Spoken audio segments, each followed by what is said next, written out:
Eric, you ready? Ready? Are we ready in the back? Ladies and gentlemen, can I ask everybody to grab a seat, please? And we'll get started. It's 10 a.m. Good morning, ladies and gentlemen. It's 10 a.m., December 14th. This is the regular meeting of the Washoe County Board of County Commissioners for December. Today is a very healthy, large meeting. We have a lot to get to today. So I'd ask for everybody's respect and understanding with that, trying to get through this pretty meaty agenda. So I'll call to order our regular meeting.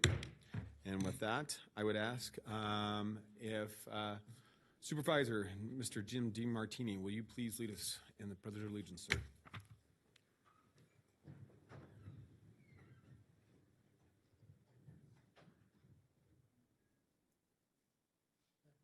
Allegiance to the flag of the United States of America and to the republic for which it stands, one nation, under God, indivisible, with liberty and justice for all. Thank you, Supervisor. I appreciate that.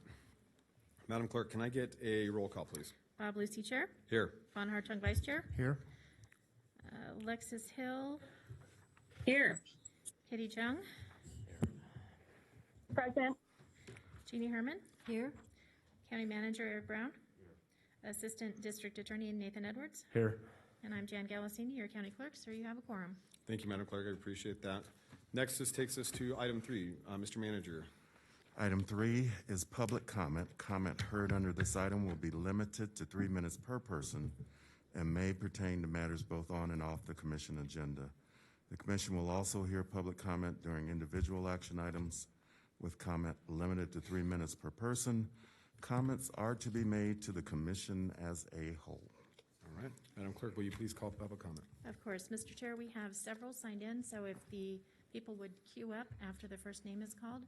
First up, we have Nicole Atchison-King, followed by Melanie Sutton.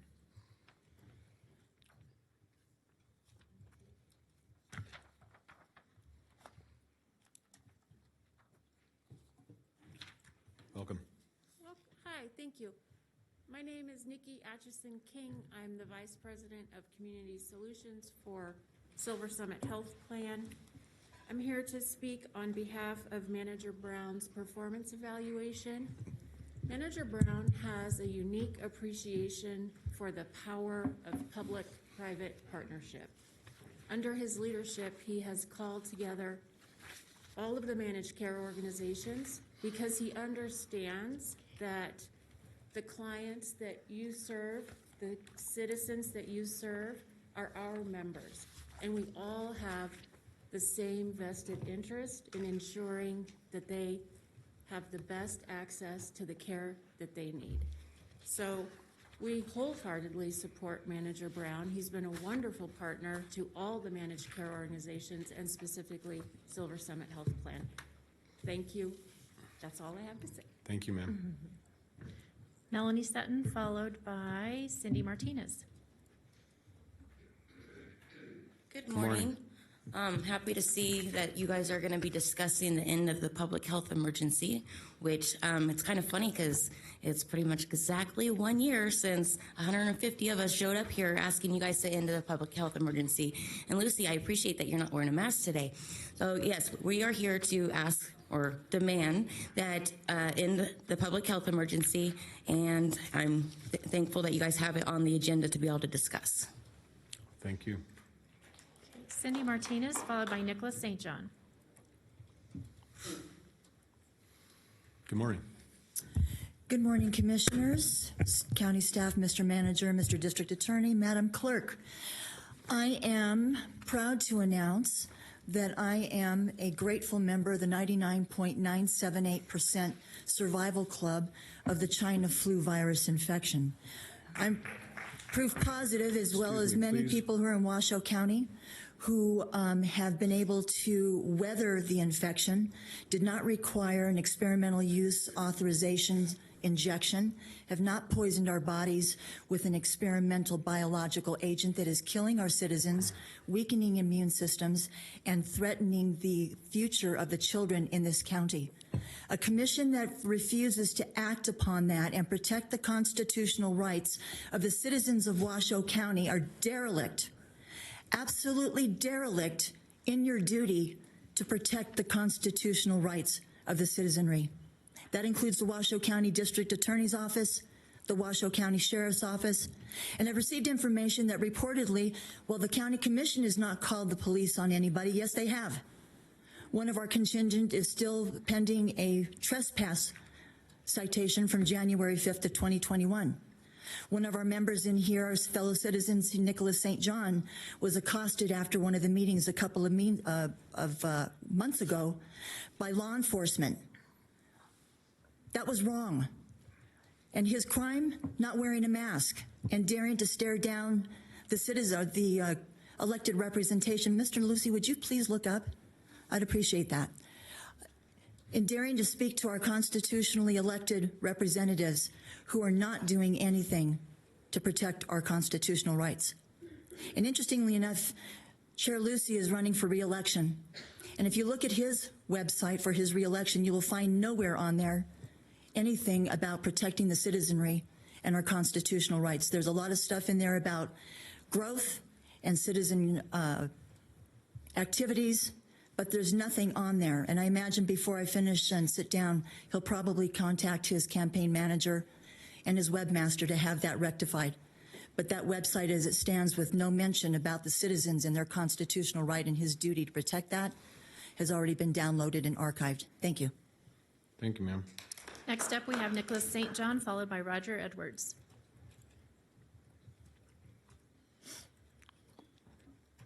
Good morning, sir. Good morning again. It's almost 1 year since I showed up in these chambers the first time. We have demanded a number of things, and we have not yet had any of them redressed. We are appreciative that you have finally put something on the agenda to look at terminating the state of emergency for Washoe County. In doing some research, I didn't realize that we weren't actually under a state of emergency until the board voted to put us under a state of emergency on, I believe, March 30th or 31st last year. So the fact that it took you a couple of weeks before they enacted that for the county, the question is, if you had that power to wait, why have you not acted earlier?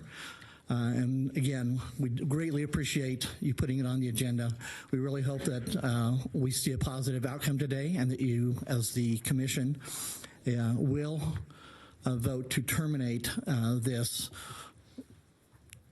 what we believe is an unconstitutional and unlawful state of emergency that's lasted now better than 21 months. So we appreciate that. And we will continue to come to the chambers. We do have some concerns that even if you do it, that it would leave a loophole for someone who's unelected to put us back under lockdown and to put us back under masks and mandates. So we'd like to see you address those issues as well to make sure that we do not have our rights violated and that we're not trespassed against. Thank you. Roger Edwards, followed by Susie Howell.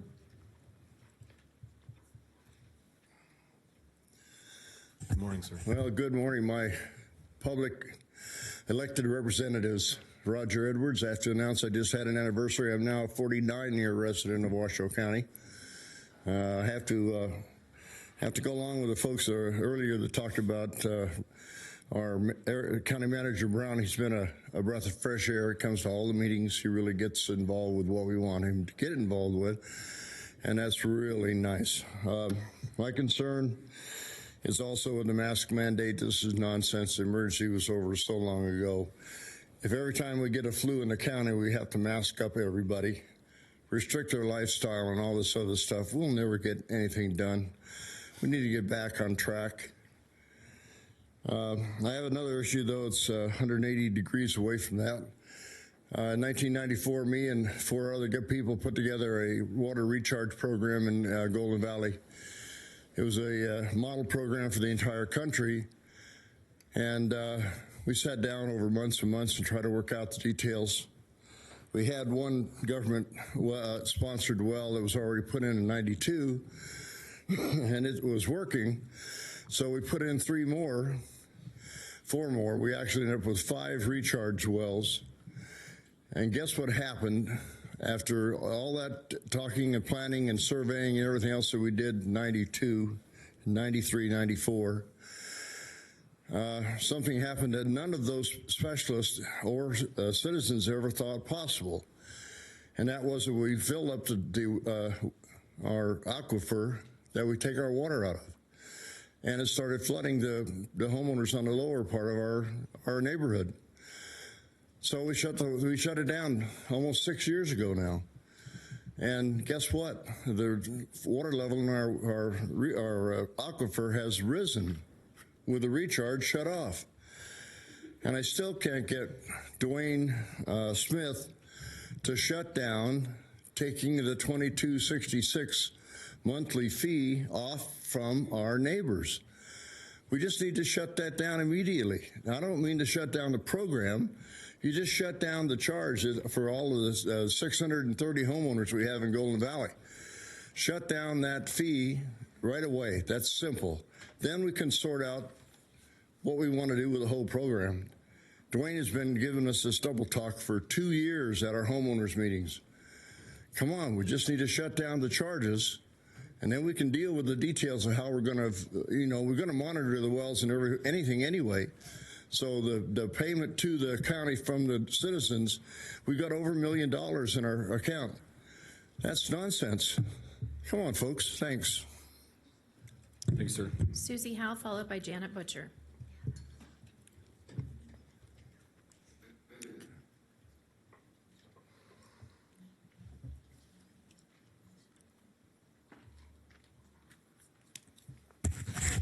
Good morning. I've been watching the pure, unadulterated evil that's unfolding in this world. There is plenty of evidence of masking children is absolutely insanity. There's a new Brownstone Institute study that just came out, and there have been zero deaths of COVID in children. Yet you all want to, Mr. Lucy, excuse me.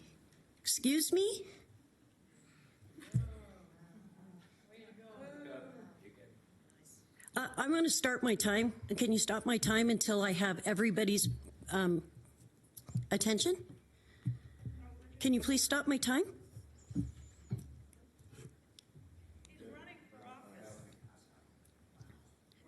Absolutely disgustingly rude.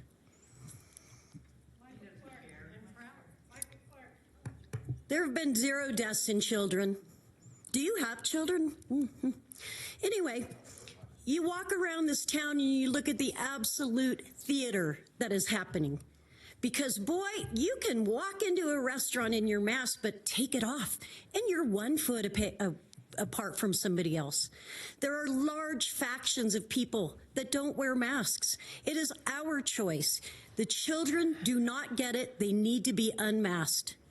All of you will pay the price for this. You have to ask yourself, why are our fearless leaders, our politicians, being filmed constantly unmasked if this is a big, scary, scary pandemic, which we all know it's not? You have a chance to be heroes. You have the chance to be able to sleep at night. And if you can sleep at night, I am absolutely disgusted by it. And Mr. Lucy, you are probably one of the most rudest, and I will do everything I can to see you do not get reelected. Amen. Janet Butcher, followed by Dan Herman. Pay attention.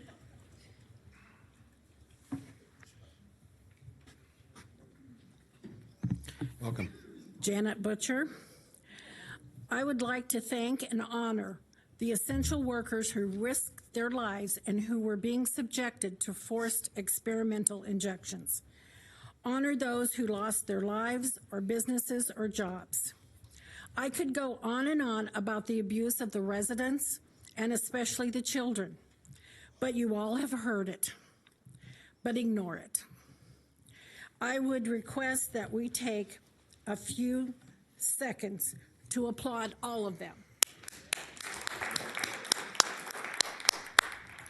And Martha Washington says, let's be non-tyrannical. Thank you. Thank you, Dan ma'am. Herman, followed by Laurel Allen.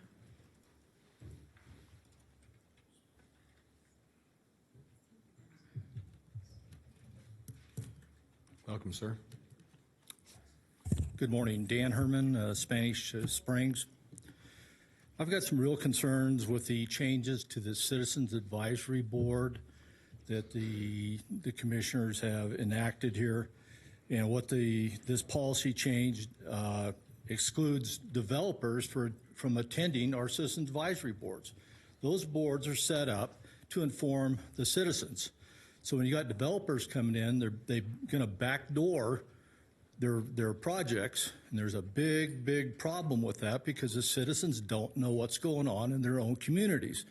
When you take away the policy for the last 20, 25 years on citizens advisory boards where the developers had to come before them, and that informs the citizens. So that this exemption hurts the citizens of our communities. The other big problem with notification of developers is there currently is only a 700-foot radius from their property. 700 feet is nothing. 2 football fields, or they have to notify 30, I believe it's parcels that surround the project. This is antiquated. We need to get the information out to the citizens, and that policy needs to change. That's been here for as long as I have been involved in this, which is over 20 years. We need to change that policy to get it to more people so they know what is going to happen in their community. There's a consent item on the agenda, 10.C.4, which is a land transfer between, I guess, Washoe County and Tumwa for a production well. I'm very concerned about this production well of where they're going to place it, as my property is located 2 10-acre parcels away. I know that's not on the agenda. I just want to throw it out to you. What is on the agenda is a project called Village Green. Village Green has been worked on by the Citizen Advisory Board, the Planning Commission, county commissioners. Commissioner Hartung was involved with this when he was on the Citizens Advisory Board 15 years ago. So it seems to me that the planning department of Washoe County is bending over backwards to cater to the developers, and they are forgetting who their primary interest should be, the citizens of our community. Please make some changes. Thank you. Thank you, sir. Laurel Allen, followed by Carl Sweeter.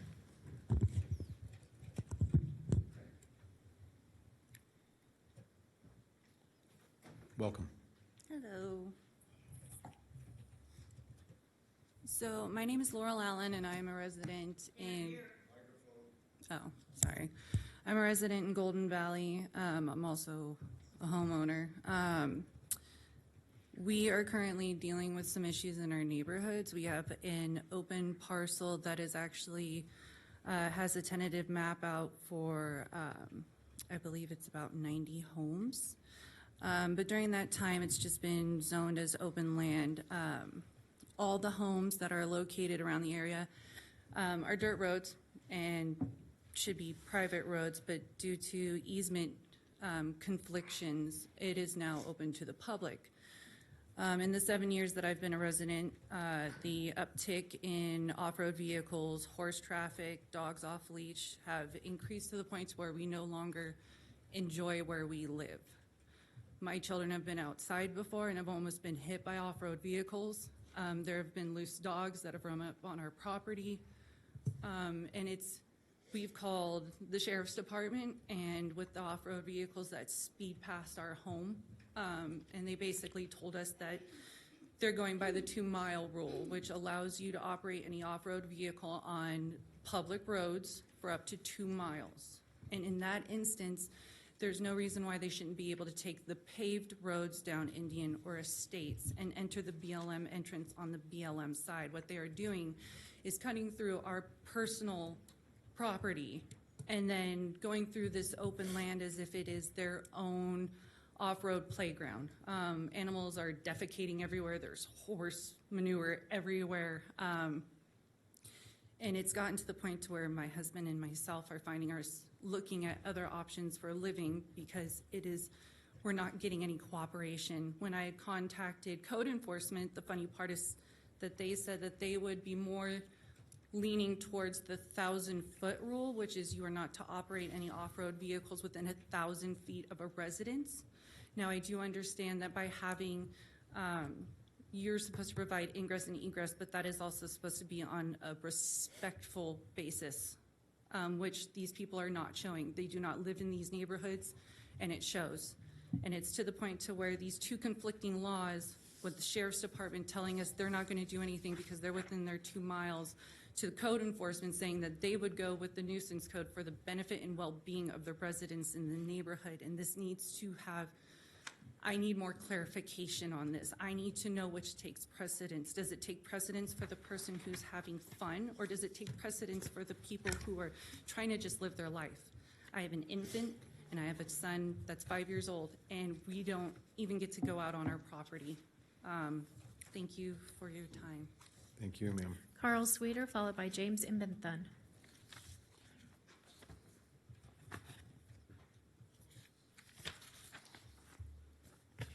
Welcome. Good morning. You have an opportunity to end the unnecessary emergency regulations under Washoe County Code Chapter 65.330. This code reads like what some Third World Army colonel would proclaim after seizing power in a coup. There is no emergency. Follow your staff recommendation. You must also ban any unconstitutional mandate requiring the public to undergo any of the current Chinese virus shots or boosters, and recognize the fact that those who have had the virus now have a natural immunity that surpasses anything provided by any of the current shots. Mask mandates must also be put to an end. They cannot stop the virus. More and more people are ignoring this assault on their personal freedom, and few businesses enforce them. Thank you. Thank you. James Bentham, followed by Julie Osborne. And Mr. Bentham provided a handout that I will distribute.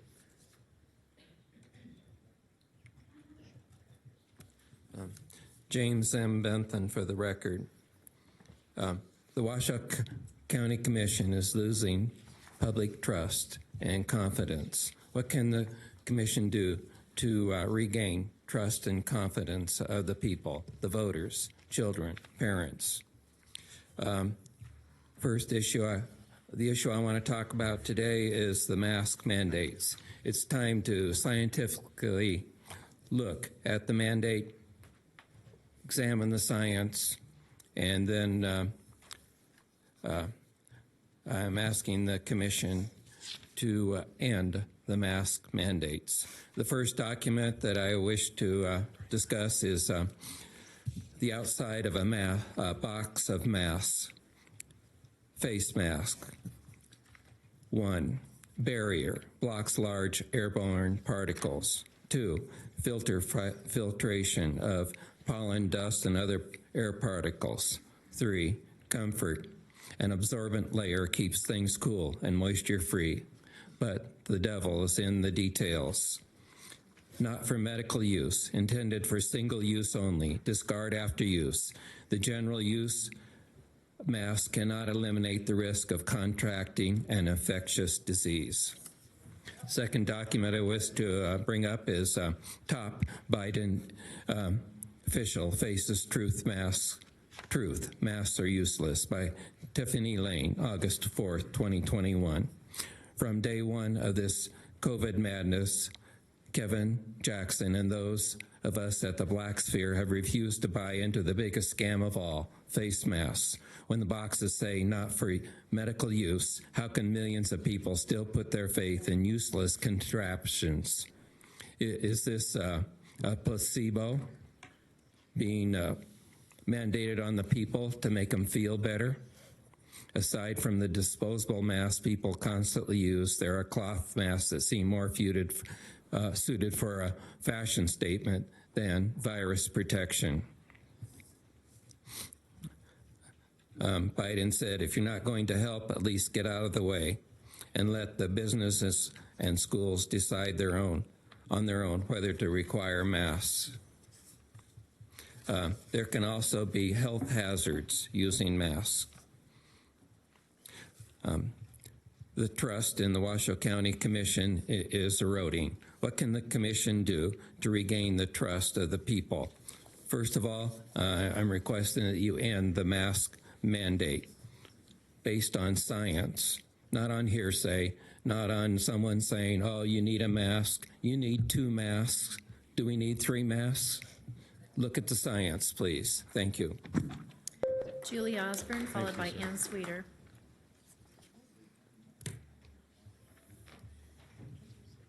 Good morning. Good morning. My name is Julie Osborne. I'm a retired firefighter paramedic, and I live in Washoe County. I'm going to start with a totally different subject right now. I would like you, the board, to address why the Nevada Department of Transportation is trying to remove the flashing yellow lights at the intersections on Pyramid Highway. Having driven big 50,000-pound fire engines, I can tell you that doing 55 miles an hour and having to stop in an instant just isn't going to happen. And what you're going to find is that this is a huge safety issue. And when the small car in front of the fire engine is trying to stop when nobody knows they're going to stop, that fire engine or that big rig is going to go right through them. So I would like you to address why the Nevada DOT, who are unelected officials, are trying to do this to our community. This is part of your community. The second issue is the big one, the emergency. I would like you on your number 42 to stop the emergency. It has been 21 months to slow the spread, and it's changed nothing despite your lockdowns and mandates and vaccine measures. It has run through our community. Most of us have already gotten it in some form or been exposed to it, and we have natural immunity. So there is no need for a 21-month emergency. I've spoken with you before about this, and the flu has killed more people than COVID has. So why hasn't there been an emergency for the flu? I didn't have to wear a mask for the flu. Also, kids, I would like you to stop and demand that we stop the vaccination or the death shots of our kids. In the United States, allegedly 700 children have died from the COVID. VAERS, the government's own reporting, says that 1,400 children have already died from these death shots. When kids get it, they don't get it very much, and they don't die from it. So why are we giving them these death shots? Save the children. This is something you can do. Save our kids. Thank you. Thank you. Next up, we have Ann Sweeter, followed by Dr. Lane Linebaugh. Ms. Ann Sweeter. Ann Sweeter. Good morning. Good morning. In reference to item 42 on the Commissioner's agenda, I am in agreement with the staff report to terminate the March 16, 2020 declaration of emergency concerning COVID-19. It is very clear there is no emergency. Take the advice of your staff and shut this declaration down. In addition, the Commission must ban the following: COVID-19 vaccine mandates and vaccine passports for all of Washoe County. The shot does not prevent you from getting COVID, hence it is not a vaccine. It is only authorized by the FDA for experimental use. The shots have shown there is no prevention of virus transmission. Do not let these unconstitutional mandates take place. One more thing needs to be banned, and that is the mask mandates. The masks do not stop the virus. If you can smell a woman's perfume through your mask when she walks by, it will not stop COVID-19. I want our elected commissioners to recognize and respect not only our constitutional rights, but our human rights to determine how best to care for our own health and the health of our families. Vote to terminate this declaration of emergency. Thank you. Thank you. Next up, Dr. Lane Linebaugh, followed by Aaron Massengill.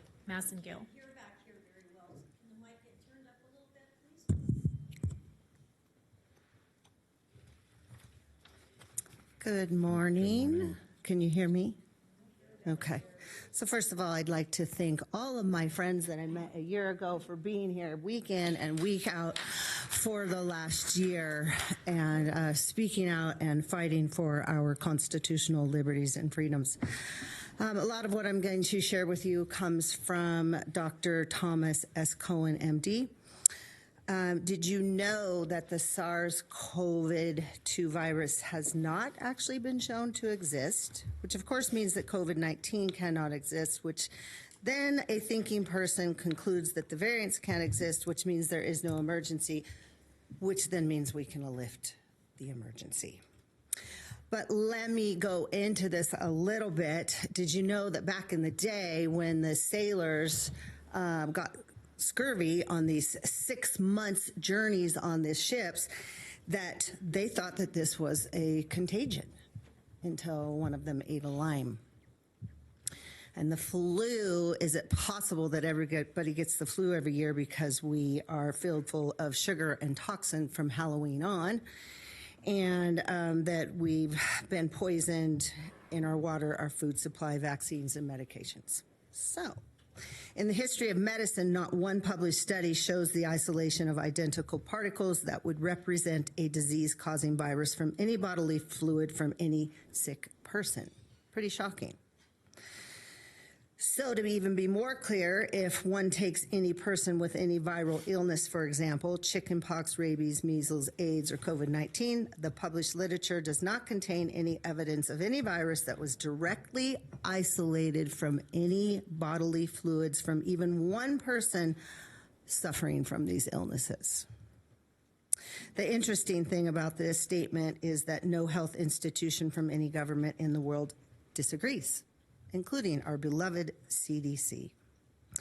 There's more, but again, I'll just repeat that this virus has not been shown to exist. It's not been isolated from any human person, and leads us to believe that then the variants can't exist. There is no emergency. So I am just asking kindly that in light of these facts, it appears that you can turn out to be the heroes of this sordid, corrupt escapade, like the good people of Texas and Florida, and ban COVID-19 vaccine mandates for all of Washoe County, ban the vaccine passports and any other methods of verifying the medical status of citizens for purposes of participation in society, which is discriminatory and leads to segregation, eliminate and ban mask mandates, and lift the emergency. Thank you. Thank you. Next up, we have Aaron Massengill, followed by Catherine Snedeker.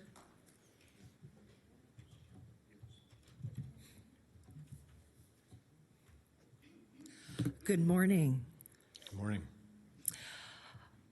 I'm very pleased to see item 42 on the agenda today.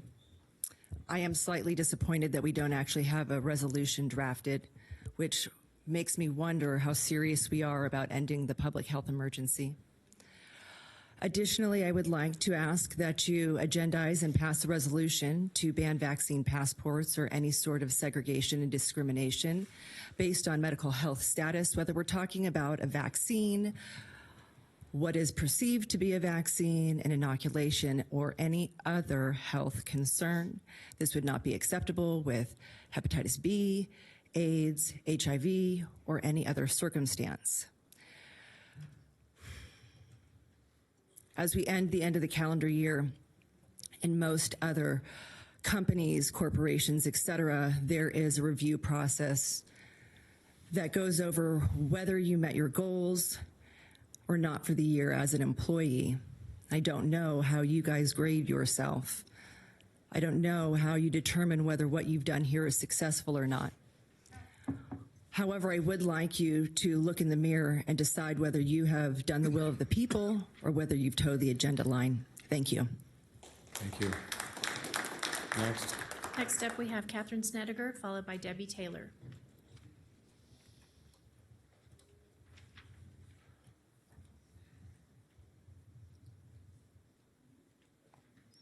Good morning. Good morning. For the record, my name is Catherine Snedeker. I'm a non-person, non-resident, unenfranchised natural woman. I appreciate Washoe County answering the letter I wrote to nobody, declaring that I am not an employee of the county, that they have no financial interest in me, and they have no ownership interest in me. And what that means is you can't tell me what to do because I'm not a statutory citizen. The only way you can come after me is under common law. Bring forth the person that I made sick. And if you can't do that, you can't tell me to wear a mask.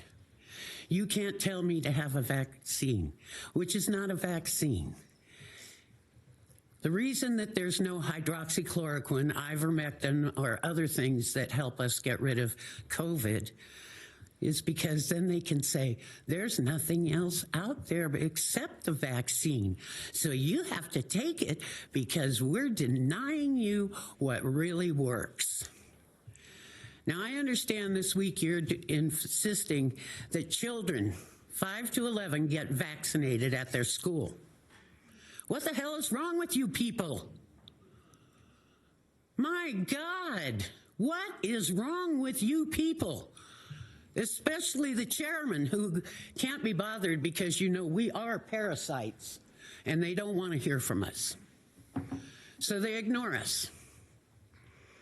We're not going away. And you're not out of the woods. Because when you act as doctors, telling us what to do, that's practicing medicine without a license. When you go after children who don't need the vaccine because they don't get it, they don't get the COVID, well, then that makes you, I guess, guilty of mass murder because we know these shots kill the children. There's a report over 2,839 kids have died from the shot. A lot of them have mitochondria, I can't say the word. They have heart problems. Many have died. Many are permanently scarred with heart problems. Thank you for your concern about we the people. Next up, we have Debbie Taylor, followed by Wayne Gordon.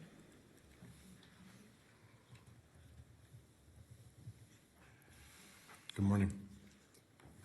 Good morning. My name is Debbie Taylor. Jeannie Herman, you're my representative, and I want to thank you for making eye contact with every speaker. How respectful, and I really appreciate that. All of you have heard the reasons why we shouldn't have this mask mandate. Let's call it what it really is. It's illegal. It's an illegal mandate. It's been being struck down by the 5th and 6th courts now. But at the root, it's really tyranny. First, you impose the mask. Nobody pushed back against that. They said, oh, well, maybe they know best. But now we know with true medical science, not political science, that they don't work. And because we didn't push back on the mask, then you guys are forcing the jabs on us. And we do know that the jabs kill. And if anybody has any doubt about that, then I urge you to Google Peter McCullough, the foremost expert in COVID, and see and read the real data about this. This truly is tyranny. We're being pushed towards communism, and you guys sit in the position to stop it. And I urge you to stop it. You guys want to act like God doesn't exist? Wow, are you going to be surprised? Because there is a price to pay. There is the Nuremberg Code, and we're going to overcome this. We're going to prevail against this evil, and I pray that you get on the side of the good. Next up, we have Wayne Gordon, followed by Darla Lee.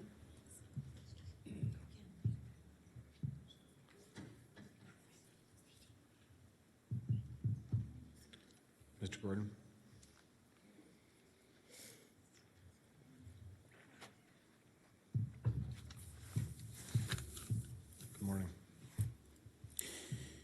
I'm Wayne Gordon. I live on Miraloma Drive in the city of Renton. Congress shall make no law respecting an establishment of religion or prohibiting the free exercise thereof, abridging the freedom of speech, of the press, the right of the people to assemble or to petition the government for redress of grievances. That's the First Amendment of the Constitution. Now, a lot of people don't understand why it was an amendment to the Constitution, as with the other 9 that form our Bill of Rights.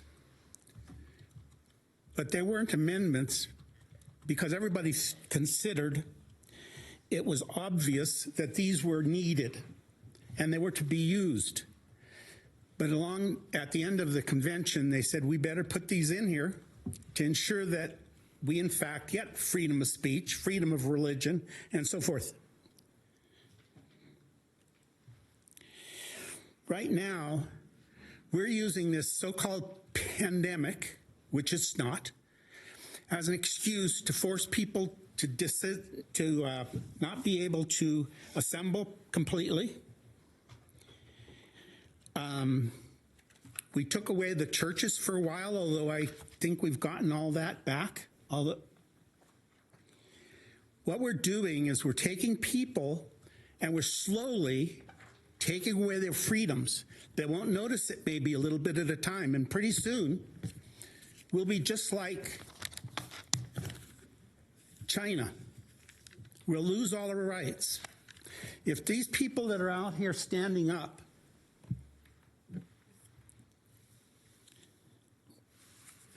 if we had a sheriff that cared a little bit, he would be doing what he should be doing, which is enforcing our rights according to our Constitution. One important thing you might notice is one of the lowest states, last I knew it was the lowest, is which? Florida.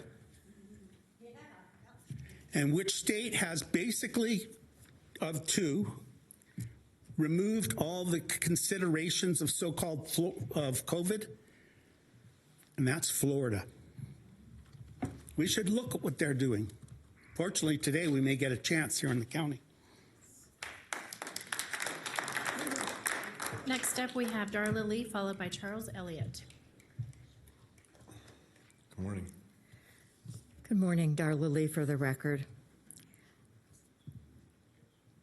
The emergency declaration that has been in effect for almost 2 years has caused by its responses to the so-called pandemic exactly what it was supposed to avoid, which is loss of life, injury to person and property, human suffering, financial loss.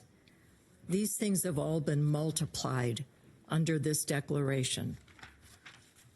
Not stopped, not really even hindered. For a year, the citizens have come to this meeting to literally plead for an end to this emergency declaration. And with the exception of Commissioner Herman, we have been stonewalled. We have been subjected to rudeness from the commissioners by their inattention or their lack of even being here at the meeting. And it is discouraging to we, the citizens of Washoe County, to see how little respect we have for our opinions. And I've seen many people much smarter than myself, and some that you've already heard this morning, that have information that should be acknowledged and at least looked at. The science, this whole mantra of follow the science, literally has been ignored by you folks. And not to mention the Washoe Health Department, which is definitely in error with its fear-mongering. And of course, we have Dr. Fauci to thank for much of that, which is just unconscionable. So time and time, we've laid out the science of why the forced masking and why the fear-mongering that's caused such a loss of personal freedom to choose our own health road. And our family personally had COVID, and we managed with the therapeutics to survive, as so many people have. And unfortunately, some people have been denied therapeutics and have died in the hospital even, which is definitely tragic. The bottom line, it's time for you folks to consider lifting this declaration and having some consideration for the people that you are supposed to be serving. Thank you. Thank you. Next up, we have Charles Elliott, followed by George Lee.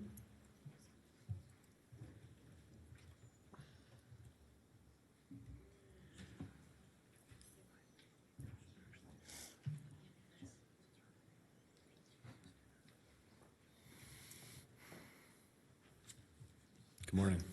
Good morning. Charles Elliott. Everybody calls me Wes, so I want to make that public. Folks, a lot of these folks have already come up, and probably after me. They've got a lot of statistics and everything, but come on, let's cut right to the chase. This has been designed and has been perpetrated by unelected officials, elected officials that are bought and paid for, and it's all proven. We know all of this. So let's cut to the chase and stop the crap, and let's stop this insanity. We are bringing back segregation, which I thought we had handled when I got back from Vietnam. We're putting together this new, I hope we don't come out with the yellow stars like they had in Nazi Germany for the vaxxed and unvaccinated. We know the vaccination does not work. It is not a vaccination. It is a jab. It's an experiment. These face masks, it's already been discussed that they don't work. We knew they didn't work. But in 2 weeks, folks, 2 short weeks, this country was taken over. Now, I am a veteran, Vietnam. I didn't get much pump after I got back, which we all expected when we got back. And then all of a sudden we came to where we all got pumped with all the other wars, which are all made up just like Vietnam. But then now, come on, folks, let's stop it. Stop the insanity. Stop the mandates. Let us live. And guess what? We're not going away. You folks had it had a skatewalk for a long time because nobody would stand up, nobody come to meetings, and you guys just keep on moving. Ain't gonna happen now. There's too many of us that have way too much invested in life here. I'm a 74-year-long resident of Washoe County, and I can't believe what in the crap happened to this place. And it's BIOS, it's you people, other people, stopping the people of this county from having a position, a statement, or even a vote in things. This is wrong, and it's not gonna hang around very long. Next up, we have George Lee, followed by Val White.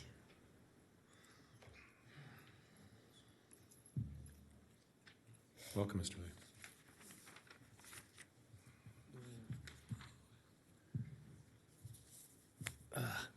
Good morning, George Lee for the, is this on?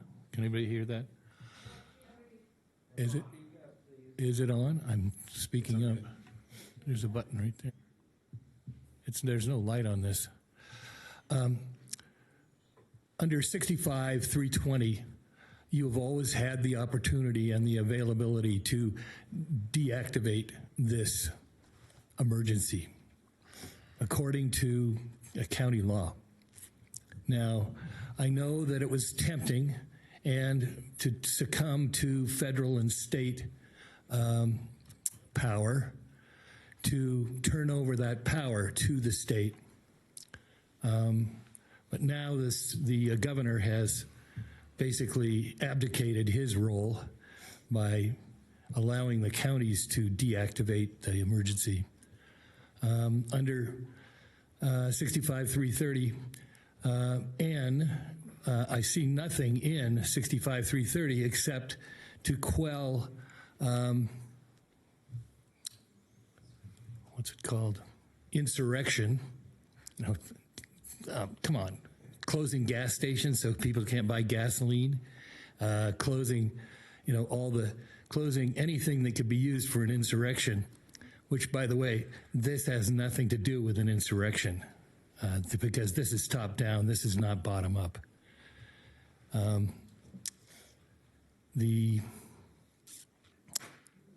This should be done away with.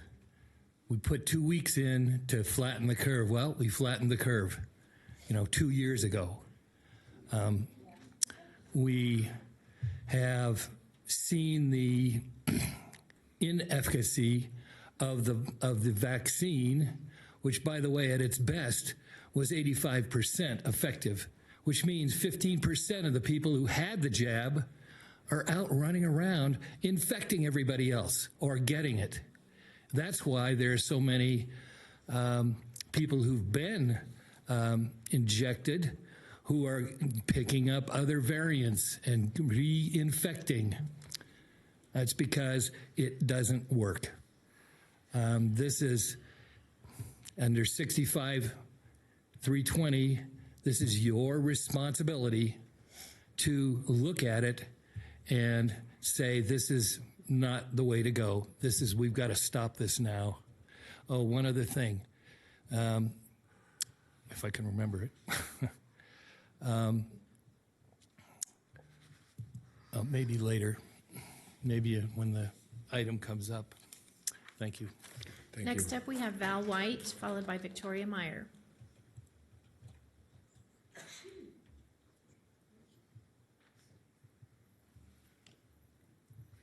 Good morning.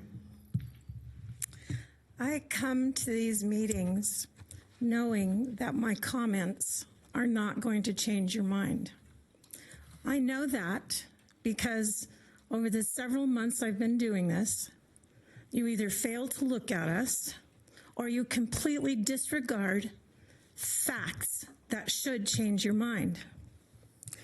So the hundreds of speakers who've given you evidence that this so-called emergency is a sham, what is your response? You still maintain the same path. Crimes against humanity. I'm wondering, did this board sign an agreement with the federal government to follow all of their recommendations in order to receive the monies? That's the only reason I can think of for you to not have paid attention to the comments that you've heard, the facts you've heard over and over and over again. There's a word for people who accept money to harm others. Do you wear that label proudly? Are you going to be able to sleep knowing when this is all over that you played a part to destroy this country? Except for Ms. Herman, it's obvious that common sense means nothing to you, just as our Constitution. It's disgusting that most of you are even holding the seats you hold. You can't hide behind your lies that you're acting to protect or help people. It's hogwash and nobody believes it anymore. You're following mandates for money. You're listening to bureaucrats who know nothing, people in positions of power who don't have the credentials to make those decisions, and you're still going along with them. Lucy's challenger is Michael Clark. Please donate to his campaign and work to get him elected, because Commissioner Lucy is bought and paid for by those who care nothing for Washoe's residents. He's harmed this county enough. Lucy's legacy will stand out as the most shameful in Nevada history. Your actions and failure to protect Washoe's residents leads any thinking person to wonder who controls you. One day, this information will be revealed. I hope you're ready for that. Victoria Meyer, followed by Lorraine Doherty.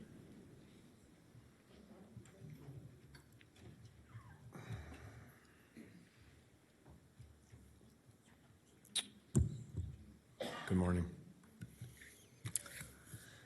Good morning. I don't consent to be governed by irrational, primitive, and anti-science-based leadership. Removal of the current state of emergency will show some return to sanity. We hope you are there. I've never in all my life understood an emergency to last 2 years. By definition, this is no longer an emergency. Restore our faith and trust in this board today, in this county, and this felonious emergency. With regard to the $40 million plus wish list created by the gift of the Biden administration, aka we the taxpayers, in reality, besides the hugely tantalizing spending spree you all have in mind for our money, what federal strings are attached? This is the CCP virus money. Will you accept the money and the accompanying mandates and passports? Be a part of the citizenry. Honor your oaths to support the Constitution and our Bill of Rights. Vote to never force or coerce someone put an unwanted substance into their body. We are seeing massive segregation and discrimination, job loss, destruction of our communities, families, relationships, economies around the globe. We don't get a lot of news about what's going on in Europe and in other countries unless you look.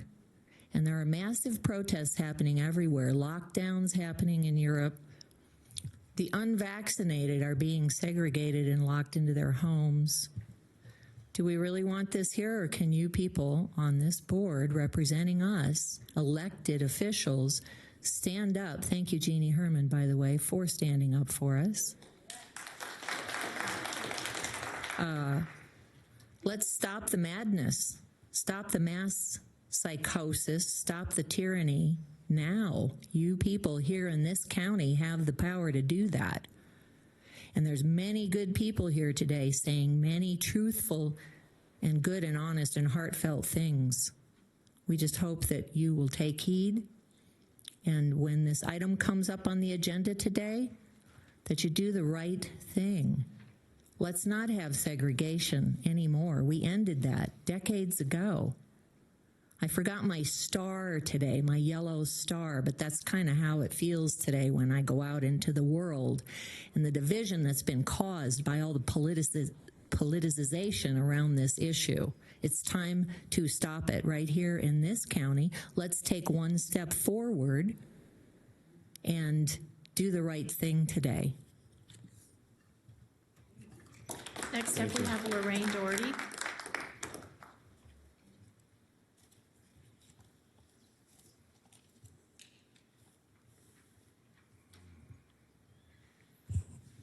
Good morning, Commissioners. I first want to thank all of you for finally putting this important issue on the agenda, and I urge you all to take the advice of your staff report and bring this declaration of emergency to an end. It's not a pandemic now. I don't know if it ever was. It is now just an endemic, just like the flu and the cold and various other viruses. The people in Washoe County, by your own statistics, are showing 70% vaccinated. And probably the other 20 to 30 have already had COVID and recovered. So we have herd immunity. We are not in a state of an emergency any longer, and it needs to end. I would like to comment, though, on this code, Washoe County Code, what is it, 65-230. I've read it like 3 or 4 times. The one thing that's missing out of this code that I think is really important is a clear definition of what an emergency is. It is sudden, it is urgent, and it is temporary. And there needs to be a time limit, not an indefinite period where the emergency can then be reinstated at some regulators or administrators' whim. So I think that's very important for the commissioners to please consider. Two other things I want to bring to your attention, not related to that issue. One is the homelessness situation. I brought to the commissioner's attention previously that in the southern part of Reno, this issue is growing and becoming worse. We have over by the pepper mill a string of RVs lined up on, I think it's Grove, and taking over the entire sidewalk with bicycles and sofas and furniture. You cannot walk on the sidewalk.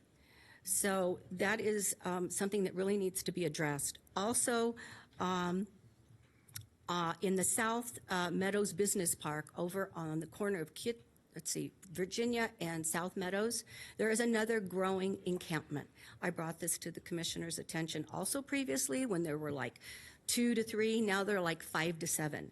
So this is unsafe, unhealthy, and most likely in violation of county or city ordinances. There's also a water stream there that is from the local ditches. That is problematic for people who are living out in the open. The last thing I want to quickly mention is we have a speeding problem and a racing problem on South Lakeside in the south part of town. It's happening on a bus route, Frost Lane. We have cars racing up and down, and it's really quite dangerous. I've also called the sheriff on that. Thank you, ma'am. Mr. Chair, I have nobody else in chambers signed in, but I do have an email from Elise Weatherly that will be placed on file. Thank you, Madam Clerk. I do appreciate that. With that, we'll close public comment for the day, for this morning, and we will move on to item 4. Mr. Manager. Item 4 is Commissioners and County Managers' announcements, reports, and updates to include boards and commissions updates, requests for information for topics or topics for future agendas. All right, Mr. Manager, do you have anything you would like to start off with? I do, Mr. Chair. I'd like to point out that item 10C3 in the consent agenda has to do with the Black Springs Community Fire Station. I believe there are folks from Our Story, Inc. in the audience. Are you here? Could you stand, please? So, Mr. Chair, the board, I'm not sure which board members are here, but I'll read the names that I have. Kenneth Dalton, Shane Del Cohen, George Hardaway, Greg Black, Major General Andra Barry couldn't be with us today, and the executive director of Our Story is Demetrius Dalton. And the Black Springs community built the fire station, as you may know, for the Black Springs Volunteer Fire Department in 1970. Station currently, our garage is within Martin Luther King Jr. Memorial Park, and the proposed lease agreement will allow Our Story, Inc. to convert the garage into a museum, detailing the history and displaying memorabilia for the Volunteer Fire Department and the Black Springs community. Desire is to coordinate community education programs with Washoe County Parks within the museum and Westbrook Community Center as located within the park. So if passed, Washoe County looks forward to partnership with Our Story. I just thought I'd point that out, Mr. Chair. Thank you, Mr. Manager. We do appreciate all of the work that Our Story has done for that effort. We do appreciate it. Thank you for bringing that to our attention. All right, commissioners. Commissioner Herman, I have you signed in first. Thank you very much, Mr. Chair. In regards to some of the things that people have said today, your comments were much appreciated, and thank you very much for being here. I know it's not the best day to be driving out in the weather. As far as face masks, face masks are a piece of clothing, and I don't want anybody telling me what to wear either. So my opinion of that whole thing is that if you want to wear a mask, wear a mask. If you don't want to wear a mask, don't. and that's my opinion. I don't think we should be forced to wear a mask. Excuse me. Thank you. Go ahead, All right. Commissioner Herman. And Mr. Herman, with two N's, he has some interesting views on what he was talking about, and I'm going to look and talk to our county manager about that. And the ATVs and whatnot I think that is pretty common all over the county. And I think it is probably our responsibility for changing some rules. Maybe we have to go to the legislature, I'm not sure, but I think we need to teach people a little responsibility about being on other people's property and taking their freedoms away. So that's an issue that's very widespread. So I'm very well aware of that, and we will work on that. Thank you very much. Thank you, Commissioner Herman. Vice Chairman, I have you signed in next. Thank you, Mr. Chairman. And I too look forward to this conversation, which will happen in a short while. But I want to let you know, which I have already, I told you in private, told you, Mr. Manager, I have to leave at 2:30. I will be back shortly after that, but I have something that's on my schedule, personal item that has been on my schedule for quite a time and sadly cannot be avoided. But I want to give you a brief update of a couple of things that have happened. I want to congratulate the sheriff on the NNLEA graduation. We had quite a number of new deputies come in, as well as new police officers for the city of Reno and the city of Sparks. So congratulations on that, Sheriff Balaam. Let me tell you a little bit about what happened at our Citizens Advisory Board. Lots of stuff. But the biggest concern that people have is the removal of the advanced signal warning systems that NDOT intends to remove from Pyramid Highway. I have told you, I will tell you again, I am vehemently opposed to it. Vehemently. I have told NDOT publicly, please, publicly and privately. I have told them. I have told Christina Swallow, who is the head of NDOT. I have told her second in commands, two of them. This is an NDOT right away. They are, I'm gonna just be a little crass here. They are hell bent to take them out. They're going to leave a couple of them in, but here's the real problem that I have with this. There's not a problem. It's a solution looking for a problem. And I have told NDOT that. They are adamant that they are going to follow national guidelines from the manual on the uniform traffic control devices, and that they've done this all over the state and it's worked out marvelously.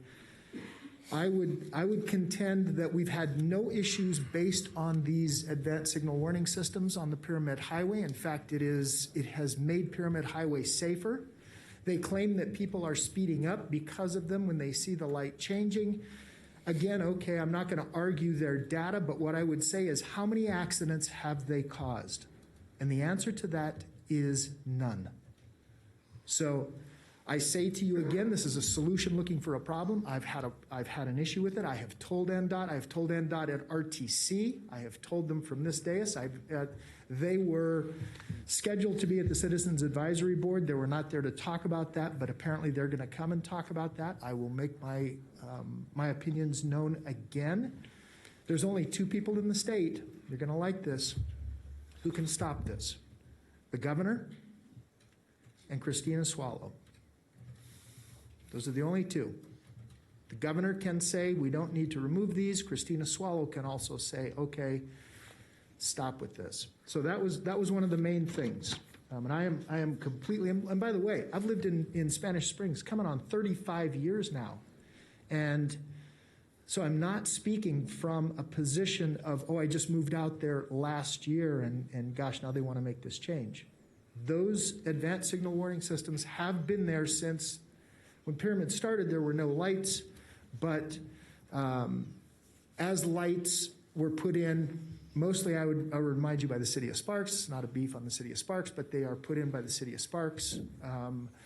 Save La Posada and Eagle Canyon, that was put in by the county. The other one that was put in, or on the county's behalf, it was put in by RTC and NDOT. The other one was Calle de la Plata and Pyramid. So those are the two. Other than that, all of the rest of them are via the city of Sparks. So one of the things that we also talked about, to Mr. Herman's credit, Mr. Dan Herman, Mr. Herman and I have been friends. I'm positive I had dark hair. So it's been a very long time. The boot black is not working for me. I've been trying, but it just seems to wash out. The removal of developmental projects from the Citizens Advisory Board. I disagree with that. I started on the CAB. I cut my teeth on the CAB. I know what happens at the citizen level. I worked my way up to the Planning Commission. I worked my way up to regional planning. All of those had to do with projects as the valley grew. And that was a way for the citizens to come out and voice their opinion. So I'm completely in agreement with you as far as that's concerned. People wanted to know about the light at Sunset Springs and Pyramid. That is on track. I am pushing on that hard. I tried to get it on this year using developer RIF fees, regional road impact fees, but staff has told me that we've had to push it out until next year.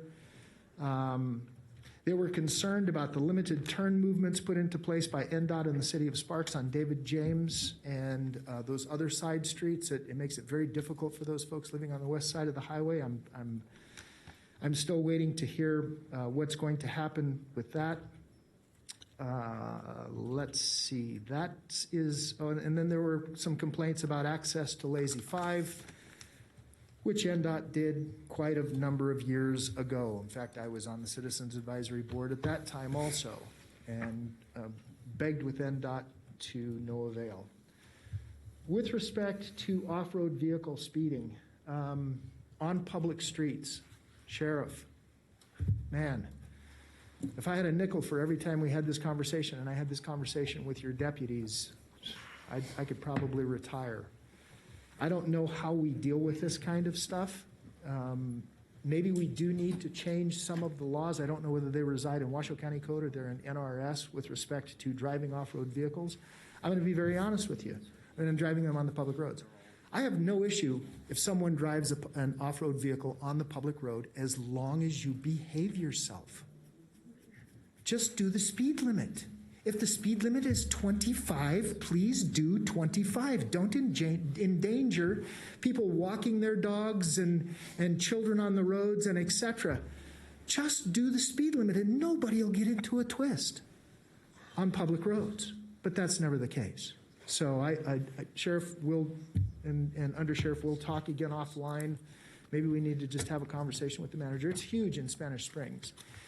With respect to them using certain pieces of private property, I don't know how we stop that without the property owner themselves formalizing a complaint. And then we just have to figure that out. I just don't know how we stop that because it is private property. I can't send the sheriff onto a piece of private property that someone is operating an off-road vehicle if there's not a complaint by that property owner. That said, most of the time, in Spanish Springs, now I'm just going to talk about our valley, they're using the flood control basins, which is a real problem for us. So that's something that, again, we've tried to curtail that. I don't know. Maybe we need to confiscate their vehicles for a time, Sheriff. Maybe that's and I know it can be difficult to catch them. But I would like to also have that conversation. A couple of people mentioned some homeless issues on Grove and some other places down south of town. That's the city of Reno, but we can certainly, if you put those calls into 311, we can get them transferred over to the city of Reno, but that is their policing jurisdiction, not Washoe County's on Grove. That's not unincorporated. Frost, however, Sheriff, maybe we can deal with some of that. sorry to step on either yours or Commissioner Hill's toes, Mr. Chairman. Let's see. What else? The RVs. So, Mr. Manager, RVs parked in various places. Can we, and Sheriff, we've had this conversation, we need exactly like what we have for the gang unit, we need a regional team that can respond to these kinds of issues and get those RVs off of those properties. Now, we've had this conversation, Mr. Manager. Maybe it's appropriate if they're in some kind of a program that we have a place that they can park their RV for a time. Not indefinitely, but for a time, as long as they're in one of our programs. But I agree. I mean, I see these things parked out in Spanish Springs. I see them parked in other places, and it's just sadly, it's a roving nuisance for the residents in those areas. Last thing, forgive my loquacious nature. Mr. Solero, let's have a conversation about the recharge program that was brought up to us and the fees that are being charged for that, and how that works, and what would have to happen to put a stay on that program potentially. I know that it's not a lot of water. It's like 75 acre feet a year. But if we're not recharging, what's happening to that money? And so I don't disagree with the comments that Mr. Edwards made with respect to what are they getting for their 22 something. I made $22.66 per month. And by the way, if I'm not making eye contact with you, it's because I'm making notes. Look at how many of you there are. I dare you to remember every single comment that you guys have made and try to respond to them. I dare you. And it's just difficult. And so the fact that I'm not making eye contact with you just means I'm scratching things down and trying to bring them back up and make sense of them. Thank you, Mr. Chairman. Thank you. Commissioner Hill, do you have anything this morning? No, Mr. Chairman, thank you. All right. And Commissioner Jung has been messaging, and she says she has nothing to add this morning as well. I will add my comments this morning. Mr. Chairman, excuse me. The only thing I have to say, no worries. I was trying to get it over to the vice chair so that you don't have all this admin and, us dummies texting you that we want to talk. I'm very sorry for that because I know it creates so many distractions. The only thing I wanted to say was that, Mr. Vice Chairman, let us, you and me, get together and discuss these NDOT issues. I am well along on the record about my concern about responsive and responsible responses to things that affect us directly, and absolutely the chain of command of NDOT. And that's not the people's fault who are in those chains of command, That's all of us putting our heads together and saying, maybe this isn't the best structure. We're only working under structures that have worked, but I have said for 14 years that it hasn't worked for me. So, Mr. Vice Chairman, I would love to get together with you and help you. Hey, that's a BDR. Once again, we might be able to change some of that in terms of boards and commissions to effectively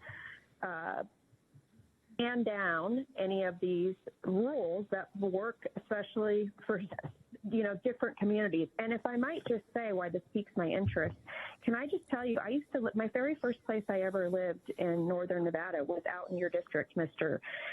Vice Chairman Hartung. And the thing that I loved the most is, and this was 22 years ago, was those advanced warning light systems. And I thought they should be everywhere in America because, no, indeed, it did not make me speed. And I don't know what the data says. I could just be an outlier. But my own experience, what it made me do is turn off my cruise control.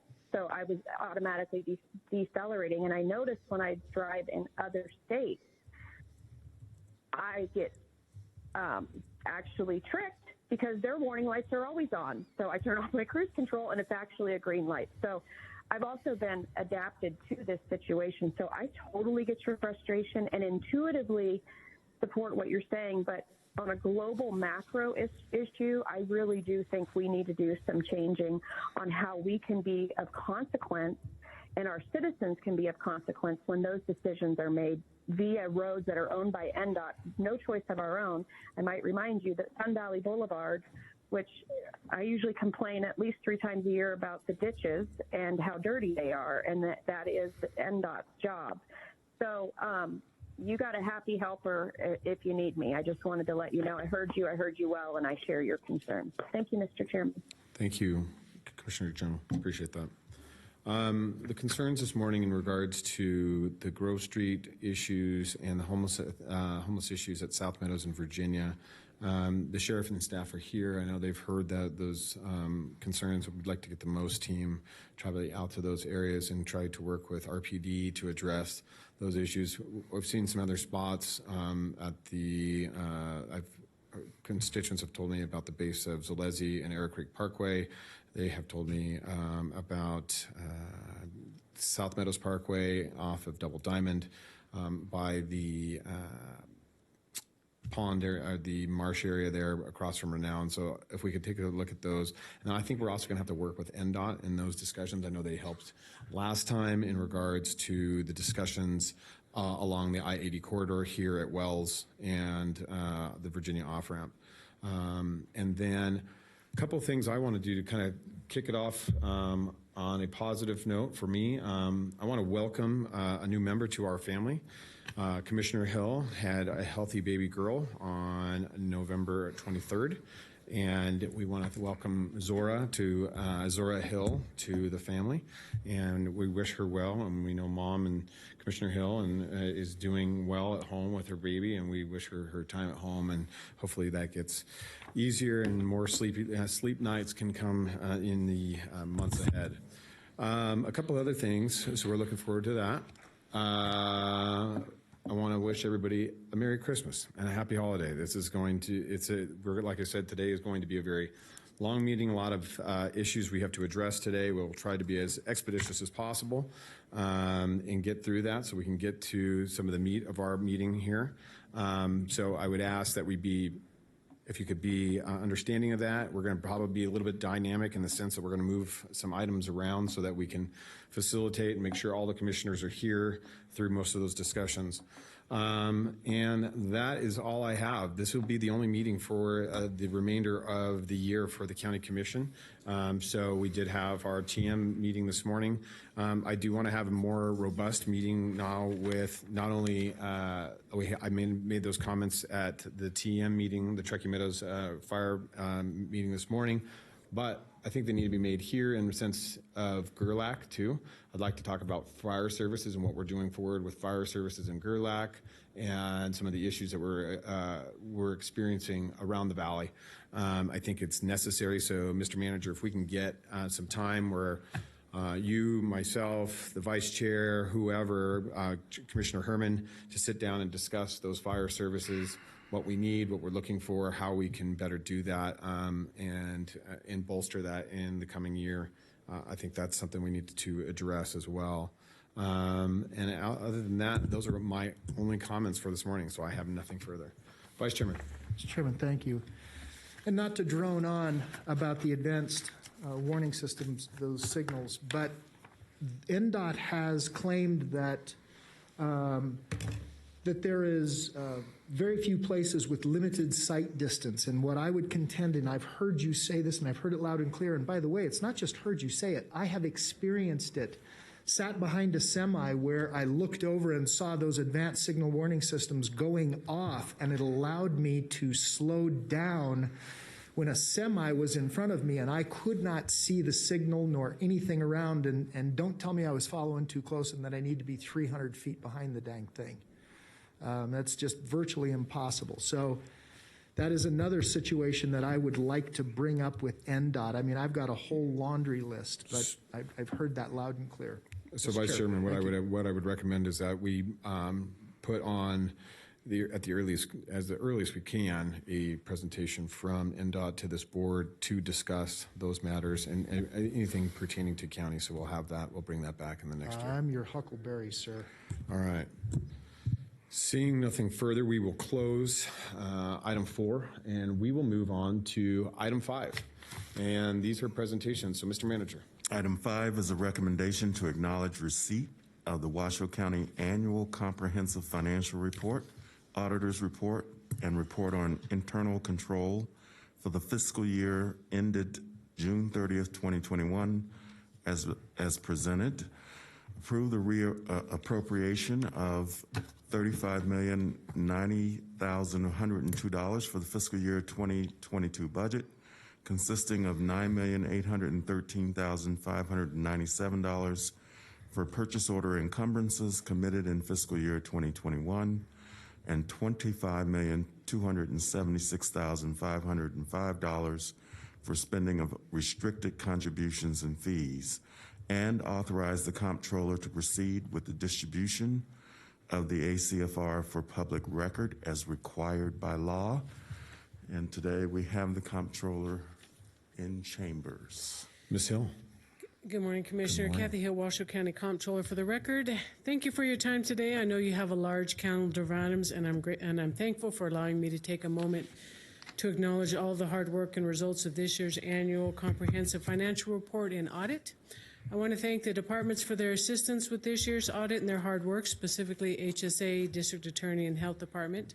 I would also like to acknowledge Bob Andrews, Accounting Manager, and the entire Comptroller's Department for their hard work and efforts in adapting to a new auditing firm and audit approach, as well as the workload for the audit and the additional funds that the counties have received this past fiscal year. I would like to acknowledge BDO for their efforts in working with the county as a new client. And finally, for the financial statements, reviewing the financial results of the county's net position increased by $103 million, due in large part to a reduction in the other post-employment benefits liability and an increase in tax revenues. In the general fund, the county's main operating fund, total revenues exceeded budget by $68 million, which was an increase from fiscal year 20 revenue by a little more than $36 million. Tax revenues exceeded budget by $2.3 million, and total expenditures were $11 million less than budgeted. The stabilization fund was replenished to $3 million, and additionally $3 million was returned to the risk fund. The general fund unassigned fund balance ended at $122 million, which increased by $53 million from the previous fiscal year. And with that, I'd like to introduce you to Heidi Schumann from BDO, who will address the commission. Welcome, Ms. Schumann. Thank you. Good morning. Heidi Schumann, BDO USA, for the record. It's a pleasure to be here today, and hopefully I'll get through this pretty quickly as you have a full agenda on your plate. I'm here to present to you the results from the BDO audit of the county's financial statements. In your packet is a audit wrap document that I'll be going through, starting with page 5 of the slides.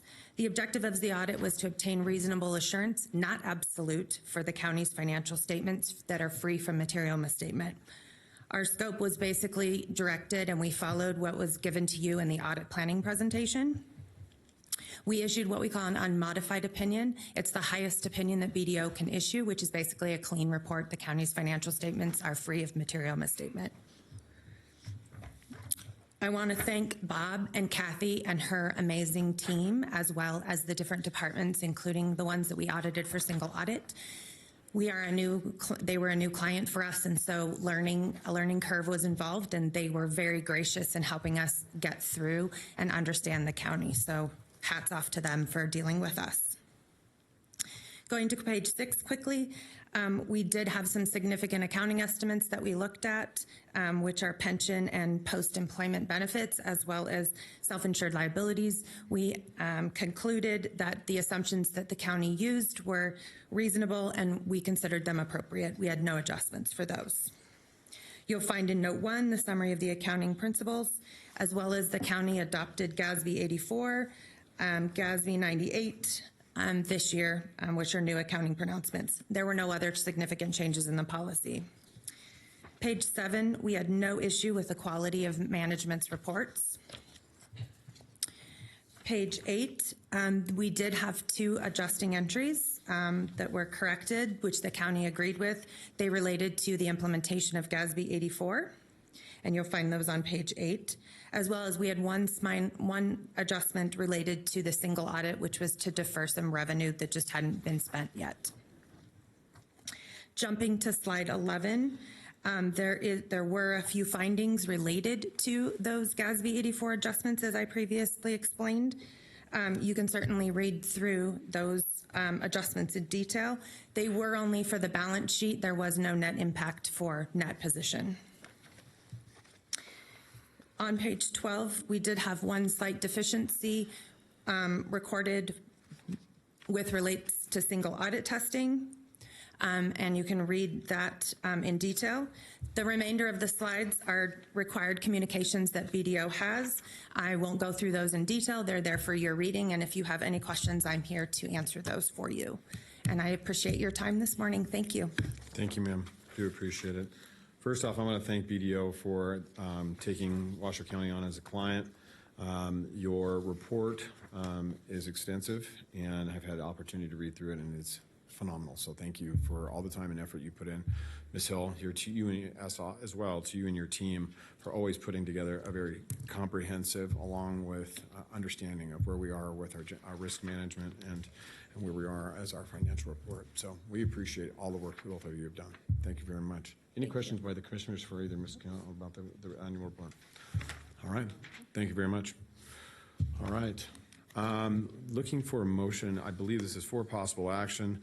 Madam Clerk, is there any public comment on this item? There's nobody signed in. All right, seeing no public comment. I'm looking for a motion to accept the report as posted. So moved. I have a motion. Do I have a second? I have a motion from the Vice Chair, second from Commissioner Herman. Seeing no further public comment, I'll call for the vote. All those in favor signify by saying aye. Aye. Aye. All those opposed? Motion carries unanimously. Please affirm your votes on your screens. All right. Motion carries with all commissioners voting. All right. We are on to item 6. Mr. Manager. Item 6 is a presentation by Human Resources of certificates honoring the following Washoe County employees who've completed essential employee development courses. Mr. Chair, if you'll indulge me, we will read the names of the recipients. They're not actually here in chambers. We'll also scroll the visual of the certificates that they actually earned. So you ready back there? All right, so we'll start with Judy Avila, Alicia Burke-Bigler, Sarah Berry, Brenna Bull, Jessica Cabrales, Lisa Carnes, Alicia Christensen, Joan Crockett, Irene Dominguez, Bo Duck, Ann Ebner, Gabrielle Falcon, Christina Felix, Veronica Garcia, Emily Giles, Brenda Gomez, Jessica Harrow, Sarah Harvey, Monica Kirkendall, Joyce Lehigh, Jennifer Leaker, Laura Martinez, Rick Martinez, Cole McBride, Kelly Parson, Samantha Pfisterer, Brianna Tavener, and Nathan Volland. Congratulations to all of the recipients. Thank you, Mr. Manager. And I want to, once again, we want to thank a big round of applause for all the individuals that put on the extra time and effort for that. We'd like to thank our staff that put in the time and effort to not only expand their careers and their horizons here within the county through these programs. It brings them a little bit more of an understanding of within their own departments, but a greater effectiveness amongst the county as a whole, and gives them that future forward movement. So I think we want to thank them for all that time and effort that they've done above and beyond their regular duties here at the county. So once again, thank you for that time. All right. 1 second. We need to take a step back and go to affirm. I want to reopen item 5, which is the financial report. I need to just clarify the motion and make sure that motion was to accept the report, the financial reports, but this was also to reapportion $35 million and authorize the controller Was that part of your motion as stated within the staff report, Vice Chairman? It was, Mr. Chairman. All right. So the motion was to accept the report, but also do the reapportionment of the $35 million and authorize that controller. Okay. And seconder, do you agree with that? Okay. So, Mr. District Attorney, is that okay for an affirmation? Nate? Yeah, I think that's adequate to clarify. I think it would be worth calling the vote again. With You want to reopen it and revote then? So, Mr. Vice Chairman, would you restate your motion, please, then for me, if you could? Motion to approve as listed in the staff report. How about that? I've already. Yep. I have to pull it back out. That's okay. Does that suffice, Mr. Yes, Edwards? it does. All right. As listed, and then the seconder agrees with that. All right. So I have a motion and a second. I'll call for a second vote. All those in favor signify by saying aye. Aye. Aye. Aye. All those opposed? Aye. Motion carries unanimously with all commissioners voting. Please affirm your screens on the screen. Thank you very much. We want to make sure we just get that clarified. That's a large chunk of money, and we want to make sure that that is clarified. All right. So next we are on to item 7. Mr. Manager. Item 7 is proclamations. 7A1 proclaimed December 14th, 2021 as Marcy Kupfer-Smith. Cooper-Smith Day. Thank you, Commissioner. Well, and Councilman Abbott. Councilman Abbott, come on down.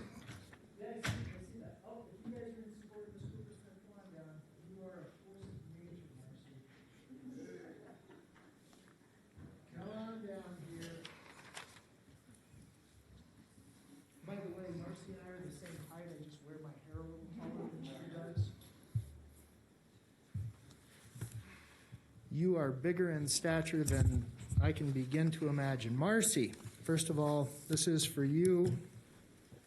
I will give this to you, and I will read my version here.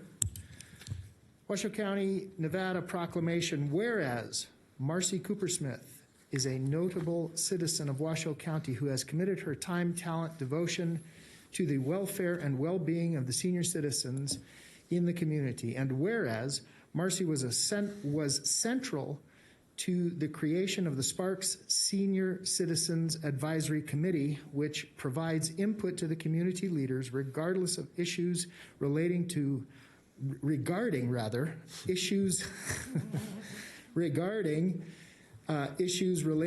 quality of life for seniors. And whereas because of her dedication to the senior community, Marcy was named the 2020 Senior Citizen of the Year. I don't see how you're Senior Citizen of the Year for the state of Nevada by the Foundation Assisting Seniors. And whereas Marcy is an advocate for many causes and organizations, including the Senior Coalition of Washoe County, the Friends of Washoe County Library, Senior Outreach Services, the Sanford Center for Aging at the University of Nevada, Reno, and the Washoe County and Reno Senior Advisory Committees. And whereas beyond her sincere dedication to the well-being of seniors in our community, Marcy is a true joy and inspiration to all those she meets. And I will affirm that. Now, therefore, the Washoe County Board of Commissioners does hereby proclaim December 14th as Marcy Cooper-Smith Day, dated this 14th day of December 2021, signed by the hand of our chair, Chairman Bob Lucy. So, Marcy.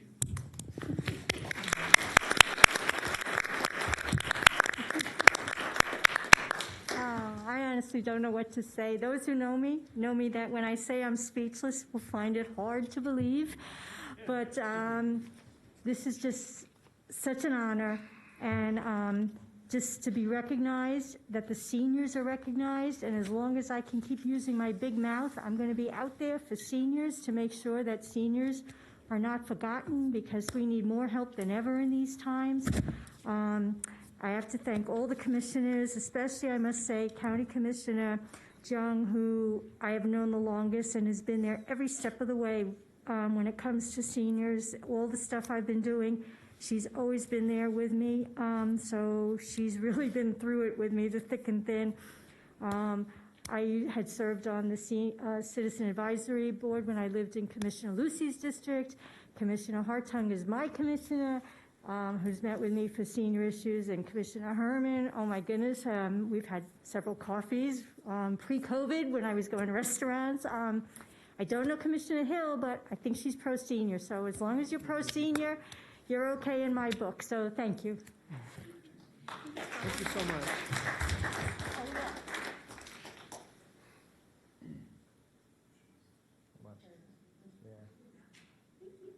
And there is one I'll other. have to look at my face. There is one other person here today who I must thank. That is my council member, Donald Abbott, from the Sparks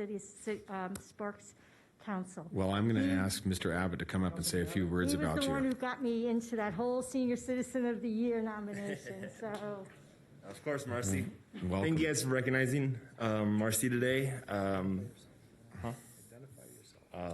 Hello, I'm Donald Abbott. I'm also city councilman for Ward 1. So when Mayor Lawson, Ed Lawson, called me and we had our opportunity to nominate a senior, it was Marcy automatically. We have some great seniors in the community, but Marcy's obviously the rock star, as many of you guys already know. And some of you guys wrote letters. I think we had 30 letters of support for her. It's the first time we had a senior from the North win the award, I would say. And so it's pretty cool. She went down there to Vegas. Councilman Dare was actually celebrating his 20, whatever his reunion number is. I won't throw him under the bus too bad there. But he was down there in Vegas, so we sent him to the meeting. Marcy didn't know. We all knew she won, and we surprised her at the meeting. Thankfully, someone was there to speak for her, because she called me that night, and English was not language she was using. So she was very thrilled to win, and she's an amazing woman. Thank you guys for recognizing her, and have a good one.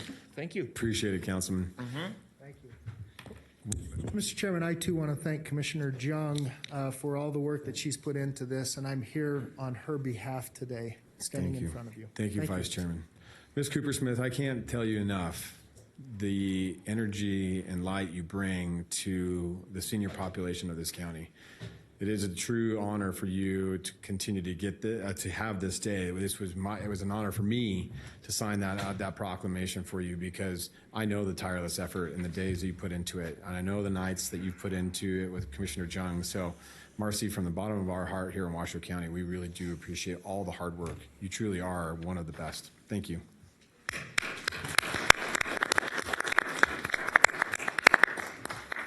All right. We're on to item 8. This is our donations, and if you don't mind, I'm going to just breeze right through these today and read them for. Go ahead. Yeah, yes, please. Item 8A1 this morning, we're going to receive a donation in the amount of $38,780 from Lifestyle Homes. This is for the Community Services Department to improve pedestrian safety along Washoe County roadways within the Woodland Village and Cold Springs area. The Lifestyle Homes and community out there has remained committed to improving the quality of life within the Cold Springs area and the Woodland Village. So we want to thank them for that $38,000 and that generous donation that they're making to the Community Services Department. 8B1 is a donation from the Lennar Foundation in the amount of $25,000 to support Washoe County's Human Services Agency's Family Engagement Center with interior and exterior improvements. This will help dramatically for when families come together to discuss issues, very challenging issues that our human services agencies have to address day to day. This will make that environment a little bit more welcoming and pleasant for those families during those difficult times. We want to thank Lennar for that in 8B1. 8C1 is a recommendation to accept a donation in the amount of $1,500 from the Reno Air Racing Association to the Washoe County Sheriff's Citizen Corps program, also known as the CCP. The CCP have been functional at every major event here in Washoe County. They make sure that the citizens are, any event goers are informed, taken care of, and protected throughout the event, and offer much information for many of those attendees. And we want to thank the CCP and also the Reno Air Racing Association for that donation. And 8C2, finally, is a donation from Hot August Nights Incorporated in the amount of $1,743.75, also to the Washoe County Sheriff's Citizen Corps program, to be used for food purchases and other issues and other purchases, expenditures needed by the CCP during their service at these major events. So those are the 4 donations we have today. And I'm looking for a motion to accept those donations. I make that in the form of a motion, sir. Thank you. Second. All right, so I have a motion from myself to accept the donations, a second from the vice chairman. Is there any public comment on any of these items, Madam Clerk? No, sir, there's not. All right, seeing no public comment, we will move on. Call for the vote. All those in favor signify by saying aye. Aye. Aye. Aye. All those opposed? Motion carries unanimously with all commissioners voting. Thank you once again to all those generous donors for your continued support of Washoe County. We could not do what we do without you. And with that, Mr. Manager, that takes us to item 9. Item 9 is a presentation and discussion by Gabrielle Enfield regarding a status update and recommendation to approve allocation of American Rescue Plan Act funds through the Coronavirus State Fiscal Recovery Fund and Coronavirus Local Fiscal Recovery Fund in a total amount of $40,201,764, and possible approval of recommended allocations of the funds and direction to the Comptroller's Office to make the necessary net zero cross-fund and cross-functional budget appropriation transfers, as well as authorization to Human Resources per Job Evaluation Committee evaluation as applicable to create necessary positions to the 23 proposed projects as follows. Number 1, Washoe County Safe Camp capital of $4.5 million. Number 2, Washoe County Cares Campus capital of $21,468,706, which includes $4 million approved by the BCC on July 20th of 2021. Number 3, Cares Campus Facility Operations for FY22, $1,861,112. Homeless Management Information System Case Management of $250,000. WellCare Living Supports and Services Pilot Project. This is an amount correction of $661,500. Kids Cottage Emergency Beds FY22 of $800,000. Critical CPS Personnel 527 $133,000. Human Services Agency Vehicles, 9 of them for $283,500. Our Place Enhancements of $450,000. Our Place Community Gardens Fence, $130,000. The Public Defender's Office Court Case Backlog Personnel and Workstations, $1,316,195. The District Attorney's Office Court Case Backlog Personnel and Workstations, $2,423,414. Sparks Socially Distanced Courtroom, $380,900. Sparks Justice Court, JAVS Audio-Visual Upgrade, $138,638. Reno Justice Courtroom A Remodel, $500,000. The Self-Help Center of $90,675. Sheriff's Office Deputy Sheriff's Positions, $1,956,096. The Sheriff's Office UVC Sanitation, $140,000. The Clerk's Office Staffing for CHAB and Clerk's Office Administrative, $58,895. Medical Examiner Contract Staff, Pool Positions Overtime, PPE and Supplies, $190,000. District Courtrooms Audio Visual Upgrade, $1,285,000. Health District Mobile Outreach Vehicle Command Posts, $490,000.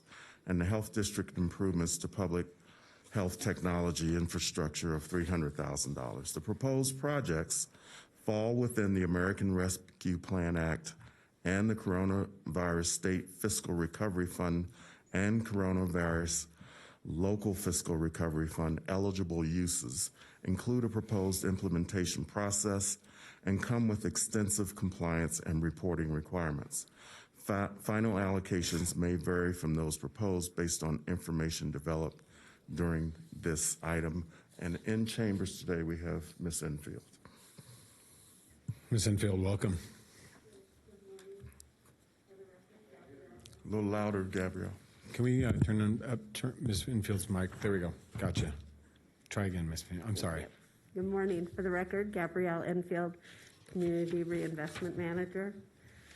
Since the last ARPA update in October, we've been working on getting staff recruited and have hired grants and community analysts. They'll start January 3rd, so we're set to begin our process of development for our community-based grant program and assisting with the implementation of the urgent projects that we have identified. We've also have the accounting practices and processes in place now. You'll see very significant detail in the fiscal impact section of the staff report.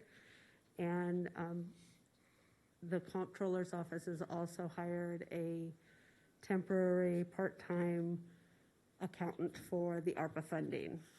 And we've been working throughout the last month and a half with the departments on the applications and review and evaluation of these projects that are recommended here for eligibility with the ARPA requirements from Treasury.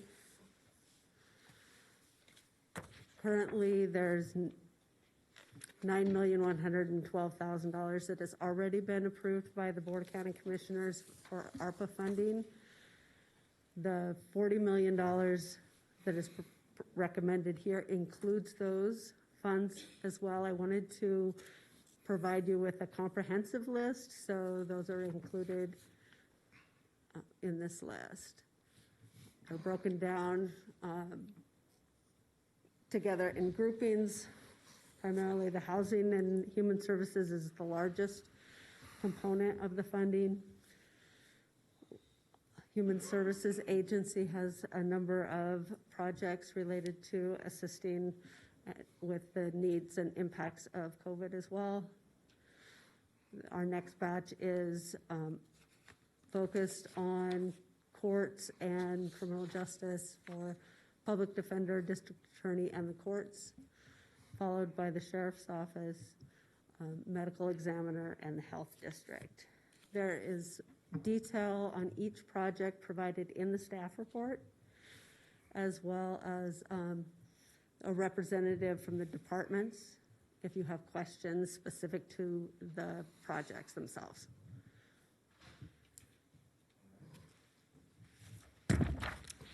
Thank you, Ms. Enfield. Do appreciate that. Are there any questions for Ms. Enfield in regards to specifics of the projects or what's been laid out within the staff report? Okay. All right. Go ahead, Vice Chairman. I mean, thank you, Ms. Enfield, and I'm thankful that we have the ability to do some of these critical. There's some very critical needs here, no question of that. But spending money like drunken sailors, and at what point? I mean, we'll run out of other people's money. So I mean, this is frightening for me. Again, I'm thankful because there's some real needs on here that we were not able to address in other ways, but scares me. That's all I'll say. It has nothing to do with you, Ms. Enfield. Mr. Manager, I've said this to you before. I feel I'm frightened by this. Thank you. Thank you, Vice Chairman. Ms. Enfield, to the Vice Chairman's comments. Within these the recommended projects that were listed today, how many of those do include, because it was part of the staff report to discuss the use of the JEC and human resources to create positions needed for these projects. Do we have an evaluation or understanding how many proposed positions will be created through this?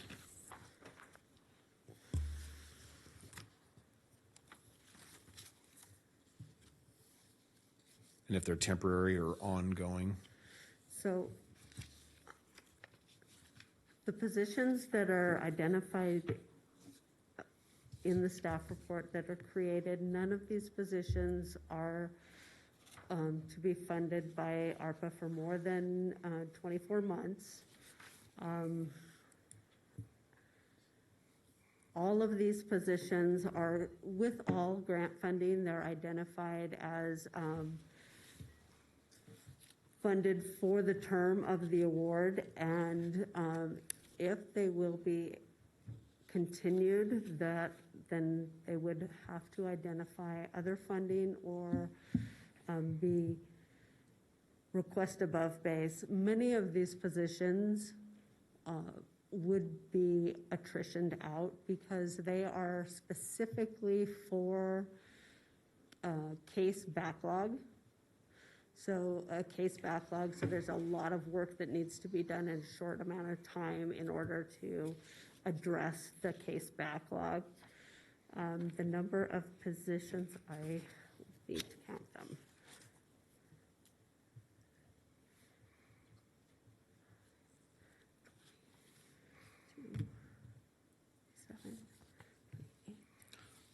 Well, if you don't have to count it for me, you can get it to me. Yeah.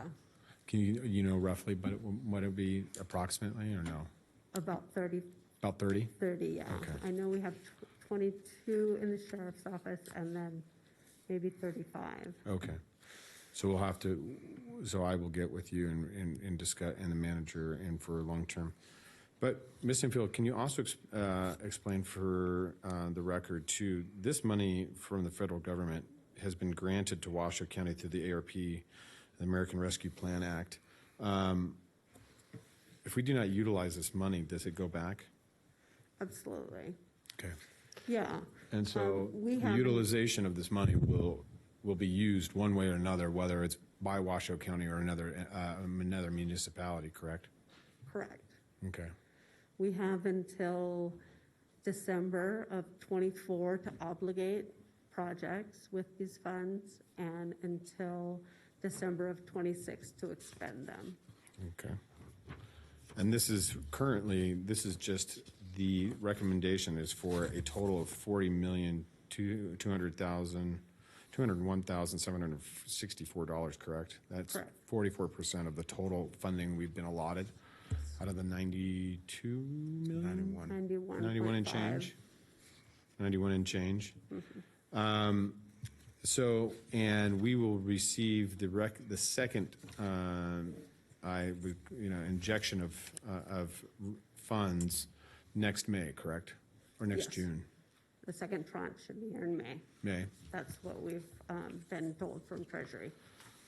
And so, so these funds, we have 24 months to utilize these funds. I share the concerns of the vice chairman, is that, we will have to absorb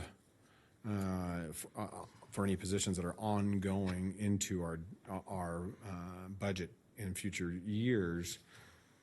So this gives us 24 months of reprieve. However, it does not provide for us for a long tenured. So are we working with budget staff to identify paths forwards for those departments that are asking for those positions right now? Absolutely. Okay. All right.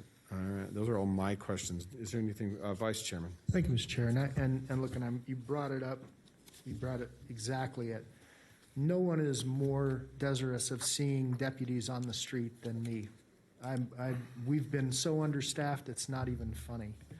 There are many other issues at the SO that need to be addressed, some inequities that at some point in the not too distant future I'd like to talk to you about, not the least of which are bullet-resistant vests. But my concern is exactly yours. How do we pay for this on an ongoing basis? And that's, I've been in business for myself. I still am in business for myself for as many years as I can remember. And I always had to live within my means. And so again, no one wants to see more deputies, more resources out there than I do. That's just one of the things that's in this. It's not just about the deputies. But I want to make sure that we are correctly looking at our budget in the long term to understand are these one-time purchases or are they ongoing expenditures? And that's what has to be dealt with. I'm only here for the next 3 years. This will be for the next commissioner in District 4 to decide. God willing, 3 years, could walk outside and drop dead today. But the point is that we have to have good fiscal policy, and again, notwithstanding the needs, I get the needs. Boy,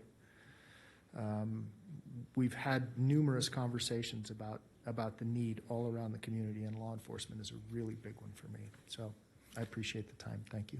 All right. Thank you, Vice Chairman. Commissioner Jung, I have you signed in next. Thank you so much, Mr. Chairman. And I echo Mr. Vice Chairman and the Chairman's concerns about sustainability. That is crucial for the future of anybody else who has to manage this heavy ship, in which, by the way, this heavy ship also carries the financial and fiduciary duties of many and sundry financial ships around here vis-a-vis bonding. So I keep an eye to that, and I think this entire commission would agree that I probably live the most fiscally conservative in my personal life and hate to spend money. It actually makes me very nervous.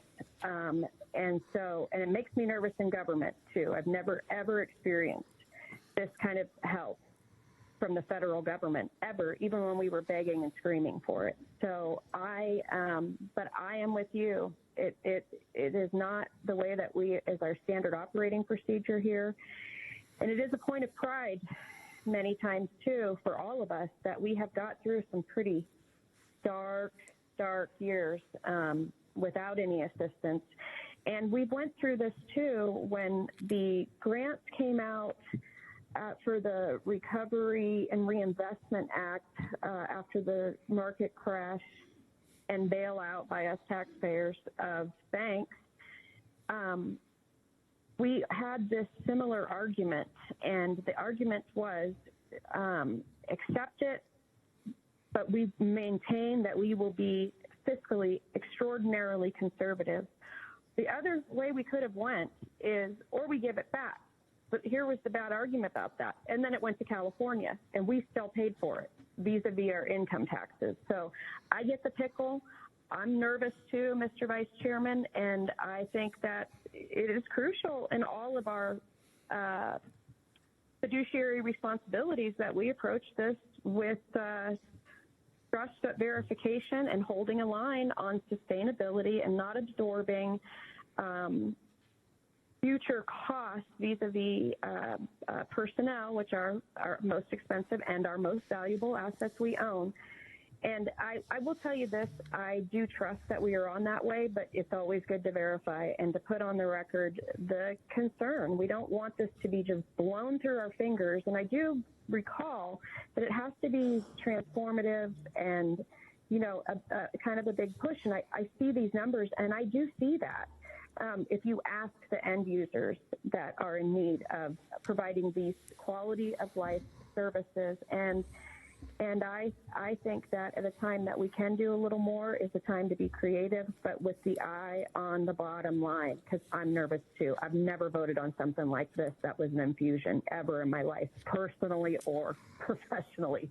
So I share it, but I do trust, but I will encourage everybody to continue to verify, because it can become a culture, and I don't want to live in a culture that believes that our resources are never ending, because that's just not the reality of our life. So I share those, and I thank you. And again, that's not Miss Enfield, that's not Mr. Brown's, that's nobody's fault that we are nervous.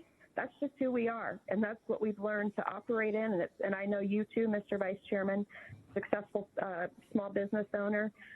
That's why I like you in the mix when we're doing budget.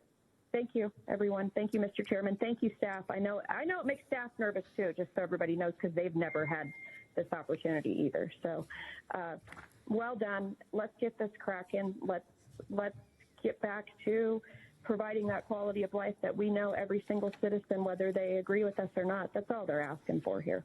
So thank you, Mr. Chairman and Vice Chair. Thank you, Commissioner Jung. Do appreciate it. One thing I would share as well is that through my conversations with the other leadership across the state, many counties, only one county received more than we did, which would be Clark County, obviously due to its population and size. However, as the second largest county, we received the second most amount in the state, next to the state and Clark County. But still the common theme is that to address amongst all of the counties and cities for that matter, is to address the immediate needs that can help address the concerns with capital injections and different things of that nature, and what many of the commissions are doing. However, they are holding back a good chunk. And I think Commissioner Jung and Vice Chairman Hartung bring up a great point. Through the downturn of our economy and the recovery, this county has done a phenomenal job being very fiscally conservative. We've maintained a significant end-year balance for many, many years. Our financial and budget departments have done a great job making sure that we still are functionally available to deliver services without cutting. And as long as in my 7 years of tenure, I've never seen any cuts to any departments except for growth, and that's a benefit even in some challenging times. And so I want to continue to move forward to provide those departments so that we can provide the services to the community. However, I do not want to do it at an expense. So there is some hesitancy to move forward, as you would say, a drunken sailor. But I would like to definitely have a conversation about, as these next injection of funds come in, some reservation about where are we moving those funds to. I have no problem with any of the programs that are listed here, because being aware of all these departments very intimately, these are needed updates and needed adjustments to all of those departments. The courts, the sheriff's office, HSA, all need this money tremendously to continue to operate, because they've been operating in what I would call bubble gum and popsicle sticks. And so to make sure that we can continue to provide that services as our community continues to grow. Remember, I'd like to remind everybody, we grew by 66,000 people since the last census was taken in 2010, and just since 2020, when the census was taken, I believe we've probably grown a percentage or two more on top of that. So with that being said, I think where we're moving with the American Rescue Plan Act funds and what you have done, Ms. Infield, in managing that grant, I have to thank you. A tremendous amount of work has been placed upon your shoulder with quite an extensive amount of money to identify functional plans that work within the Treasury's guidelines and make sure that we can, recover those funds and move forward, because this is just, giving the funds is just the first part of this. The reporting and what comes in the next 24 months is going to be where the heavy lift is. So I thank you and for all the time and effort you've put into that, and also to the manager's office to identify. So those are my comments as to this. Commissioner Herman, I have you signed in next. Thank you, Mr. Chair. I just wanted to thank the grant angel here of the county. She's just amazing. She has helped us out in so many desperate situations, I'll tell you. And I'm grateful for the fact that we are going to be able to, especially in the North Valleys, have more sheriffs on duty and have the public safety and the crime rate goes down. And so I'm really pleased with that. I pushed for that very hard. So thank you very much. My pleasure. All right. Do we have... Mr. Edwards, I'm going to ask you to provide us a little direction here on how you'd like us to stylize a motion. There's one in the staff report. Vice Chairman, you want to take a stab at that? I will in a second after you do your motion. And I will support this for all the reasons that we've talked about, but I want to be wary. I would move to approve the allocation of the American Rescue Plan Act funds through the Coronavirus State Fiscal Recovery Fund and the Coronavirus Local Fiscal Recovery Fund in the total amount of $40,201,764, and direct the Comptroller's Office to make necessary net zero cross-fund and cross-functional budget appropriation transfers, and authorize Human Resources per Job Evaluation Committee, or the JEC, evaluation as applicable to create the necessary positions to the 23 proposed projects as were listed. All right. After you did such a good job on that, I'll second it. I have a motion from Vice Chairman. I have a second from Commissioner Herman. Madam Clerk, do we have, and I'm getting the thumbs up from my district attorney. Madam Clerk, will you please call public comment? I have Melanie Sutton signed in, but I don't see her in chambers. Ms. Sutton? All right. That is it. All right. Ms. Martinez, would you like to speak?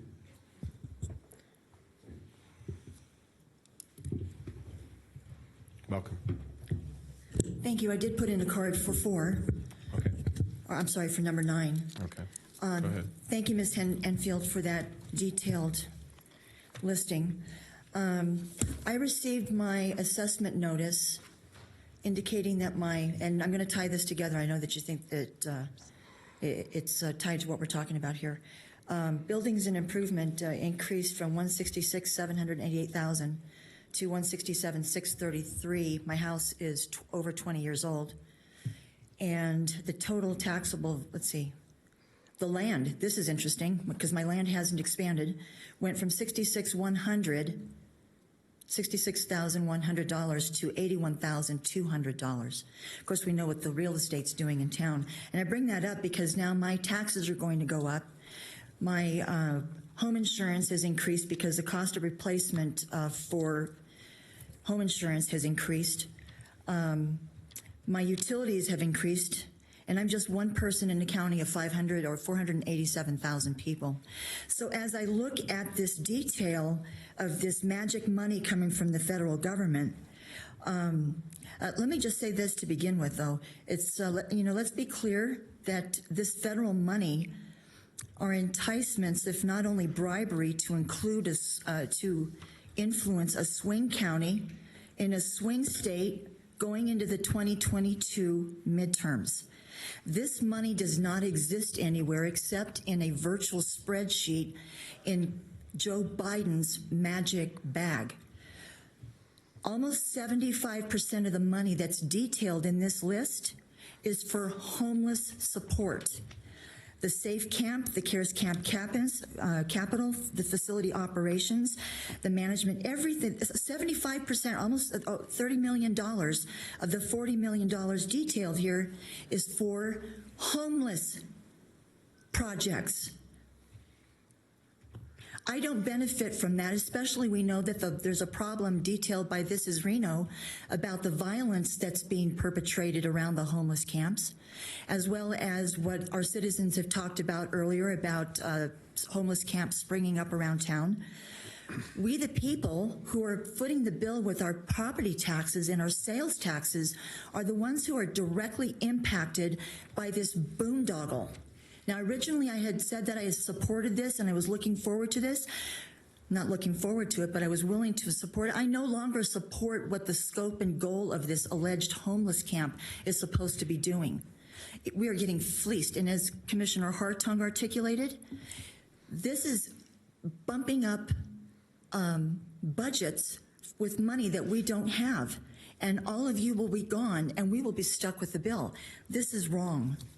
That needs to, and so I would ask that you vote consistent with your articulated comments. This needs to be reworked, and we do need deputies, but their items aren't detailed in the homeless program. Thank you. Thank you. All right. Seeing no further public comment, we'll close public comment and bring it back to the board. I have a motion and I have a second. I will call for the vote. All those in favor signify by saying aye. Aye. Aye. Aye. All those opposed? Motion carries unanimously with all commissioners voting. All right, ladies and gentlemen, it is 12:14. We are going to do 2 more items. We're going to try to get through the consent agenda and do a block vote for some of the items, and then we will go into recess for lunch and then come back. So with that, we have our consent agenda. Mr. Manager, item 10. Is there any items on the consent agenda outside of acknowledgement of obviously our folks from Our Story for 10C3, but Mr. and Commissioner, Vice Chairman, do you want to acknowledge some of the donations, obviously from the districts? Yeah, I'm happy to do that, but I also would like, I see Mr. Smith and Mr. Solero both, and I know there's some folks from Tumwa. Maybe we can just give, and I know we're tight for time today, and I've articulated that I can't, after 2:30 I'll be gone, but I will come back and try to finish up this afternoon. But 10C4, I think we just need to give a brief explanation of what that is. I'm in support of this, and I know that Tumwa has done a great deal of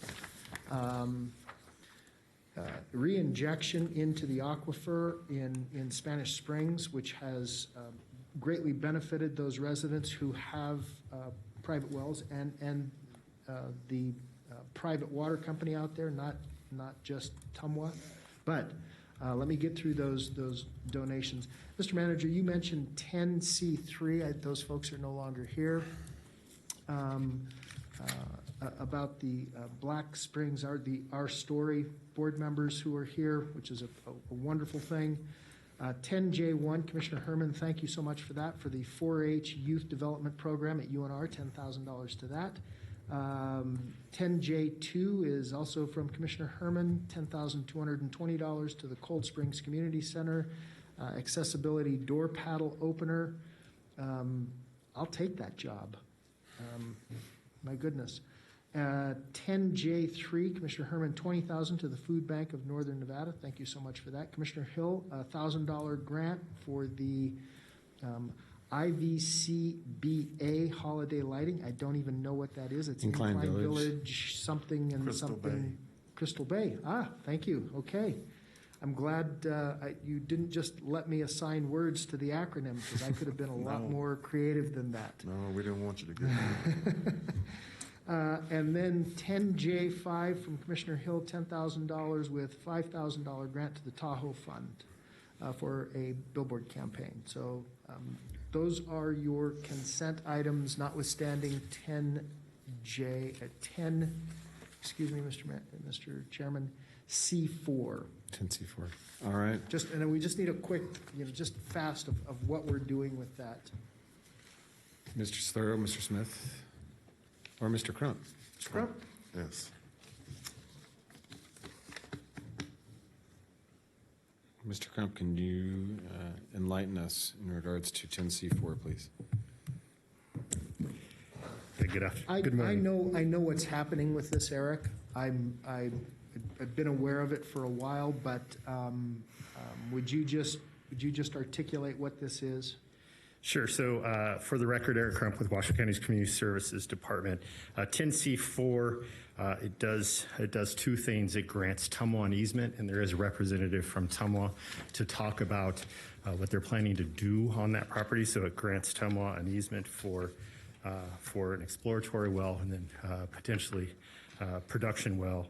And then also there's approval of a consent to use. There is a deed restriction associated with that property. Tumwa reached out to the folks associated with that to make sure that this easement didn't contradict or was in compliance with that easement. So that's the other part to this. So I'll let Tumwa speak to the technical side of things. Again, thank you, Mr. Chairman, for these explanations. For the record, Christian Croft, Truckee Meadows Water Authority. We have a production well currently in the north part of Spanish Springs, the Donovan well. It's old, it's in need of replacement, so we're looking for a new site to replace that well. The existing site is small. This allows us to have the room for a drilling rig to come in and drill an exploration well. And depending on the geology, water quality, and water quantity, move forward, and yes, we do. Yeah, I mean, it's substantially more. I know for a fact because I've looked into this, and are we not stabilizing the water system as best as we can? The groundwater supplies out in that valley with injection. Oh, yeah. We have a pretty significant recharge program in that part of the valley and in other parts of Washoe County. Wonderful. That's all I need, Mr. Chairman. Thank you. Appreciate it. Thank you for coming. Thank you. Thank you, Christian. All right. Nice to see you. So with that being said, and with that explanation on 10C4, I want to thank Commissioner Hill and Commissioner Herman for their continued service in regards to their donations and support of projects throughout our community. I'm looking for a motion to accept the consent agenda as posted. So moved. I have a motion. Do I have a second? Second from Commissioner Herman. Is there any public comment? I do not see anybody signed in on any of these items. All right, seeing no public comment, we will close public comment. I'll call for the vote. All those in favor signify by saying aye. Aye. Aye. All those opposed? Motion carries unanimously with all commissioners voting. All right, and we are on, Mr. Vice Chair, do you have a block vote for us today? Yes. For the board's consideration, Mr. Chairman, I would propose that we put item 11, 12, 13, 14, 15, 16, 17, 18, 19, 20, 21, 23, 24, 25, 26, 27, 29, and 34 into block. All right, I have a motion. Do I have a second? I have a second.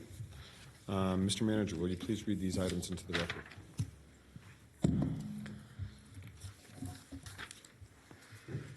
Item 11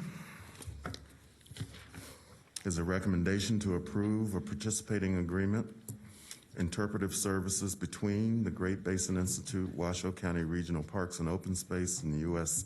Department of Agriculture, Forest Service, Humboldt-Tiobe National Forests for continued cooperative visitor services and programming at the Galena Creek Visitor Center and Recreation Area. A non-cash value of $102,911, and authorize the Director of the Community Services Department to sign the agreement on behalf of Washoe County, and further authorize the Operations Division Director of the Community Services Department to annually approve the annual operating plan on behalf of Washoe County Community Services. Item 12 is a recommendation to approve an agreement for professional services between Washoe County and National Plant Services, Inc. to provide inspection services and incidental repairs for certain portions of the South Truckee Meadows Sanitary Sewer Collection System, $182,250. Item 13 is a recommendation to approve the purchase of 9 model year 2022 BMW R1250 RTP police motorcycles with Sierra BMW motorcycle 1380 Clep Lane, Sparks, Nevada 89431 in the amount of $246,003.39, utilizing state of Nevada bid number S5 DPS NV20-3728 pursuant to the joinder provision of NRS 332.195, and authorize the purchasing and contract manager to issue a purchase order.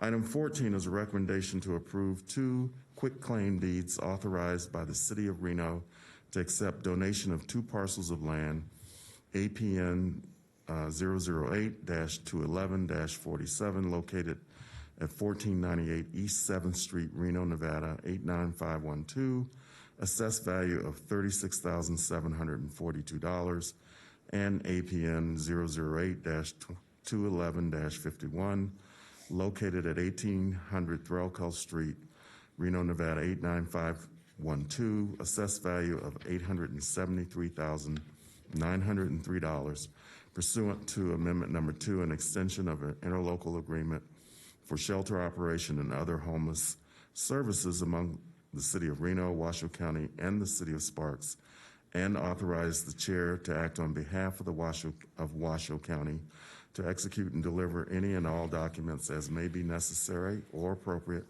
to accomplish the acceptance of this donation, this land donation.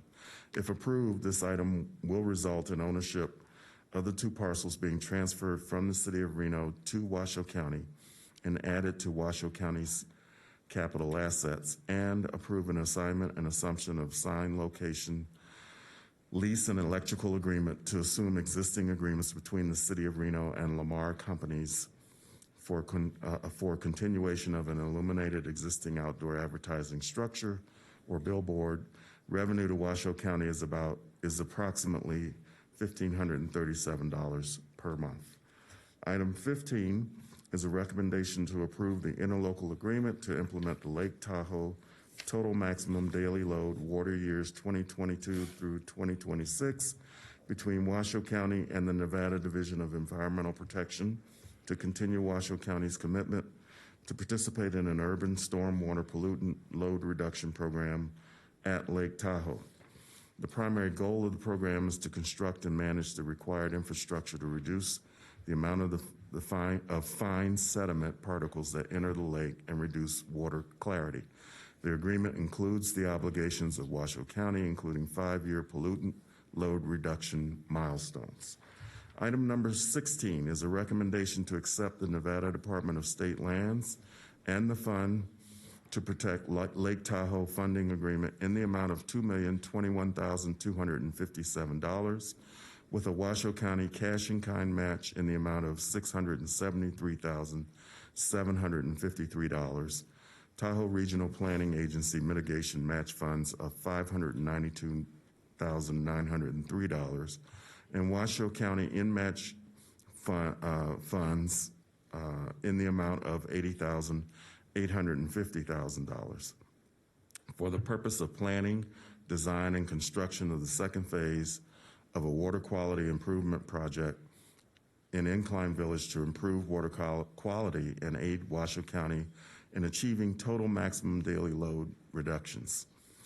The project is an extension of Lower Wood Creek WQIP Phase 1 and has a design, planning, and construction component. Water quality design and construction elements for the Lower Creek Phase 2 WQIP may include storm drain pipes and manholes, concrete curb and gutter, shoulder stabilization, channel improvements, infiltration chambers, catch basins, water quality treatment basins, culvert improvements, rock slope protection and revegetation to control erosion and improve water quality. Approve the funding agreement with a grant period retroactive from October 18th, 2021 through March 31st, 2023, and direct the Comptroller's Office to make the necessary budget amendments.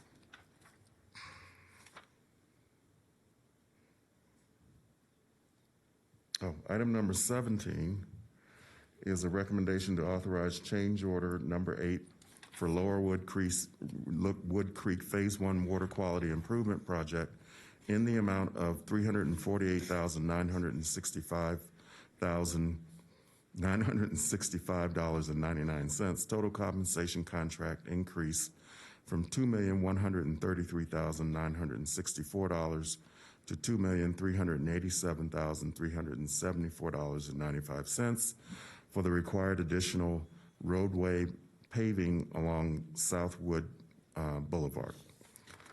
Item number 18 is a recommendation to accept a renewed Violence Against Women grant to the District Attorney's Office in the amount of $198,058, $19,806 indirect, $72,709 required match from the State of Nevada Attorney General's Office to provide funding for a Deputy District Attorney 3 retroactive from July 1st, 2021 through July 30th, 2022, and direct the Comptroller to make the necessary budget amendments and retroactively authorize the District Attorney or his designees to sign the grant agreement. Item number 19 is a recommendation to approve budget amendments totaling an increase of $200,000 in both revenue expense to the FY22 Air Quality Management EPA Environmental Protection Agency Environmental Information Exchange Network grant retroactive to October 1st, 2021 through September 30th, 2024, and direct the Comptroller's Office to make the appropriate budget amendments. Item number 20 is a recommendation to approve the FY22 COVID-19 Health Disparities Grant Subaward retroactive to October 8th, 2021 through March 31st, 2023, and direct the Comptroller's Office to make the appropriate budget amendments totaling an increase of $1,241,516 in both revenue and expense. Item number 21 is a recommendation to retroactively approve purchases not to exceed $3 million in FY22 from My Next Career Path temporary staffing in support of the COVID-19 response efforts and COVID-19 vaccination events. Item number 3, is a recommendation to accept an FY22 sub-grant award from the State of Nevada Department of Health and Human Services Division of Public and Behavioral Health in the amount of $175,175, no county match, retroactive from October 1st, 2021 to September 30th, 2022, to support the position and activities of the Regional Behavioral Health Coordinator, authorize the Director of the Human Services Agency to execute the grant award documents, and direct the Comptroller's Office to make the necessary budget amendments. Item number 24 is a recommendation to approve the engagement of Sherman and Howard LLC for the provision of services for bond counsel of up to $110,000 and special counsel regarding disclosure of up to $110,000 for a combined total not to exceed $220,000 for the proposed Washoe County General Obligation Limited Tax Refund Bonds, Series 2022A and Series 2022B.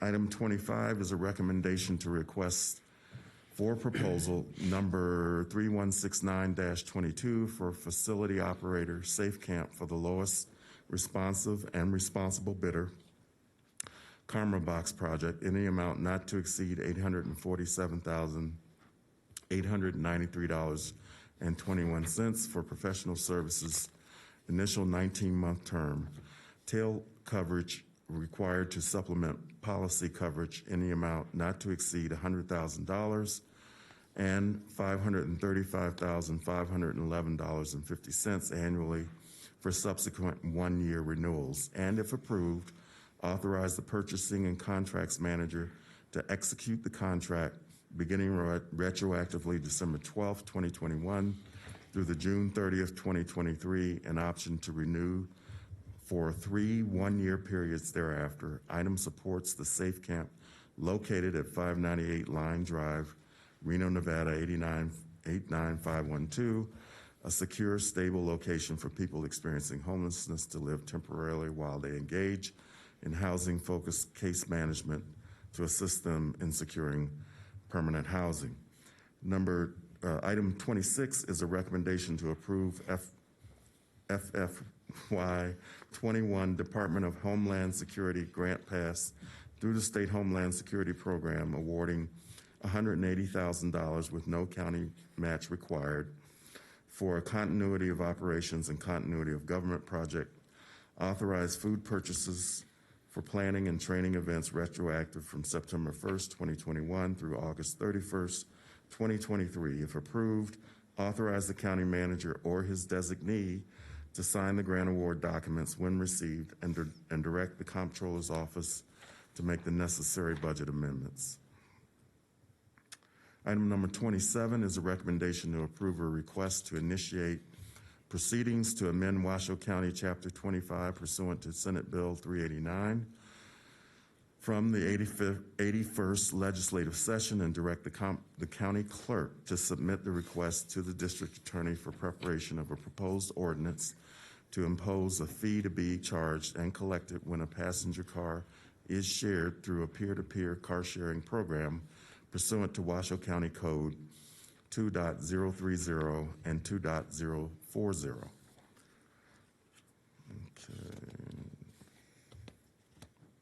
Item 29 is a recommendation to approve the attached resolution to augment the Capital Improvements Fund in the amount of $2,561,234.91 and the Parks Capital Projects Fund in the amount of $525,096.98 to increase revenue expenditure and transfer authority for capital projects for fiscal year 2022 in accordance with Nevada Revised Statute NRS 354.598.005 and direct the comptroller to make the appropriate budget amendments. Okay, item number 34 is a recommendation to adopt the Washoe County Regional 911 Master, no, I'm sorry, that's the wrong one. Item 34 is a recommendation to approve the reimbursement of costs incurred by the City of Reno, the City of Sparks, and Truckee Meadows Fire and Rescue for expenses related to and in support of enhanced 911 emergency response system and portable event recording devices as recommended by the 911 Emergency Response Advisory Committee on November 18th, 2021, in an amount not to exceed $1,309,643.34 as specified within the adopted Enhanced 911 Funds operating budget.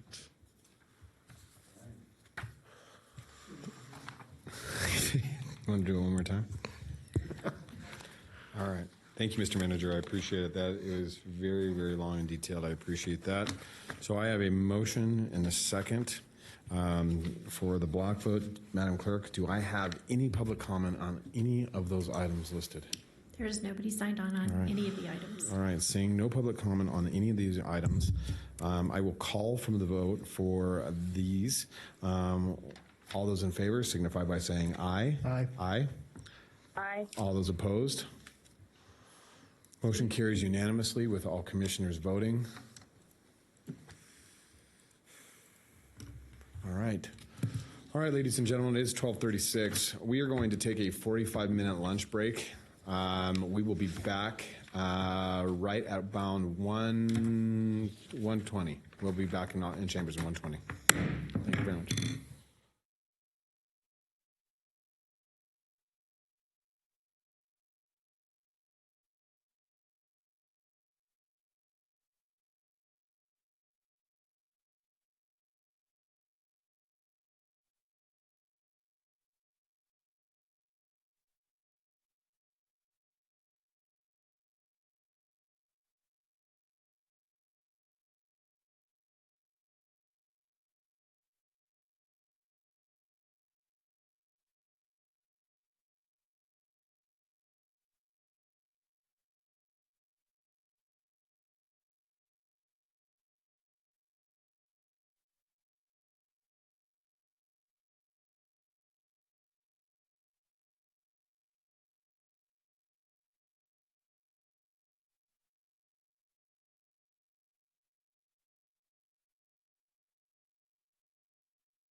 Can you hear us?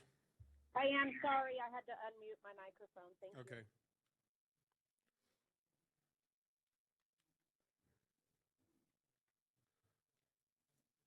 Hey, Eric. Can we get Christine down here, and we're going to go right into, we'll do 28. We'll do 28, and then we'll go right into, because as long as I've got Commissioner Herman, Jung, and Hill, I can do 28, 30, 31, 32, and 35.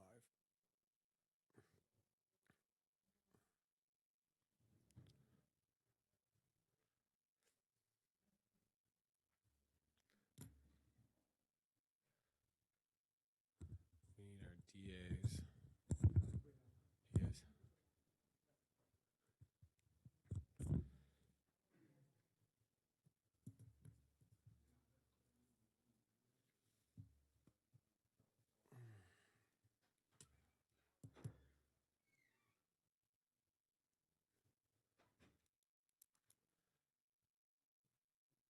There's our DA. All right, ladies, you ready? Okay. You're good in the back? All right. All right, ladies and gentlemen, we're calling this back to order. Thank you for allowing us a quick lunch recess. Commissioner Hartung is absent currently, so please let the record reflect that Commissioner Hartung is absent, and he will be back with us later this afternoon. So we have moved through this morning's a good chunk of our agenda. Now we're going to move on to, this is the afternoon, will be a little bit more dynamic. So we're going to jump right into item 28. And with that, Mr. Manager, will you take us into 28, please, sir? Yes, sir. Am I on? Yeah. Item 28 is the discussion and possible approval of a resolution to establish a list of fees to be charged to cover the actual cost of providing copies of public records in accordance with Washoe County's public records policy and NRS Chapter 239, including but not limited to NRS 239.052. Among other things, the proposed resolution establishes a fee to cover personnel costs for staff time that exceeds 10 hours in filling any particular request, establishes a reduced hourly rate for staff time that can be charged, and provides an ability to waive all or a portion of the fees. All right.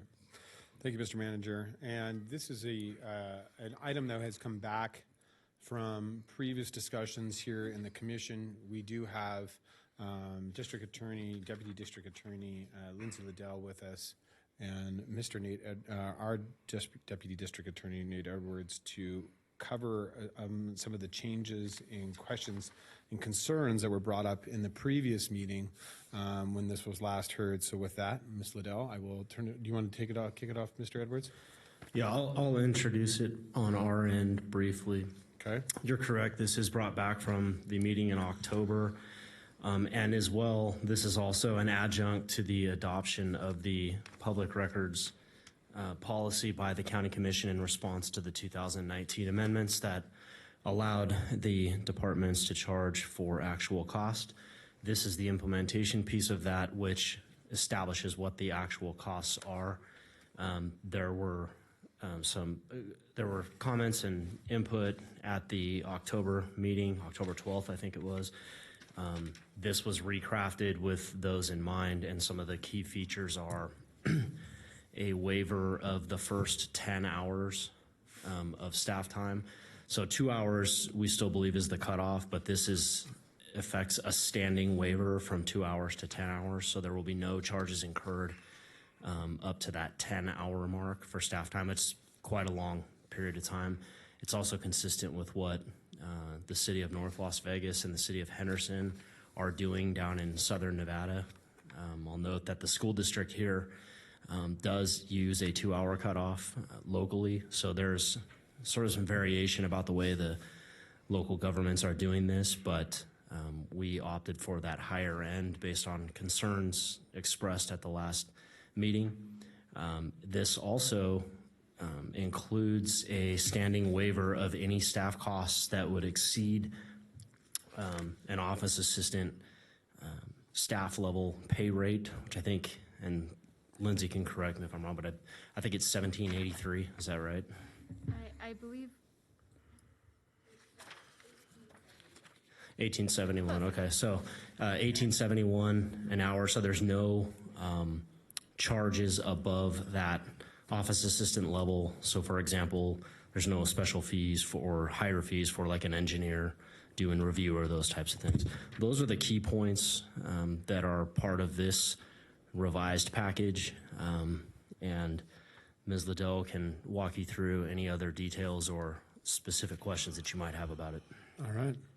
Ms. Liddell, so there were some questions from some of the managers and some of the commissioners in regards to concerns about adjustments that we've had from the, I know Mate just introduced it and kind of gave us the highlights of what it is now, but can you articulate for everyone the changes that we've made from the last presentation to today, if you could? Sure. So the primary changes, as and this is Lindsay Liddell, Deputy District Attorney for the record, is that waiver for up to 10 hours. And the idea behind that is just to really ensure that your run-of-the-mill general request will be processed without a fee for staff time. It's only those onerous or extremely large requests that will incur some staff time charges. The other difference is that rather than the actual cost of whatever employee is working on the public records request, we've proposed a waiver for any staff time beyond that office assistant level, and that's so that members of the public can know and anticipate what kind of rates are going to be charged regardless of who's actually going to be fulfilling that request. Okay. Now, is this going to be uniform across the county, or is it going to be at the discretion of each department head? As proposed, it's uniform across the county insofar as the different departments haven't already done their own fee schedules. For example, the recorder's office has one specific to the recorder's office that would remain. And it wouldn't apply necessarily to elected officials in their departments, but those departments can opt to adopt this same fee schedule. Okay. So, all right. Are there any other questions from any of the commissioners? Commissioner Hill?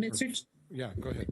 Yes, thank you, Mr. Chairman. I just wanted to, I have no questions. I just wanted to say thank you so much to the DA's office.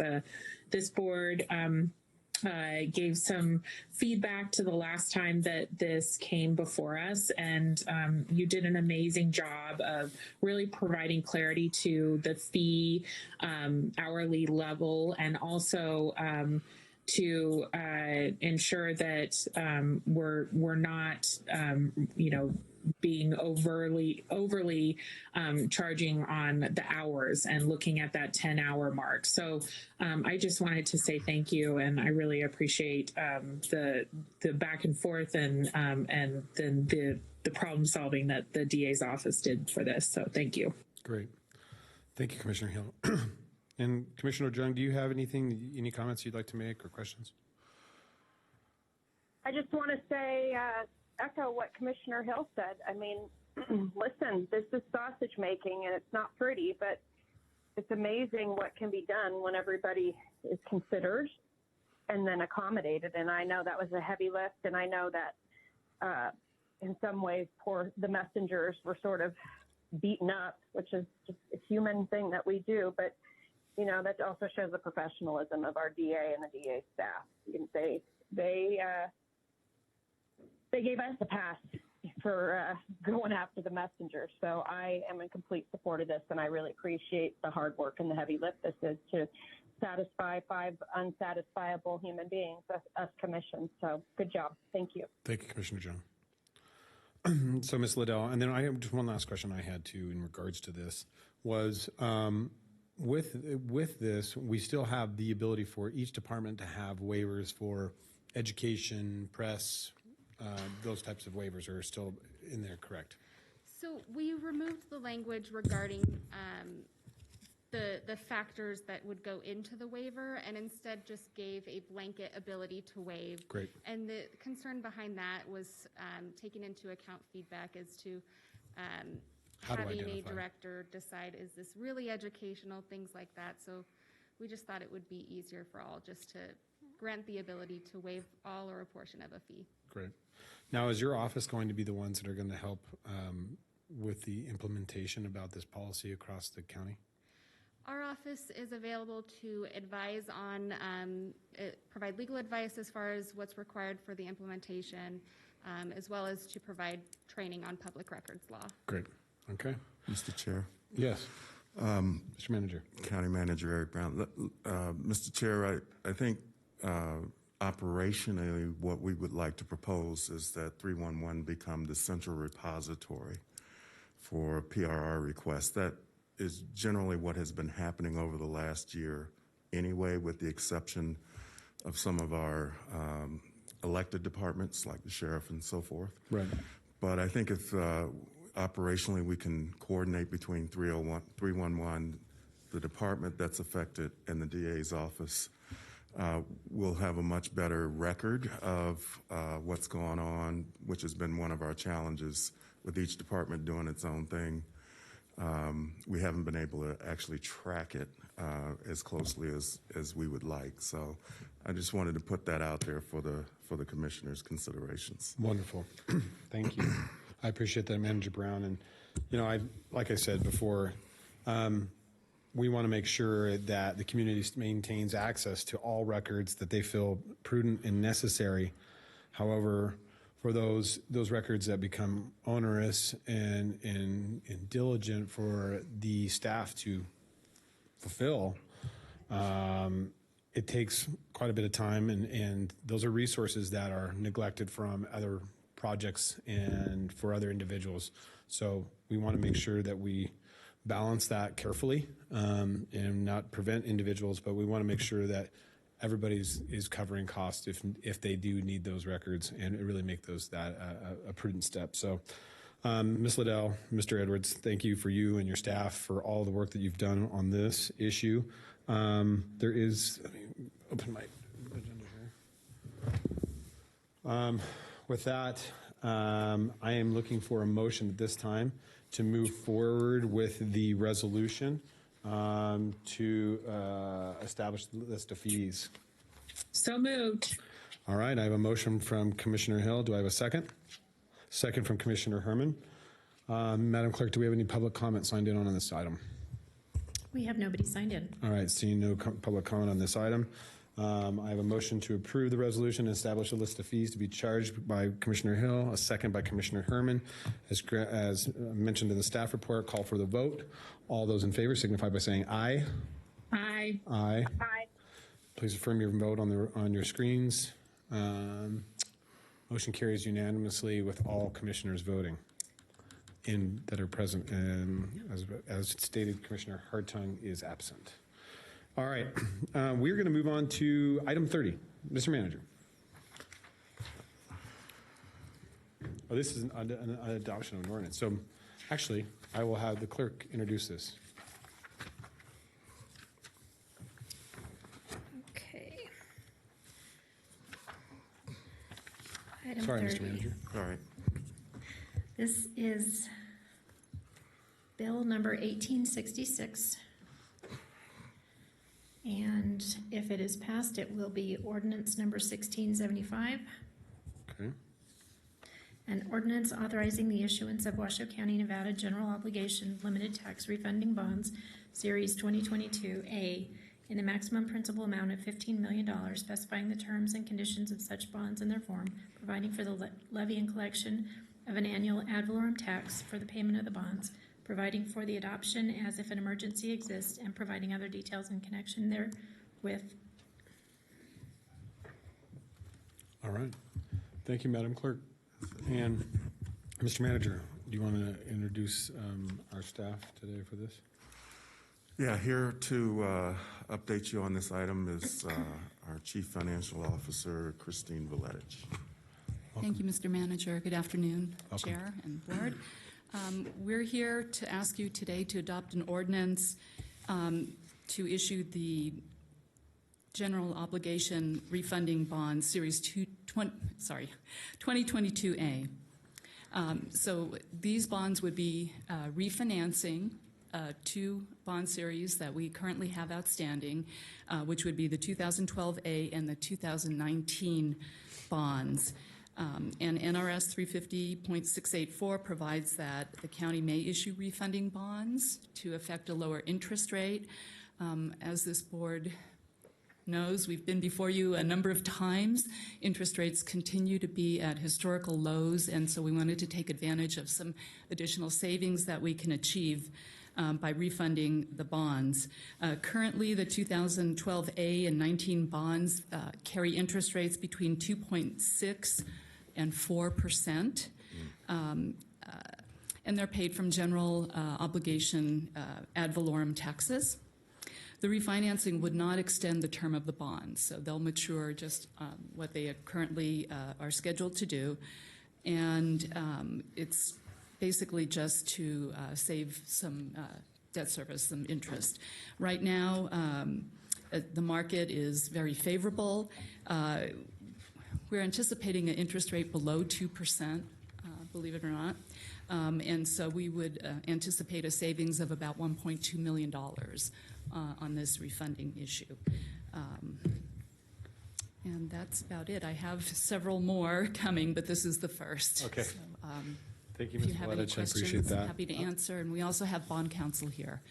Kendra Follett is here from Sherman and Howard. From Sherman and Howard. Perfect. Thank you.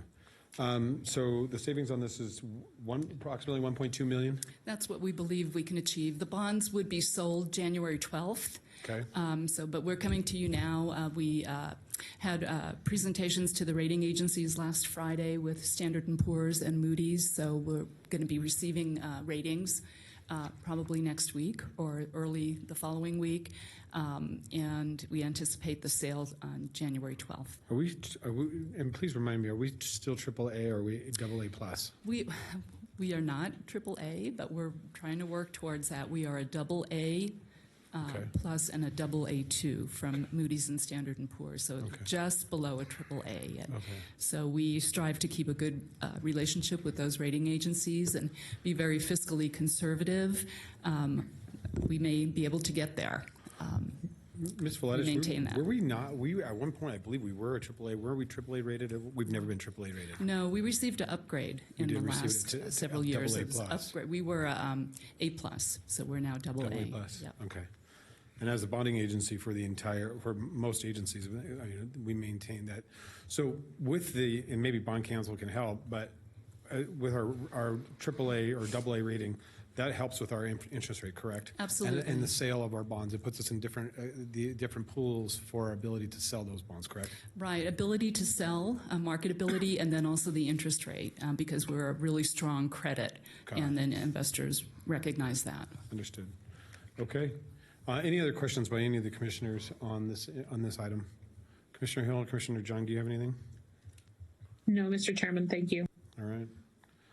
All right. So with that, I'm going to make a motion that we move to adopt the ordinance authorizing the issuance of Washoe County, Nevada general obligation limit of tax refunding bonds, Series 2022A, in a maximum principal amount of $15 million, specifying the terms and conditions of such bonds in their form, providing for the levy and collection of the annual ad valorem tax, for the payment of the bonds, providing for the adoption as if emergency exists, and providing for other further details connecting there within. And this will be ordinance number 1675. That is my motion. Do I have a second? Second. I have a motion, and I have a second from Commissioner Hill on the bill, on the ordinance. With that, I will call, Madam Clerk, is there any public comment signed in? There is nobody signed in. All right, seeing no public comment, I will call for the vote. All those in favor signify by saying aye. Aye. Aye. Aye. All those opposed? Motion carries unanimously with all commissioners voting. Please affirm your votes on the screen. All right, perfect. Ms. Valedich, that takes us to item 31. Mr. Manager, do you want to take us into that? Oh, actually, I'm sorry. No, this is another ordinance. Madam Clerk. This is Bill number 1867, ordinance number 1676, an ordinance authorizing the issuance of Washoe County, Nevada general obligation limited tax consolidated tax refunding bonds additionally secured by pledged revenues, Series 2022B, in the maximum principal amount of $12 million for the purpose of refunding certain outstanding bonds secured by consolidated tax pledged revenues, providing the form, terms, and conditions of the bond and other details in connection therewith, and adopting it as if an emergency exists. All right. Ms. Vladich, can you give us some detail on this one? Yes, thank you, Chair. This is sort of a companion bond, if you will, to the one that we just issued. We plan to sell these 2022B bonds in conjunction with the 2022A.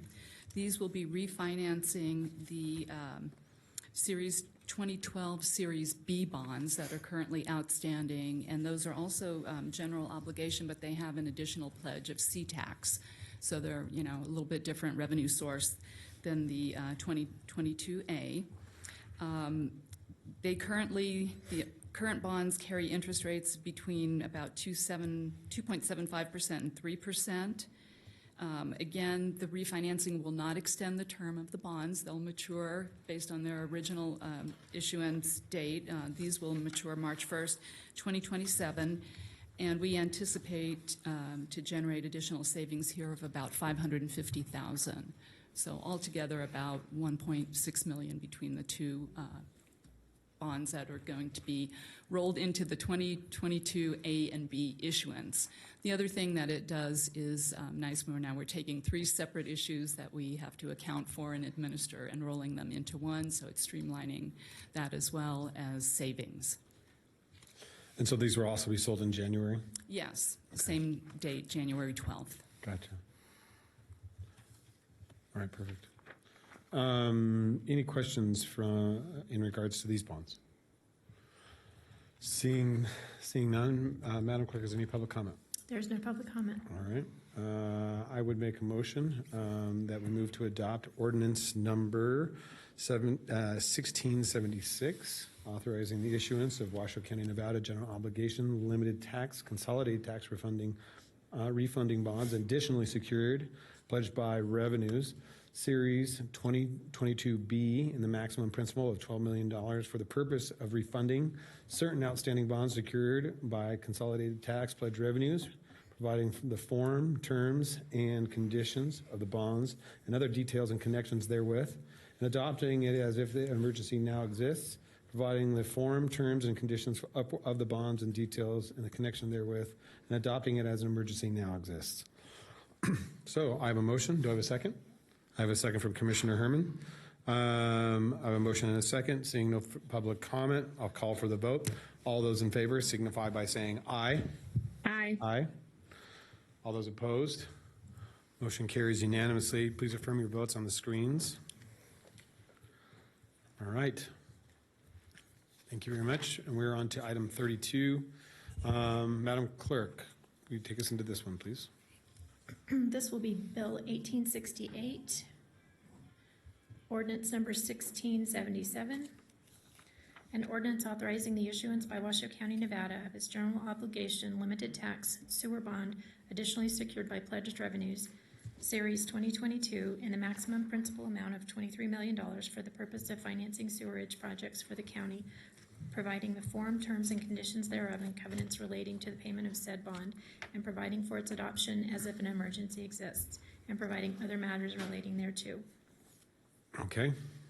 Ms. Vladich, final. Thank you. Final item of today for me. Third time's the charm, right? Okay. Yes, always. This item is not a refunding. This is an issuance of new debt, but it's the second phase of our financing on the South Truckee Meadows Water Reclamation Plant project. So we were authorized $50 million through the State Revolving Fund program. Back in 2020, we issued the first phase of $27 million. So this is this remaining balance of the $23 million. These funds are passed through from the state through the Clean Water Act at very low interest rates and very good terms. It would be a 30-year loan. The way these loans work, we draw down on that amount and we start paying back the interest, but we don't have to start paying back principal until the project is completed or the full amount is drawn down. So it's very advantageous financing for the county. And we, the way they are issues, the county issues a bond, but the state is the sole investor. So the state purchases the entire bond issue, and that's part of the state revolving fund loan program. It's a little bit different than a regular bond, but it's very good. We received the draft contract from the state. Our interest rate is calculated to be 1.47%, so again, below 2% for 30-year money. So we are asking that you approve this ordinance as well. All right. Ms. Valedich, too, I have one quick question. So why are we waiting till January to sell these bonds, or to do the 2 refundings and then issue this new debt? This debt will not wait until January. So this won't. So this is one going will close on December 21st, and it's not subject to the ratings or because it's not being sold to the public. Just issuing. This is being sold to the state as part of that state revolving fund program. So it does.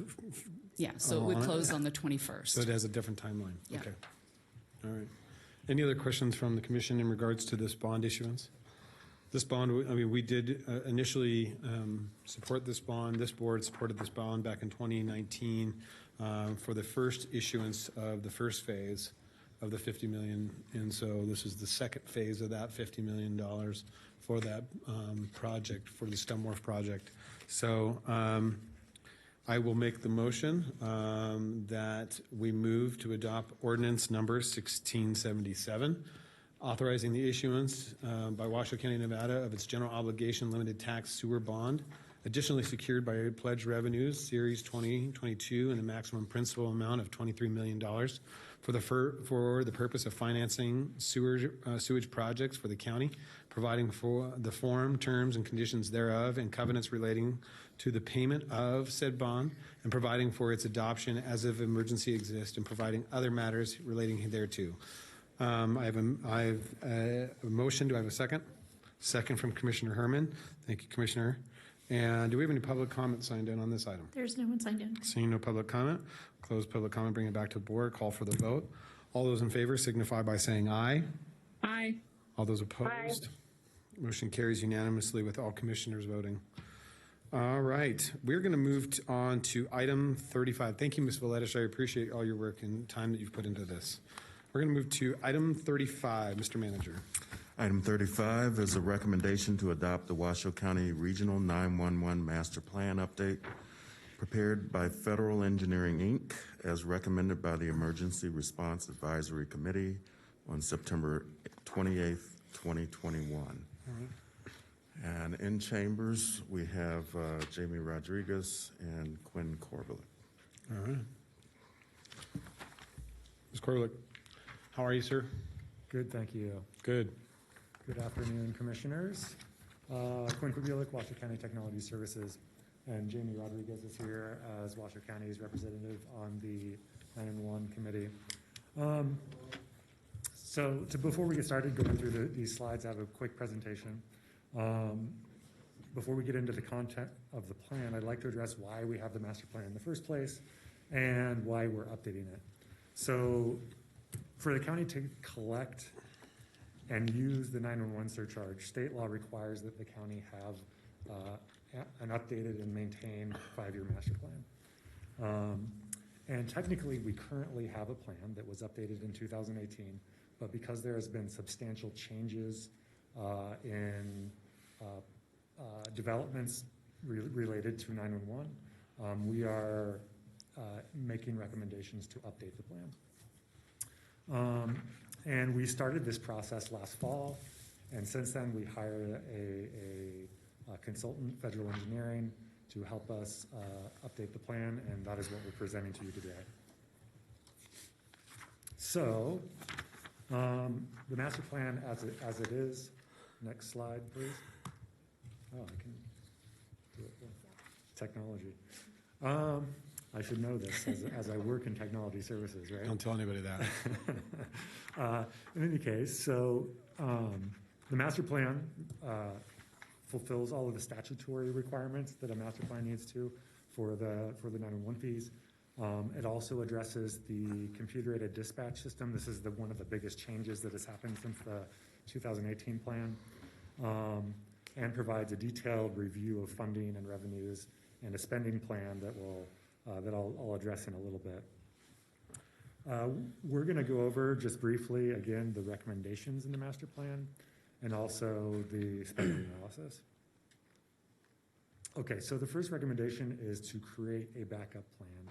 The 2018 plan recommended that we find a backup site for the public safety answering points. That's that acronym, the PSAP acronym. And since then, there's been developments with the city of Reno moving to their, in the future, moving to their public safety center. Mm-hmm. So there will be 3 disparate PSAPs, and that makes it so that we can have 3 different backup sites. If one site fails, we can move to the other site as far as the 911 dispatch is concerned. So this plan, the backup plan recommendation is basically a continuity of operations for the regional 911 system. Other recommendations related to funding is the first is a next-gen 911 readiness assessment. And this is basically to identify funding and needs and create a roadmap for next-gen 911 technology in the region. The next is to conduct an audit of telecommunication funds. So the telecommunications providers collect the 911 surcharge and then remit to the county. So the audit would audit the telecommunications providers to see if they are remitting what they should be based on how many subscribers they have. And the final recommendation here is to establish a structured 911 funding process. And we do have a structured process, but this is just recommendations to improve that. As far as recommendations related to legislative issues is concerned, this recommendation is that Washoe County and partners should consider reviewing existing state legislation to become compliant with FCC regulations. And what that's referring to is the fact that the state law now authorizes the expenditures on body cameras, and FCC has identified that as a diversion of 911 surcharge funds. So there is, and Jamie can speak to this further if you guys have additional questions, or if you want to step in. So there is a move potentially to modify the state law so that those fees can no longer be diverted for the body cameras. Obviously, we'd have to find another way to fund those fees. If we don't do that, and right now this is the current state, we are unable to take advantage of any federal grants available for 911 funding because the state is not in compliance with FCC regulations. So I'm going to jump in on that piece very quickly. Jamie Rodriguez for the record. So there are technically 2 reasons currently that entities within the state of Nevada are not eligible for these federal grants. One is that we are listed as an FCC state that diverts funds based on our state law that allows for the body cams. The second reason is because we do not have a statewide dispatch coordinator. So I just want to be clear that just changing the body cam piece does not guarantee us the ability to get those federal funds. There is still a secondary piece that would have to be addressed. So I just want to clarify that. Okay. Thank you. So we don't want to ignore, as we're updating the plan now, we don't want to ignore some of the recommendations that were in the 2018 plan. So we're going to continue to implement those recommendations as we move forward. Another item that is highlighted in the report is the strike force report from the FCC. This came out in September. And what it does is it clarifies, for one, the surcharge diversion that I mentioned earlier. It also has really helped the committee in helping to clarify what the 911 fees are able to be used for. So we've taken a pretty narrow approach to funding and reimbursements for 911 to date. and we'll continue to take a cautious approach from as far as the committee is concerned.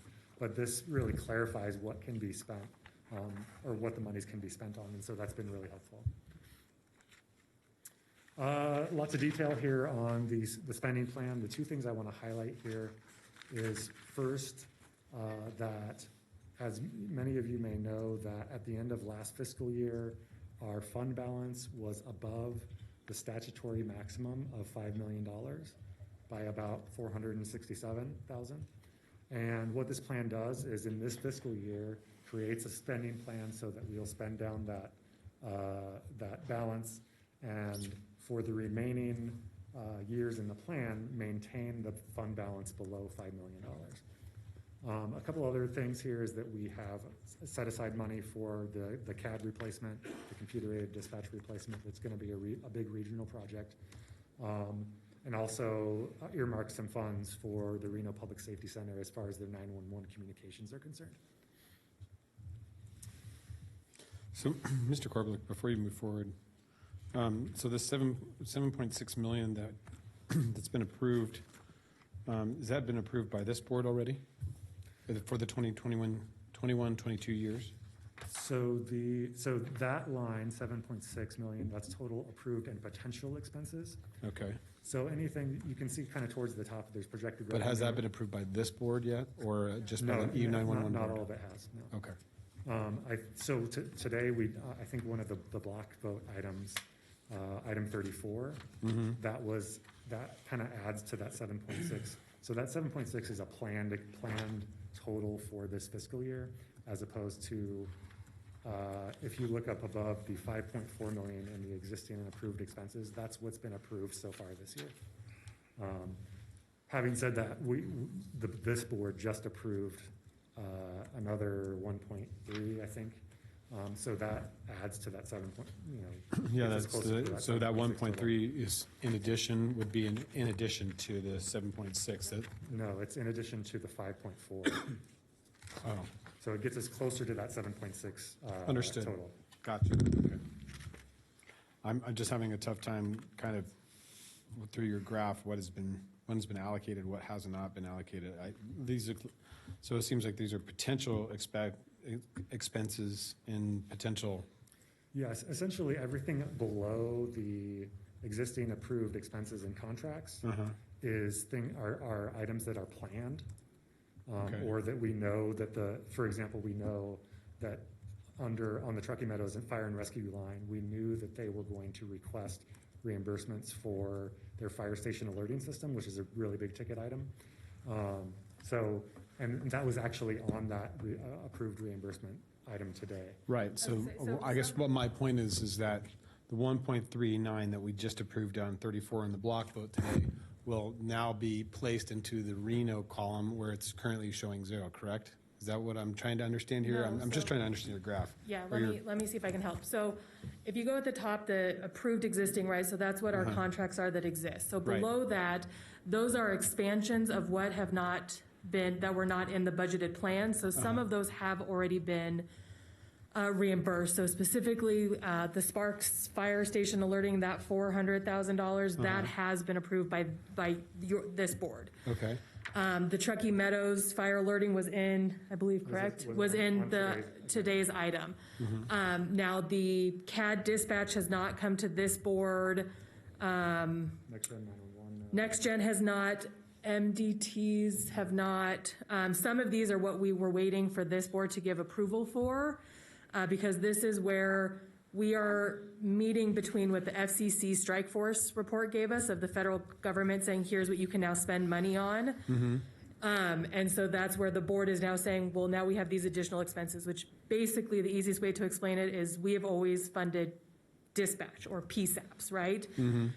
The federal government has come back saying, really, you can also, to a degree, help fund those who are being dispatched. So that's your fire alerting system, that's the MDTs. Those are some of the changes that the advisory committee is recommending that this board consider, that based on federal guidelines are now permissive uses, but they have not actually come to the board yet because we're waiting for you guys to approve that expansion of uses before entities requested the money to bring it to you for reimbursement. hopefully that helps. That does help a little. Thank you. Okay. Currently, we have 2 PSAPs. Do we not? We have 3. We have 3. We have, well, so Reno, Sparks, and Washoe County Sheriff. So we have 3 PSAPs. And we're moving Reno's when they move their police station. Right, so they haven't moved yet, but they did buy the building, and they'll be working on moving from the EOC down to their own PSAP location. So some of this funding will help with that transition, correct? Correct. So if you look in fiscal year 24, 25, and 25, 26, under Reno Dispatch, we have $2 million so far set aside. Okay. From information from them to cover some of the costs for them to actually set up that dispatch. Gotcha. Okay. All right. And Truckee Meadows is 45,000 ongoing, but the 1.14 was that for the dispatch this year? So that is for the phone and data lines, and that's a result of them moving to Remza doing the dispatch. Gotcha. Okay. All right. Okay. I have no other questions. Thank you. Sorry. You can continue. My bad. Thank you. So this last slide is just a conclude or a summary, and it's stating that the plan does fulfill all the requirements of NRS, and then provide a number of recommendations that will help us improve our 911 services. Okay. And Ms. Rodriguez, what's the likelihood that the state will adjust NRS so that we might be able to receive federal funding? So I think it's hard to say right now. I think there's 2 pieces to that. So one, FCC for many years has said, right, that there are states that divert funds. We've been on that list since 2017 when that bill got passed that allowed for the body cameras. We weren't eligible prior to that because of the state dispatch. So that was kind of the first piece of the FCC, right? The second piece was the Strike Force report, which recommends to Congress penalties for states that divert funds. And there's kind of 2 recommendations. One can be that you can just go after the state. And the second one is that you can go after the specific entities who may be diverting the funds. So in the case of Nevada, if you're reading through that report, a penalty would go to the state for it being in the state, like in the state law, that we can use it for that purpose. And then there would be the potential for a fiscal penalty being placed on Washoe County. We're the only county that fully funds body cameras with E911, but there are other counties that have used it for some of the support and supplementary pieces of body cameras. So we and those counties potentially would have fiscal impacts and penalties placed on us. Now, whether the state will act to ensure that Congress, should they pass those types of rules, is not held financially responsible or not, in all honesty, it's hard to say.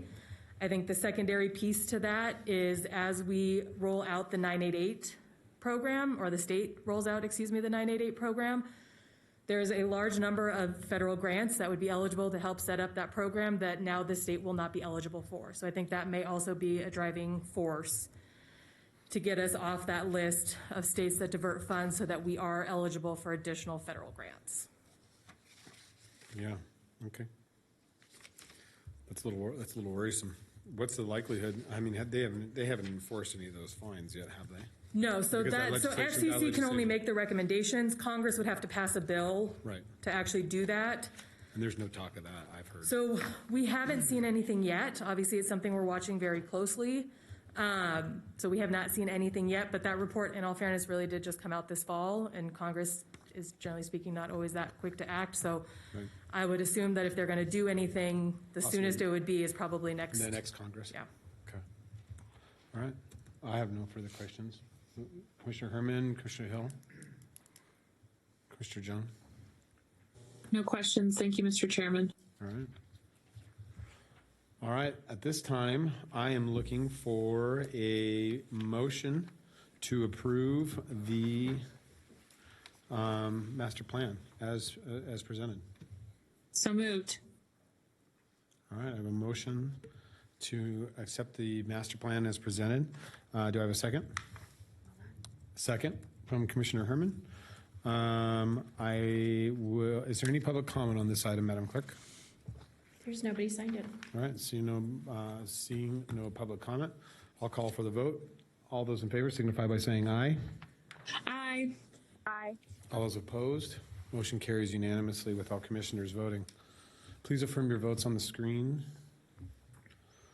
And we will move to item 36. Mr. Manager, this is our public hearing. This is the first of a few of our public hearings. So I'll open the public hearing. And Mr. Manager, do you want to take us into item 36, sir? I believe the clerk will read 36. 36. Okay, Madam Clerk. No, 36 is a presentation. Yes. Oh, It's a public hearing in regards to APN. It's a resolution.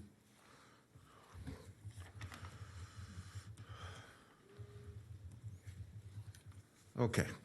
Item 36 is a public hearing to consider objections to Resolution R21-066, declaring Washoe County's intent to convey property located at 1905 East 4th Street, Reno, Nevada, APN 008-382-01 to Nevada Hopes, a 501c3 organization for charitable or civic purposes, and in support of a clinic to serve the CARES campus and surrounding area as authorized in NRS 244.284, and possible action to approve a purchase and sale agreement between Washoe County and Nevada Hopes to outline the terms and conditions of the conveyance, and if the property ever ceases being used for charitable or civic purposes, it will revert automatically to Washoe County, and authorize the county manager to execute any and all required documents necessary for the proper transfer.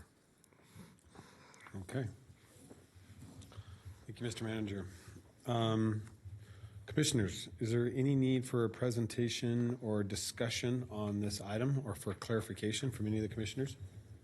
Mr. Chairman, I don't need a presentation. I just am happy to make the motion when the time is appropriate. I'm very excited about this. Thank you. All right.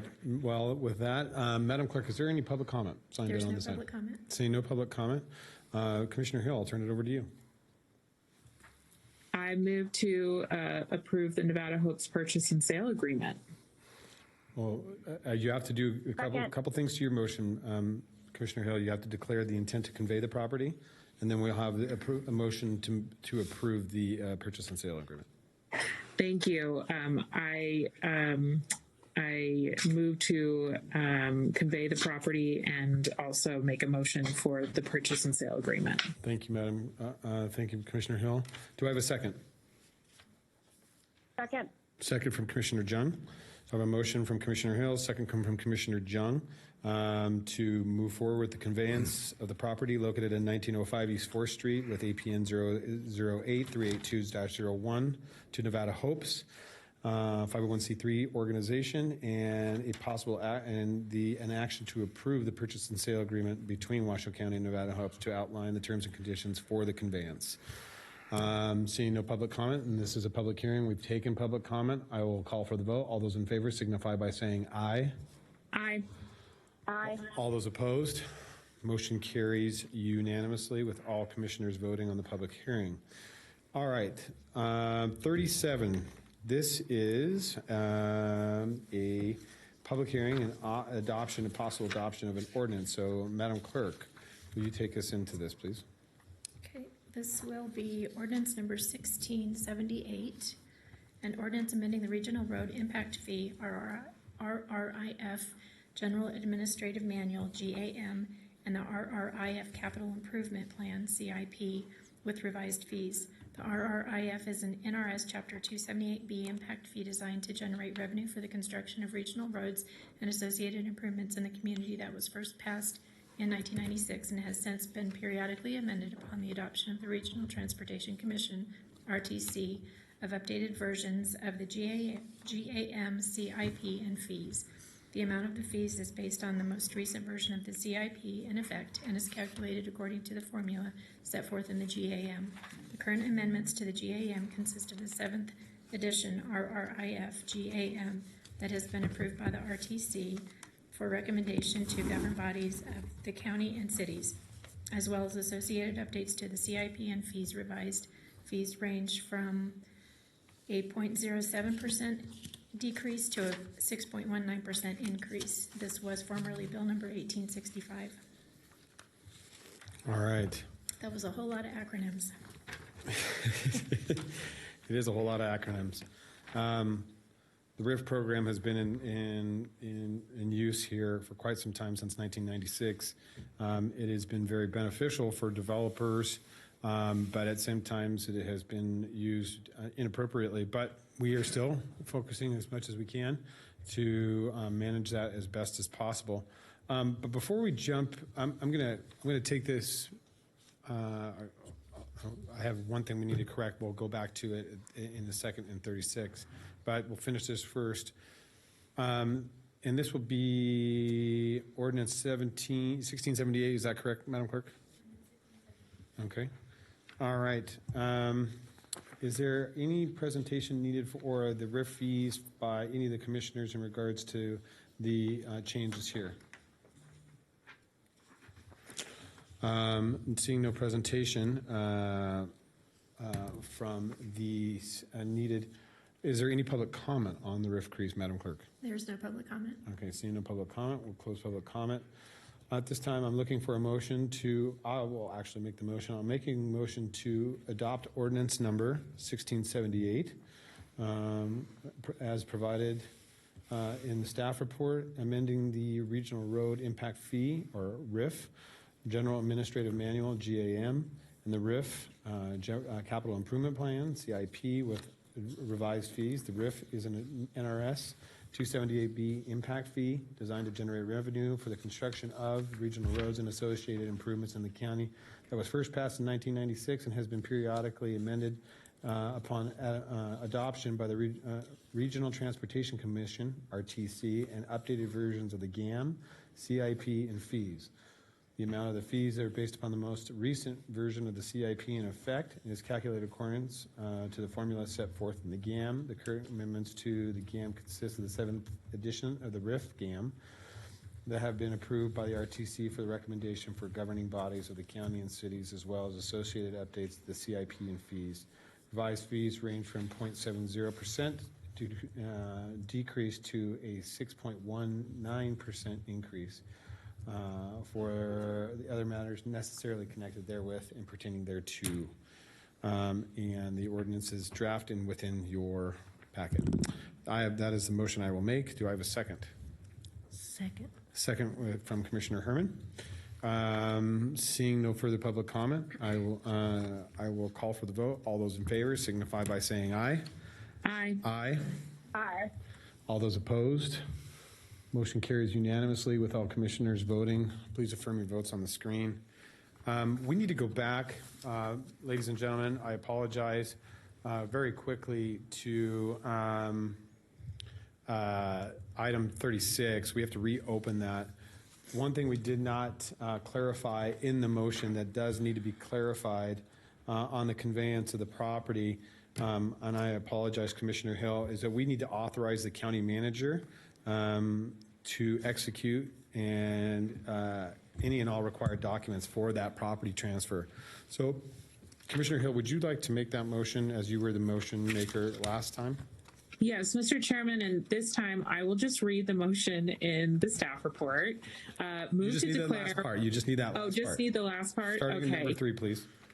Okay, and authorize the county manager to execute any and all required documents necessary for the property transfer. Okay, so I have a motion. Commissioner Jun? Second. Second from Commissioner Jun. So I have a motion and a second to allow for the county manager to execute any and all required documents necessary for the property transfer in regards to the property located at 1905 East 4th Street in conveyance to the Nevada Hopes 501c3 organization. I'll call for the vote. All those in favor signify by saying aye. Oh, wait, public comment? No, is there public comment? There's still no public comment. Still no public comment because I'm too fast. All those in favor signify by saying aye. Aye. Aye. All those opposed? Motion carries unanimously. Thank you very much, ladies and gentlemen. I appreciate that. All right, Mr. Manager, or we're on to, this is a public hearing Madam Clerk, 38. 38 is not. Public, no, it's not you, I'm sorry. Mr. Okay, Manager. item 38 is a public hearing. Master Plan Amendment, case number WMPA 21-0002 for Village Green Commerce Center specific plan.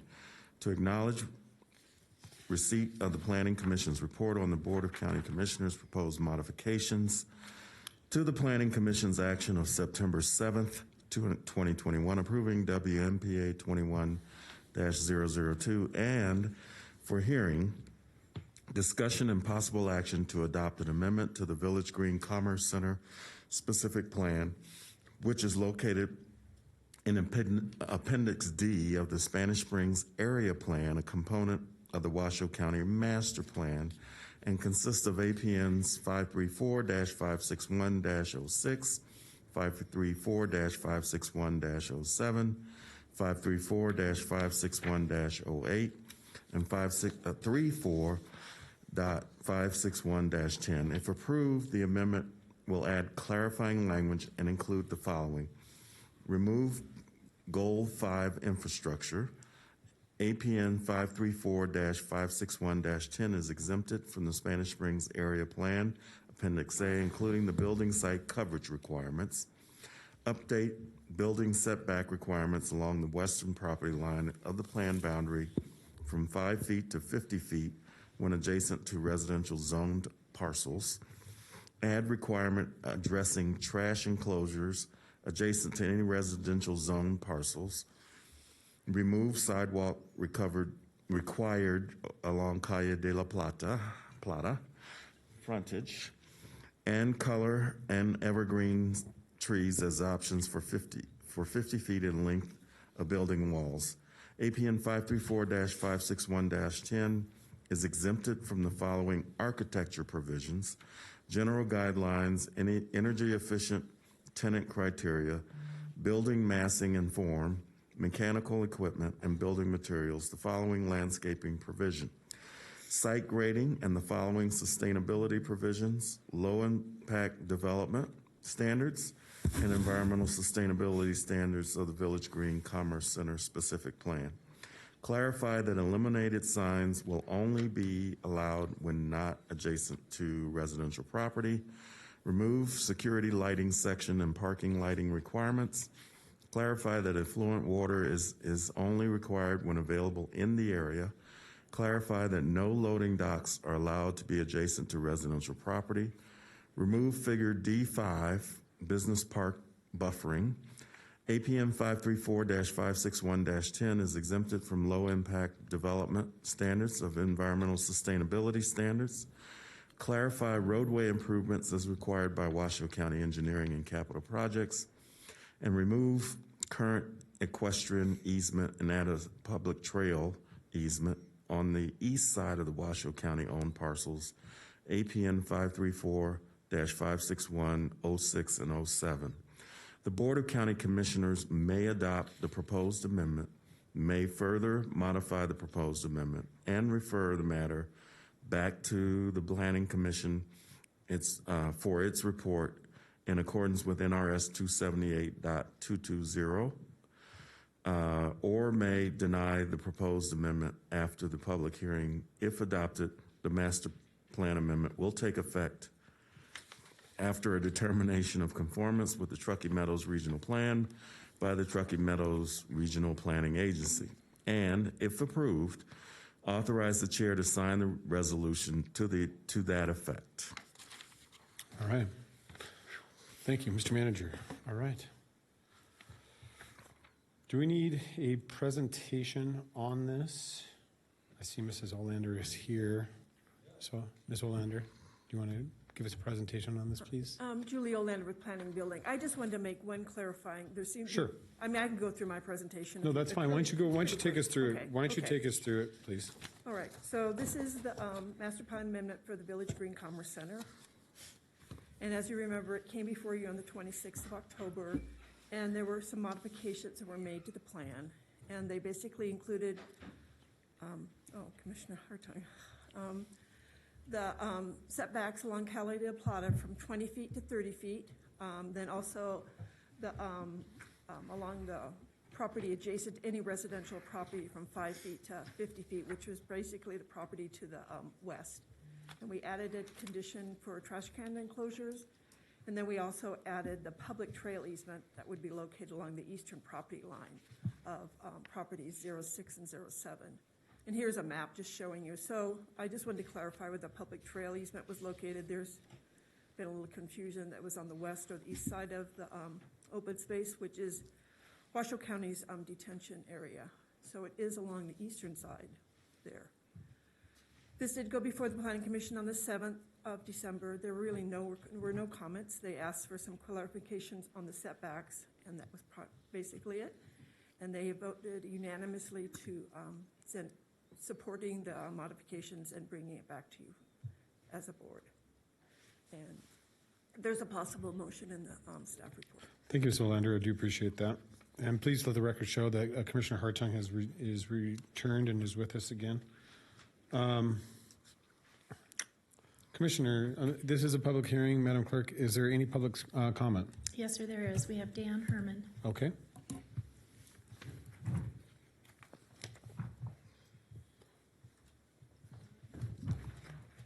Welcome, Mr. Herman. Hello, Commissioners. Thanks for Mr. Hartung to rejoin just in time. So Commissioner Hartung, myself, and a lot of the other citizens in Spanish Springs have been dealing with this property for, seems like decades, but probably with these new owners, whatever, basically the last 10 years, things have changed a lot. This property is inappropriate for our residential community, just flat out and simple. This property was in a specific plan, specifically pushed by a developer, and there were set standards that were attached to that property when it was resold. It was in a specific plan for that specific property. Now the developer goes in, he's changed a whole bunch of stuff, asked for exemptions from this, exemptions from that. I'm tired of the planning staff and the planning commission and the county commissioners not enforcing what was in the original project in the specific plan. So these setbacks, property distance away, are still not enough. This property is surrounded by 4 residential on each side, north, east, south, and west. I guess and it's inappropriate. Developers came in and asked for 5 foot from property line for their development from their neighbors. Come on, you have that in a residential properties across anywhere, Reno, Washoe County. So anyway, the setbacks are still not enough. All these exemptions just boggle my mind. This whole property is exempted from the Spanish Springs area plan. Why are we doing that? All this does aids the developer. And number 3, so it's 38 paragraph 3, setback requirements. And I thank the commissioners for getting what they got here from the developer from 5 feet to 50 feet. That's just on one side. That's not enough. So number 5, pull the sidewalk out of there. Aids the developer. Does it do anything for the citizens? Not in my view. Number 7, exempt. This property is exempt from the following architectural provisions, general guidelines, energy efficient. This whole paragraph aids the developer. It does nothing for the citizens of our community. Washoe County is bending over backwards to help the developers again. You have codes and zoning standards that are set. You need to enforce those and stop giving away our standards. Thank you, Mr. Herman. I have nobody else signed in. Thank you. All right. Commissioners, any questions in regards to the second this ordinance adoption? Mr. Chairman. Mr. Vice Chairman. So I don't disagree with Mr. Herman on some of the points. 50-foot setbacks on all sides, essentially, because there's three sides that abut residential properties. The front setback, we pushed back to a 30-foot setback. The sidewalk, if you know this neighborhood, and I appreciate what Mr. Herman is saying, I get this, but if you know this neighborhood, it's not really terribly walkable. And so I understand that issue. And with respect to the design standards, I was there when those design standards got put into place. My fingerprints are on those design standards. It was a Western theme. We didn't apply those design standards to anyone else in the entire area. That was for the entire Village Green complex, which was supposed to be this industrial, green industrial complex that was going to have, a solar farm and wind farm and et cetera, which were impossible. I'm glad that we were able to get those out of there. We would have had more complaints on the wind turbines than anything. I do hope, I'm hopeful, and I think one of the standards that we should look at, commissioners, in the future is when we have these industrial complexes, let's make them put solar panels on the roof. I don't think that that's an unreasonable thing to sort of offset some of their footprint. We did get, which is a change from the original configuration. All of the bays are internal to the project, so there's not going to be any truck bays on the outside. While I don't disagree with Mr. Herman's position, I think that the mitigations that were asked by the Planning Commission, which is why we got a unanimous vote, there was just an oversight in the last meeting.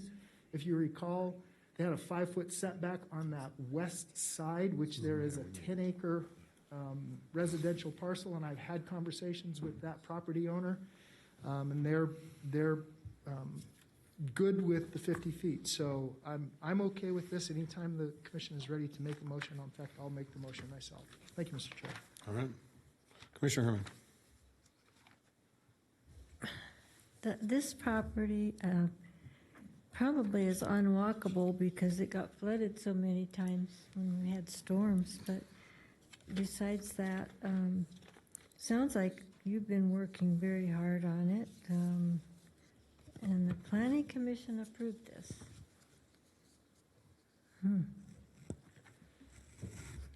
That's the end of my question or speech.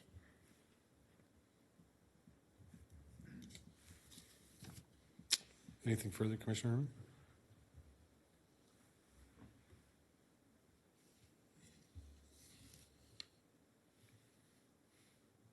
Commissioner Herman? Do you have anything further? Oh, no, I was done. Oh, okay. I said All right. it was the end. All right. All right. Seeing no other comments from any of the other commissioners, Vice Chairman, as you've worked diligently with the Planning Commission and the developers and the constituents in the area, I will hand it over to you, sir. Thank you, Mr. Chair. Mr. Edwards, do I have to articulate, it's on page 5 of 6, the possible motion of 1, 2, and 3, or can I just articulate as outlined in the staff report in the motion? You are free to say as articulated in the staff report. Okay. I make a motion as articulated in the staff report on page 5, Mr. Chairman. All right. I will second your motion. So we have a motion and a second. We've taken public comment. Seeing no further public comment, we will call for the vote. All those in favor signify by saying aye. Aye. Aye. All those opposed? Aye. Motion carries unanimously with all commissioners voting. Please affirm your votes on the screen. All right. We are going to move on to item 39. Item 39 is a public hearing, appeal of the denial by the Washoe County Planning Commission of amendment of conditions case number WAC 21-0005, Truckee Meadows Water Authority, which sought to amend condition number 2 of the special use permit case number SW07-017, and condition number 1 of variance, case number VA 07-021, in order to further extend the expiration dates of these approvals from the current expiration date of December 4th, 2021 to December 4th, 2023.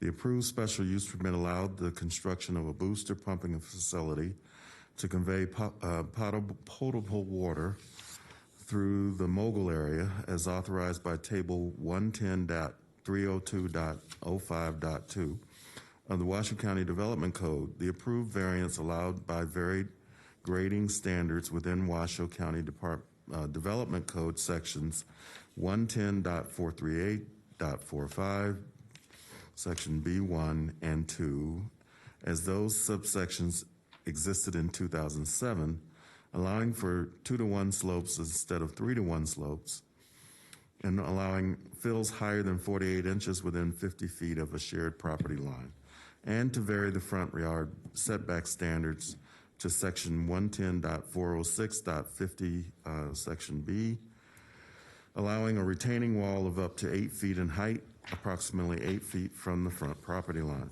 The grading for the project approved in 2007 includes approximately 540 cubic yards of excavation, 400 cubic yards of exported material, and a retaining wall ranging from 3 feet to 8 feet in height. The proposed project is located at 10040 Timberwolf Drive, between Timberwolf Drive and West 4th Street, at the northern terminus of Tanager Court, approximately 400 feet west of Cliffview Drive.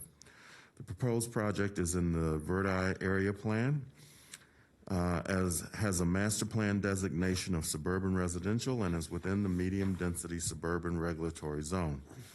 Assessor's parcel number is 038-461-06. The board may affirm, reverse, or modify the decision of the Planning Commission.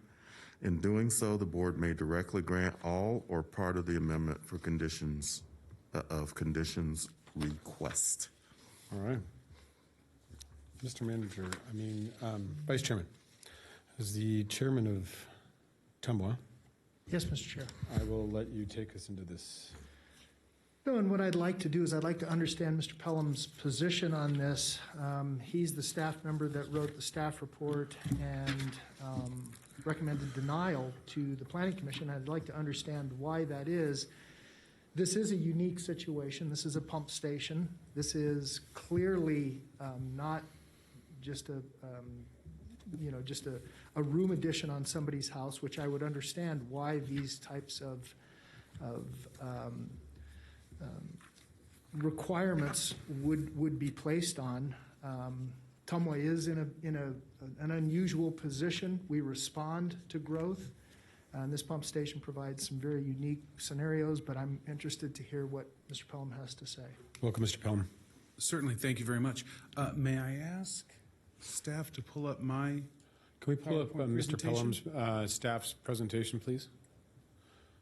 Chucky Meadows has provided us with a presentation to the appellant is here. Yeah, Mr. Chairman, I'd like to see Mr. Pelham's. We will. We're going to go Mr. Pelham's first, and then we'll allow the appellant.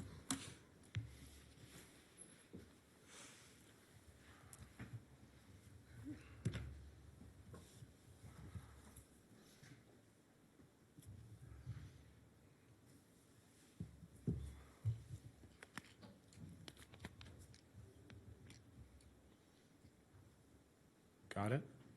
Nope.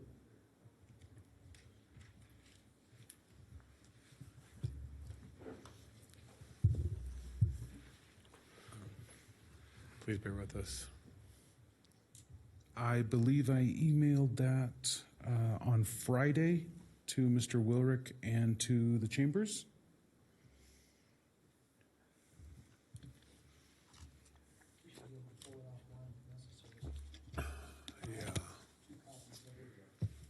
We got it.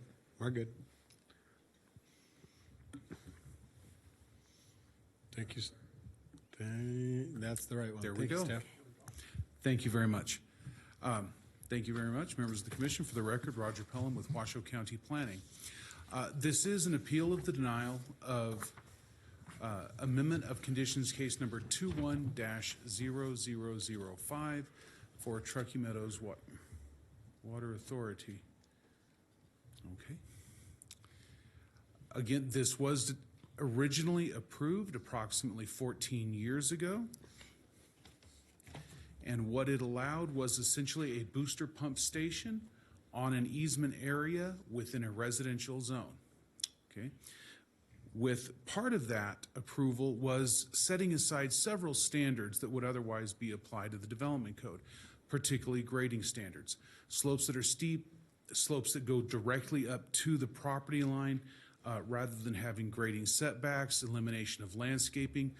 Those are the types of things that we look at in order to mitigate the impact of a project on the surrounding area. Again, this one being within a residential zone.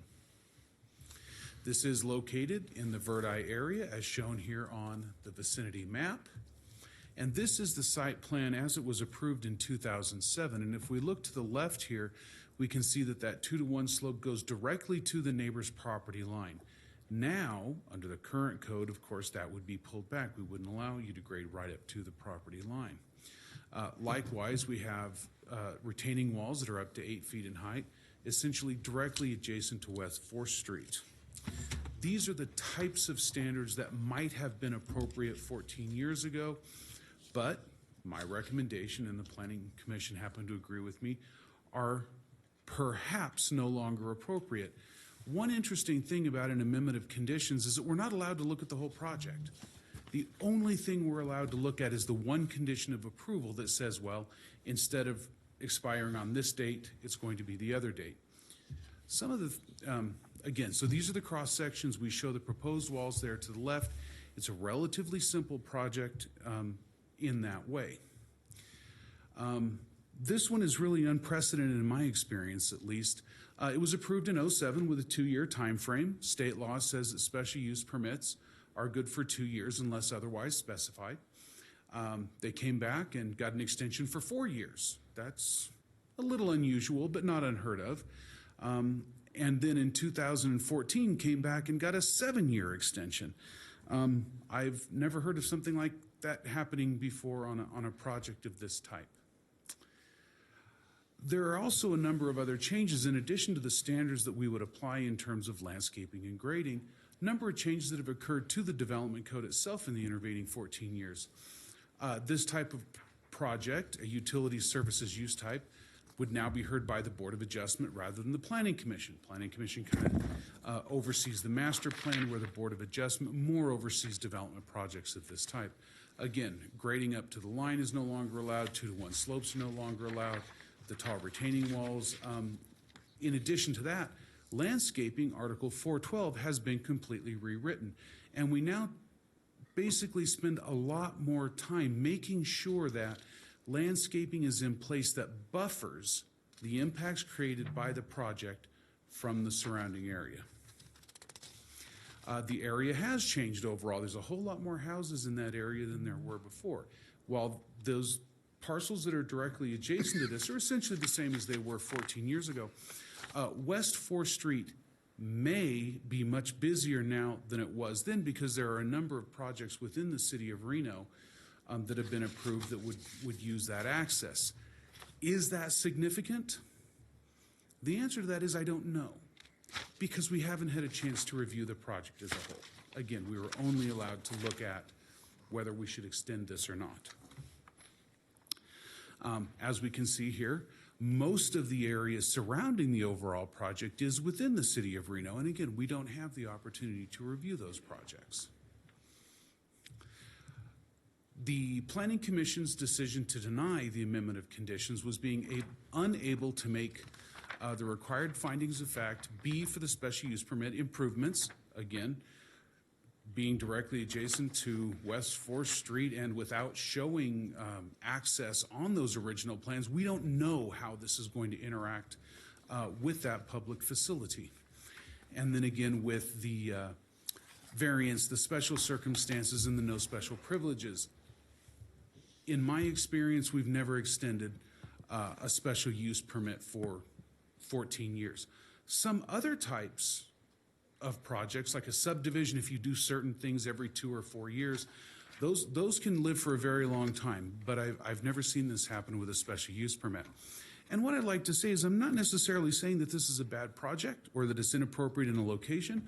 What I am saying is that this is, after 14 years, something that should come back. We should review this again in light of current code, current standards, and the current characteristics of the area, as opposed to what they may have been 14 years ago, and apply the appropriate conditions of approval to mitigate whatever impacts may be created. With that, should the board agree with the Planning Commission's decision, we have a possible motion here. I believe that is on page 4 of 6 of your staff report. All right. And likewise, should the board disagree, we have the motion with findings on page 5 of 6. With that, I'm available for any questions that you may have. Thank you. Oh, sorry. Oh, actually, I would like to point out one other thing. What constitutes progress on a project of this type? We only have one measurement, and that measurement is, have building permits been pulled for this project? And in 14 years, that has not occurred. So with that, I'm available for any questions you may have. Thank you, Mr. Pelham. Vice Chair Hartung, I have you signed in first. Thank you, Mr. Chairman. And I'm in a unique position. I not only serve on Tumwa, but I also serve on the County Commission. So I appreciate Mr. Pelham's forensic explanation of this. It's detailed. That said, TUMWA's a unique organization. It is a governmental agency. It responds to growth. It is not growth. It responds to it. And so it's in a very different type of a situation. I'll draw the commissioner's attention back to a few years ago when we had a massive fire we had a very large fire at a home in Verdi, and we had no surface water out there. This is part of that backbone infrastructure to get surface water out to Verdi and get that loop sort of completed and take huge amounts of pressure off of the groundwater supplies, which are waning in the Verdi and Mogul area. So this is kind of a unique scenario. On staff's slide number 7, it says no work of any kind has yet begun on the project. Well, that's because there have been numerous holdups in growth and permits and et cetera out in the Verdi area. And TUMWA, because it's responsible to its ratepayers, does not put in pieces of infrastructure such as a pump station ahead of time. So these things can be delayed for a very long time. And I would submit to my colleagues that the conditions have not changed on that site, and TUMWA doesn't just go and randomly pick some site. We have to find a site that is located properly. If you understand anything about engineering, they have to be spaced a certain distance apart. You can't just place one, way out and one fairly close. They have to be spaced. So this site is very unique. I don't disagree with Mr. Pelham that the site is constrained, but I think TUMWA has provided plenty of mitigations to deal with that. I don't know what type of landscaping staff would require. As mentioned on slide 8, I would like to better understand that, but given that this is a residential property, what type of landscaping would be appropriate? I don't know the answer to that. So hold on a second, Mr. Pelham. Okay. Let me finish up here. And not in this staff report, but Mr. Pelham mentioned in the Planning Commission staff report, which was part of our packet, that there had not been any traffic studies or traffic impacts. And I would submit to you that a pump station of this nature, because it's on telemetry, if TUMWA visits it any more than once or twice a week, that would be a lot to me. In fact, my guess is that TUMWA is probably not going to go out there except for maintenance or if there's something that's run afoul of, something that needs to be dealt with. I'm sure that we'll go out there and check it periodically, but there'll be no significant impacts to the neighborhood other than the building itself. These buildings are designed so that, to my knowledge, you can't even really hear them running, and I'll let Tumwa respond to that. But I see this. This is a piece of backbone infrastructure.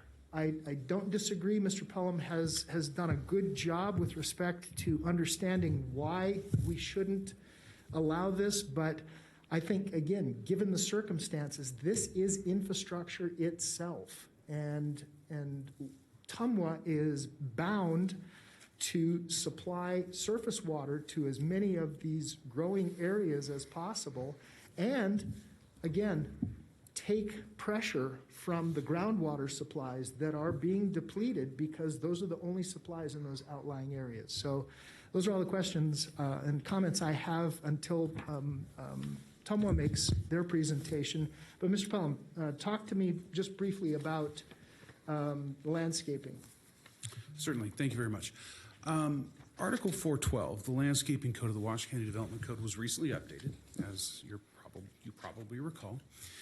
And what we've done is we have written a code that, frankly, recognizes that we live in a high desert environment, but what it also does is helps us mitigate essentially the visual impact upon the surrounding area.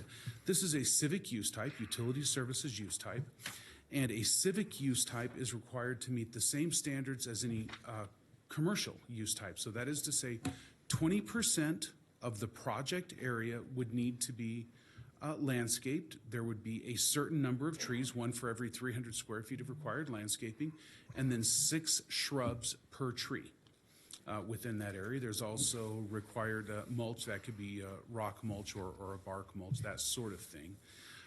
But essentially, those shrubs and trees, and in some cases fences that are required around them, obscure the civic use type from the traveled way, in this case, West 4th Street.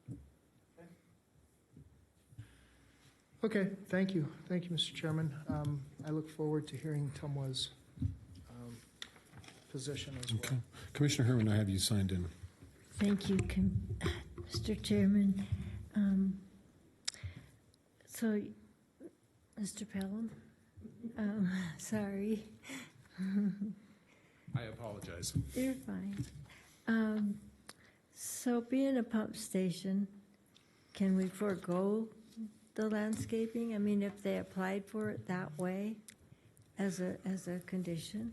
And is the noise factor, is that for sure going to be something that, and I don't know if that was a question for you or Tumwa, but I'm pretty sure they can insulate those buildings pretty well. Because it is kind of a quiet rural neighborhood there. Is the plan, or is what you know about it, have you got enough dimensions and that sort of thing to know that it's not going to block the views of any of the people that live there? Okay. Well, let me start with the landscaping. The variance that was approved 14 years ago eliminated all landscaping. So there's no mitigation in terms of plants or trees as it is currently approved. Again, that's very different to what we would approve now. In terms of the noise, we do have a noise ordinance, and because this would be more or less a constant noise, that's the way our code works, and they would be limited to a particular number of decibels, and I'm not going to recall off the top of my head. It is my understanding that this would be substantially less than that, and certainly sound mitigation is something that can be done. And given, unfortunately, and I'm going to look at my legal counsel here, given the fact that we are limited to looking only at one condition of approval, that is to say the expiration date, I don't know that we are styled to allow you to add additional conditions of approval like sound mitigation. Mm-hmm. Okay. So if the things that you're saying are landscaping, that's something that we'd have to overcome. Or we have to make sure we're not blocking anybody's view, and that the noise, well, we'd already talked about the sound, so that's noise. Those two things are the things that you're looking to overcome. Those are two of my sort of three main concerns with the project that is currently approved. Mm-hmm. The third one really is the grading, and that is relatively steep slopes that go up to the neighbor's property line rather than being inset from the property line. Mm-hmm. Again, I don't know that we're in a position where we can add conditions now like we would with perhaps a new evaluation of a new special use permit. On the other hand, if the applicant offers those up, then perhaps that might be a way around that. But again, I'm going to look at the district attorney for a definitive answer on that.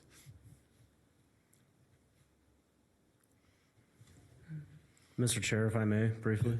Please. Thank you. Mr. Pelham is correct in what he's raised on this issue, and Commissioner Herman's questions are salient, but the item for you today would be about the extension or not the extension, and you can talk about the reasons it was denied, and that's within the realm of what you all are discussing right now. As it relates to your decision whether or not to grant the extension, I do think you could do some conditions as part of the extension, but I think they would be conditions that relate to the time frame. So we'll extend for 2 years, or we'll extend, but you have to build within 5 years or whatever. As long as they're related to the time extension, I think that's what you could condition today. But not the specifics of the plan. Exactly. The special use permit and the variance itself are not open for changes and modifications and things like that today. Mr. Pelham's also correct. If the applicant voiced some willingness to do that, that would be a voluntary thing that they would undertake, but it's not part of what you're deciding on today. Thank you, Mr. Edwards. I do appreciate that. Commissioner Herman, did that complete all your questions? That would take care of them. Okay. Thank you, Mr. Pelham. Thank you, sir. I'm going to invite now staff, if I can have you swap out the presentations for Tumwa, please. And I'm going to invite Tumwa up to give allow them the opportunity as the appellant to provide us any further detail on this project.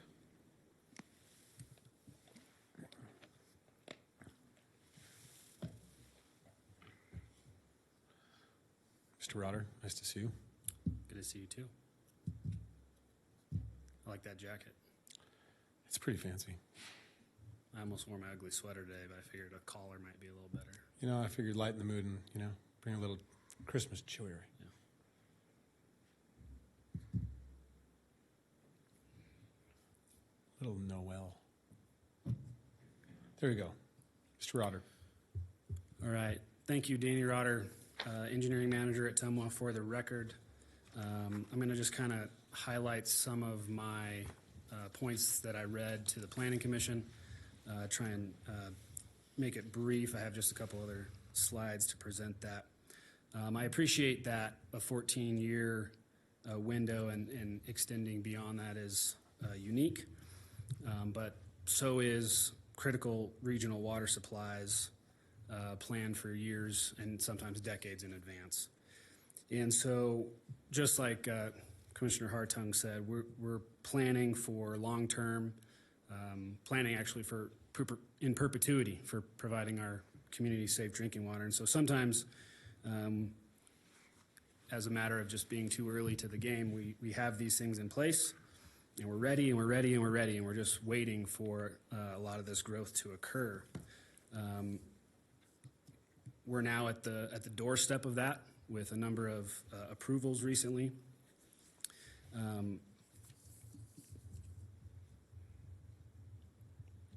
You saw the brief site plan there. I'm not gonna, that's the same one from Rogers. I'm not gonna go over that again. I just wanted to provide a couple little context for, and this might actually go to the sound comment as well, how close we are to 4th Street and actually farther away from the homes, and how narrow and skinny these parcels are, with kind of this back half by 4th Street really unusable. There's about a 20-foot slope from that power pole on the left down to that drainage way, and that really constitutes the grading that we have to have in this area. This is just a view from Google Street View from the off-ramp looking north, so you can kind of see that slope. If you go back to Roger's cross sections, we have to cut down that slope on the left and fill the slope to the right in order to make this a usable parcel. You'd have to do that with anything you were going to put here. Otherwise, you're just going to leave it as is. So I just wanted to kind of comment on having made no progress. And I can see staff's point that they're looking at a building permit only, but I wanted to, as I did the Planning Commission, present to you the bigger picture and what Tumwa does as a regional purveyor, and that water doesn't care if it's Reno or Sparks or Washoe County. We're here for what you all approve as growth, and we're ready to go. And so just give you a couple highlights. They're on in my previous letter, but I have a map here for you to kind of get some regional context. In June of 2018, we got our permits from state lands to put a 30-inch pipe casing under the river, spent about $100,000 on that. That's number one there. Number two, we acquired the Boomtown West Reno water system. We have plans to make a number of improvements to that, which will lower our reliance on groundwater out there, raise our surface water, which will be a benefit to anybody out here with a well, whether they're in Washoe County or Reno. Number three on here, in June of 2019, we extended the Verdi water main extension, nearly a mile of 18-inch pipe, and we connected the River Bell Mobile Home Park. That was about $3.1 million. In March of 2020, we contributed to the Verdi Elementary water main oversizing and extension. That's number 4 on the list. That brought surface water even further out west. In March of 2021, City of Reno approved a tentative map for the development of 1,000 homes in the Sound Terraquility project. That's number 5 on the lower left portion there. In April of 2021 of this year, we completed the Boomtown to Tumwa intertie, 1,800 feet of 16-inch water main and new pump station. That was $2.6 million. That's number 6. And that actually did, in fact, bring surface water to the Boomtown system and lowered our groundwater pumping. So there's still a little bit out there during peak demands, but we greatly reduced that starting this last spring. In September of 2021, we have a special use permit or a conditional use permit for the US 40 tank, which is part of these backbone facilities back to the east. Number 7 there to the right. The green star being the Verdi 1 pump station as identified in the comprehensive regional plan. And then in early October 2021, we secured the easements on the Lucas property for the water mains and a tank. That's number 8. And so now we have a tank to pump from number 7 through the Verdi 1 pump station up to number 8 and pump it all the way out west. So we're right at the border. We're currently getting all of our permitting through INDOT, Railroad, Washoe County, City of Reno, for all the right-of-ways for the rest of these mains. And so I anticipate after the first of the year that all of this stuff, $17+ million, will be moving. And so that I believe that extending the special use permit and variance for another 2 years would be in the public benefit rather than denying it and starting over. We acquired this easement under these circumstances. We would still need a variance to meet all of the grading requirements as it stands today. And there has been these extensions, the conditions have been found before, and I think you can make those again today. So with that, I'll stop if I'm available for any questions or whatever you'd like. All right. Thank you, Mr. Rotter. Vice Chair Hartung, I have you signed in first. Thank you, Mr. Chairman. Thanks for coming out, Mr. Rotter. I appreciate your time today. Talk to me about the subject site. It's a residential site. It's the backside of a residential site. Am I correct? Correct. How did Tumwa acquire that? Tomo went through the process to acquire the special use permit as a condition of. No, the site itself. It's just an easement. Correct. We purchased the easement. We purchased the easement. We didn't use eminent domain or any of that. So this is the homeowner themselves have agreed to this. Correct. Okay. And we're compensated. Right, and was compensated. Correct. Okay. Talk to me a little bit about how we deal with things at TUMWA. And I'll remind this board,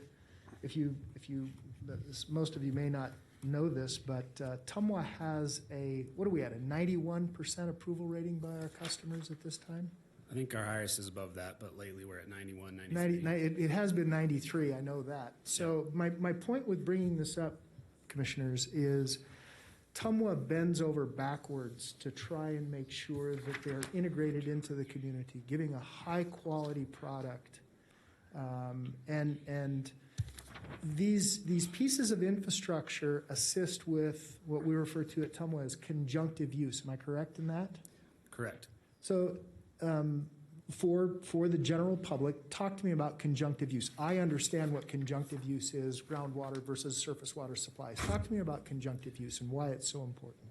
So conjunctive use is using surface water when it's available and maximizing that use, and then using groundwater as needed to fill the gaps. Do I know, when I turn my faucet on, do I have any idea that TUMWA has changed its delivery method from surface to ground? No. Exactly. So these kinds of pump stations are crucial to that uninterrupted delivery of water, which we all take for granted. I don't know about you guys, but I really dig when I go home, turn the faucet on, and it comes out. You know, this is part of that backbone infrastructure. Is this a unique situation? It is, but I think it warrants what TUMWA was asking, and I don't see this as unreasonable. Talk to me about landscaping standards, Mr. Rotter. So, I believe at the time this was no landscaping anticipated. We haven't looked at whether we can fit it on the site. Right. But to the extent that we can make it work, we're in it as a regional partner. Sure.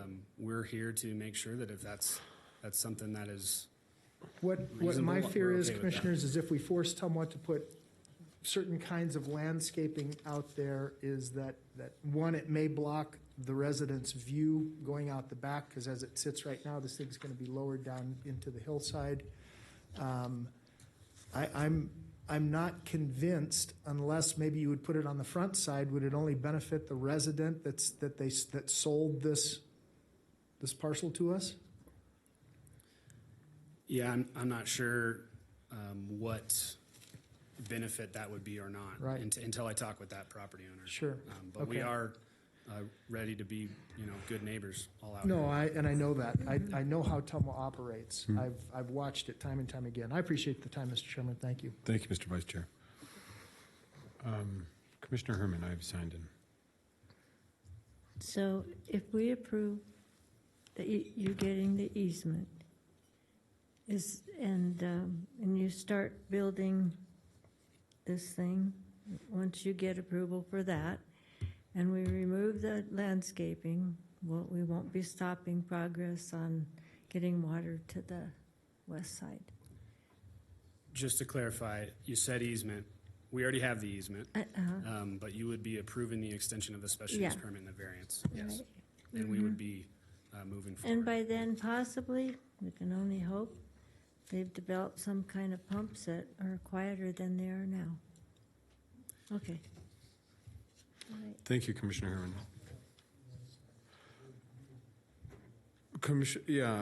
I do have, Mr. Rotter, just a few brief questions in regards to the noise that's come up a number of times. I'm not aware. I'm fairly certain our noise standards are pretty onerous, but I don't believe your pump stations are all that loud. No, I think in this case, we actually had a question from one of the neighbors. We provided a response to that, and the neighbor didn't even ask anything further. just Okay. for reference. We've got about 120 pump stations and another 80-something wells that would have pumping facilities, and we don't get sound complaints. Here's how I feel, and this is just my opinion. 14 years ago, this property owner sold an easement to Tumwa for compensation, has been allowing them to utilize this, and has gone back and forth with them. Tumwa has shown its ability to continuously and make improvements around the area. To the Vice Chair's point, certain things, you can't just go build a pump house without certain other steps being in process first. And so to show progression, I can see progression in the grander scheme, maybe not from a planning standpoint, but from a grander, more 30,000-foot global view, I can see that progression. Also, what I would say is that for the homeowners and for those that are concerned about landscaping or noise, this property not only backs up to 4th Street, but also backs up to I-80. Not just 2 lanes of traffic, 4 lanes of traffic, and has a fire station just down the street, has a number of things. So I'm not thinking that noise is major as a major issue. It's not exactly going to be the biggest issue for this resident. It might be for other residents that are further back off, but not this resident, I don't believe. And from what Tomo has done from the surface pumping station up on Mount Rose Highway, the large station that you guys just built, a very, very large re-injection well plus pump station, not only with trees and rock, but also with the aesthetics of the actual building itself. Now, obviously, this is a different facility than a pump station would be, but I still feel that recently Tomo has been very cognizant of those aesthetics and really done as best they can to acclimate any building to the surrounding kind of detail. So I feel pretty confident that Tumwa has done its legwork with this. So I'm in support of. I disagree with the Planning Commission's decision, and I would move to change the position of the Planning Commission. But those are my opinions. So I'm going to give it over to Commissioner Herman. She has another question. There's a possibility that the landscaping could go on the neighbor's property right next to it and benefit the neighbor more, maybe lease a little bit more land there. Then you could get rid of that problem. We're limited to our easement area. Right. And without talking to that homeowner, can they lease you a little piece of, how much acreage would the landscaping? Well, and actually, Commissioner Herman, we can't really, right now, as the DA Edwards, and I agree with you. I think that's something that probably Tumwa should probably just take up with the homeowner if that's something that they're concerned with. But as to the district attorney's point, the purpose of our intent here today, notwithstanding the entire project, is timing, is the allowance of timing and the continuance of the timing for the special use permit and the variance, so that they can continue to pursue these types of plans. And correct, is that my understanding, Mr. Otter, Mr. Pawnee? Okay. Mr. Pelham. Thank you very much, sir. If I may clarify, the variance eliminated all landscape requirements. There are no landscape requirements if this is extended. Oh, I see. There would be nothing at all. Okay. If it were a new project, we could look at current code and current standards. As approved, no landscaping whatsoever is required. Right. So no landscaping was required, but the appellant has just verbally placed on the record that they would be willing to do that in any some form, and I'm sure in communication with the homeowner and the neighboring parcels, as they've done in most recent projects. So I feel fairly confident in that. Commissioner Jung or Commissioner Hill, do you have any questions on this item? Well, customers, so one would expect they would take good care of their customers, and has been said on the record as well. I'm not too worried about someone doing a good job over there, considering it's their customers. So I don't think the Planning Commission got this one correct to see where they were stuck, how this is a little gummy. So I have full faith, but I will verify that this will be done correctly. Thank you. Thank you, Commissioner Jones. All right. This is a public hearing. Yes, Mr. Chairman, I think that. Go ahead. Commissioner Hill, are you there? Oh, I was just going to say that I think that I can find for the conditions. Yes, and I can, and I would also move to extend the variance. Thank you. Okay. All right. Well, this is a public hearing, and I'd like to call public comment. So, Madam Clerk, will you please call public comment? We have Roger Edwards.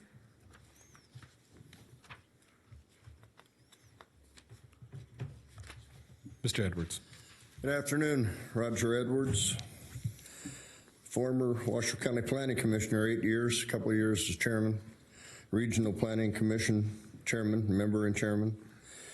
I've been around a lot of these pump stations. You could put one in any next to my house anytime. But the Planning Commission wouldn't have denied this unless there were plenty of items that need to be re-looked at. You can't carry on variances and stuff for years and years and years when all of the time we're constantly updating our regional plans and all of the stuff that goes along with them. Not just landscaping, although landscaping is important, but this particular lot may not be that. The picture they showed us is out in the middle of nowhere. You might be the only landscaping for 10 acres or 10 lots next to you. So I could worry about that, but to landscaping, grading problems, all these variances, all these items need to be looked at as a group, and I'm sure the Planning Commission did that, and that's why they denied it. That's why Roger Pelham denied it. It wasn't just one item. Just stop this project as denied, as approved, as varied, and just submit a new project under current conditions, and let's just get everything updated. That lot is not that hard to do the work on. You need to follow current codes and stuff. That's why we developed and why they change all the time, because they're required. Thank you. Thank you, Mr. Edwards. There's nobody else signed in. All right. Seeing no further public comment, we'll close public comment, bring it back to the board. At this time, I'm looking for a motion. Mr. Chairman. Mr. Vice Chair. I move that after giving reasoned consideration to the information contained in the staff report, the attachments hereto, and information received during the public hearing, the Board of County Commissioners reverse the PC's decision and approve amendment conditions case number WAC 21-0005, Truckee Meadows Water Authority, amending only condition number 2 of the special use permit case, NO number SW07-017, and the condition number 1 of the variance case to extend the expiration dates of those approvals from December 4th, 2021 to December 5th, 2023, and subject to all existing conditions of approval, being able to make all 5 findings in accordance with Washoe County Code Section 110.810.30, and all 5 findings in accordance with Washoe County Code 110.804.25. All right. I have a motion. Do I have a second? Second. I have a second from Commissioner Hill, a motion from Vice Chair. So we've taken public comment. I will call for the vote. All those in favor signify by saying aye. Aye. Aye. Aye. All those opposed? Motion carries unanimously. Please affirm your votes on the screen. All right. All right, ladies and gentlemen, we are on to, this is item 40. Madam Clerk, is this you? This is mine. Okay. Let's see, this will be ordinance 1679, and modification of standards, director's modification to reduce the front yard setback as otherwise required by the underlying regulatory zone by up to 10 feet when the edge of pavement or curb of the adjacent public right-of-way, ROW, of a local residential street is more than 20 feet from the property line. The director's modification must include a finding that the adjacent row is not planned for further road expansion and must consider roadway safety and snow storage. Additionally, the county engineer may request that Washoe County be released from any liability relating to street maintenance, operations, and other matters necessarily connected therewith and pertaining thereto. This was formerly Bill number 1864. All right. This is the second reading of this item. We've heard all these. This is cleanup for the development code. Commissioners, is there any questions, comments on this item? Seeing none, I am looking for a motion. Want to do it, Commissioner Herman? Okay, move to adopt ordinance number 1679 as listed in the staff report. All right, I have a motion to adopt ordinance 1679 as listed in the staff report. Do I have a second? Second from Commissioner Herman. Is there any public comment on this?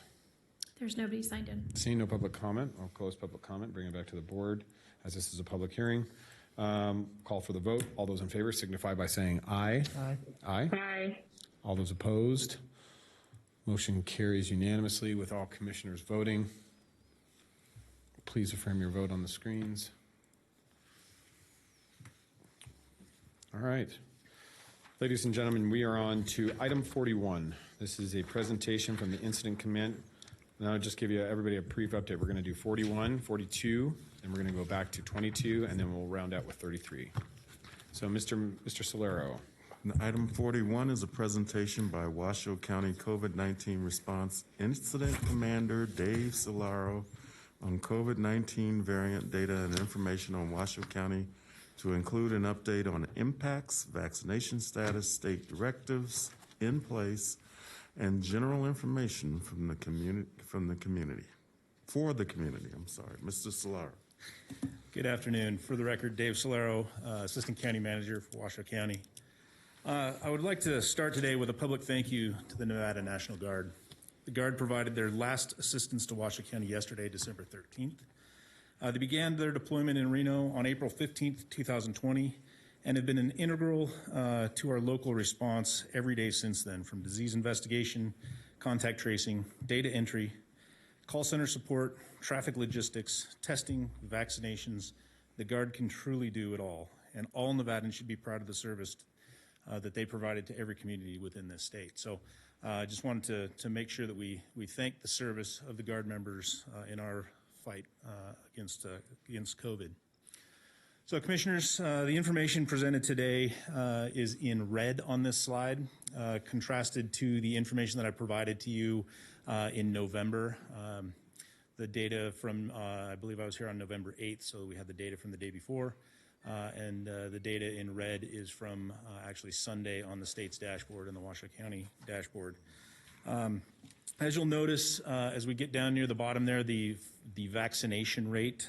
So there has actually been a lowered vaccination rate from November to December, and that is simply due to the approval of the 5-plus-year-old vaccinations. So the pool of those available for vaccination has grown, and therefore our vaccination rate has gone down. I'll take care of explaining a little bit more of that when we get to the actual vaccination page. But you'll see generally that our numbers are actually improving over the last month with lower test positivity, lower case rate per 100,000. The risk meter has gone from very high to high. One thing noticed yesterday, last week, when we received the sewer data, there are some increasing concentrations in that sewer data, so we're going to keep a close eye on that. One thing on the left-hand side, I show the active cases as of yesterday, roughly 4,000, and the deaths of 997. Sadly, last evening I was notified of 5 additional deaths in our community, numbers 998, 999, 1,000, 1,001, and 1,002, all 5 unvaccinated individuals. This is some information provided from the Nevada Hospital Association.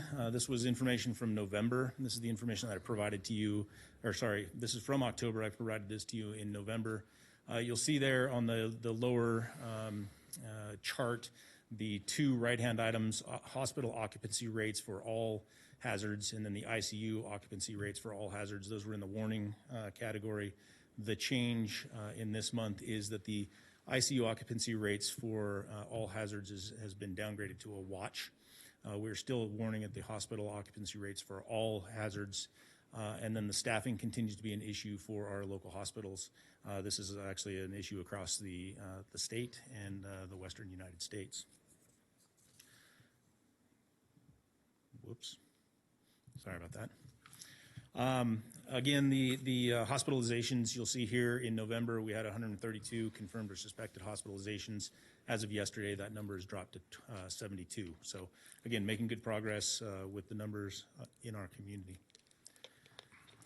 As I'd mentioned earlier with vaccinations, the Health District, the Washoe County School District, the Community Health Alliance, Renown, and Immunize Nevada are all in the middle currently of providing 14 5 to 11-year-old vaccination pods over 10 days. I say they're in the middle because they're halfway through it and they'll be finished up this Friday, the 17th. The Health District has expanded hours as they continue to operate here at the Arena Livestock Event Center through December 17th at the outside location, transitioning that to indoor location for vaccinations here at the Health District by appointment. We are going to continue with the community-based pods, however, and our homebound vaccinations. Those have been very popular, and we've been able to get some pretty good turnout to our vaccinations in the community. Our pace of vaccinations in Washoe County has exceeded the other health authority jurisdictions in the state. So Washoe County, we like to say, has the highest administered doses per 100,000 of the COVID-19 vaccination within our community, which gets us to that 61.76% of population 5 years and older vaccinated. So we're consistently, right at the forefront of being able to get our population vaccinated. So that's all good news. Here's a list of all the locations within our community that continue to provide those vaccinations, whether it's the first dose, the second dose, the booster, the third dose. All of those doses are available within our community at these locations. Currently, as we're still aware, the governor's office has the directive related to masking, and that is tied to the numbers associated with the Centers for Disease Control, Disease Control and Prevention. So that is currently that in areas of of substantial or high transmission, which Washoe County is above the high transmission, that masks be worn indoors regardless of vaccination status. So that's where we currently are, and that's a governor's office directive that is still in place for the state of Nevada.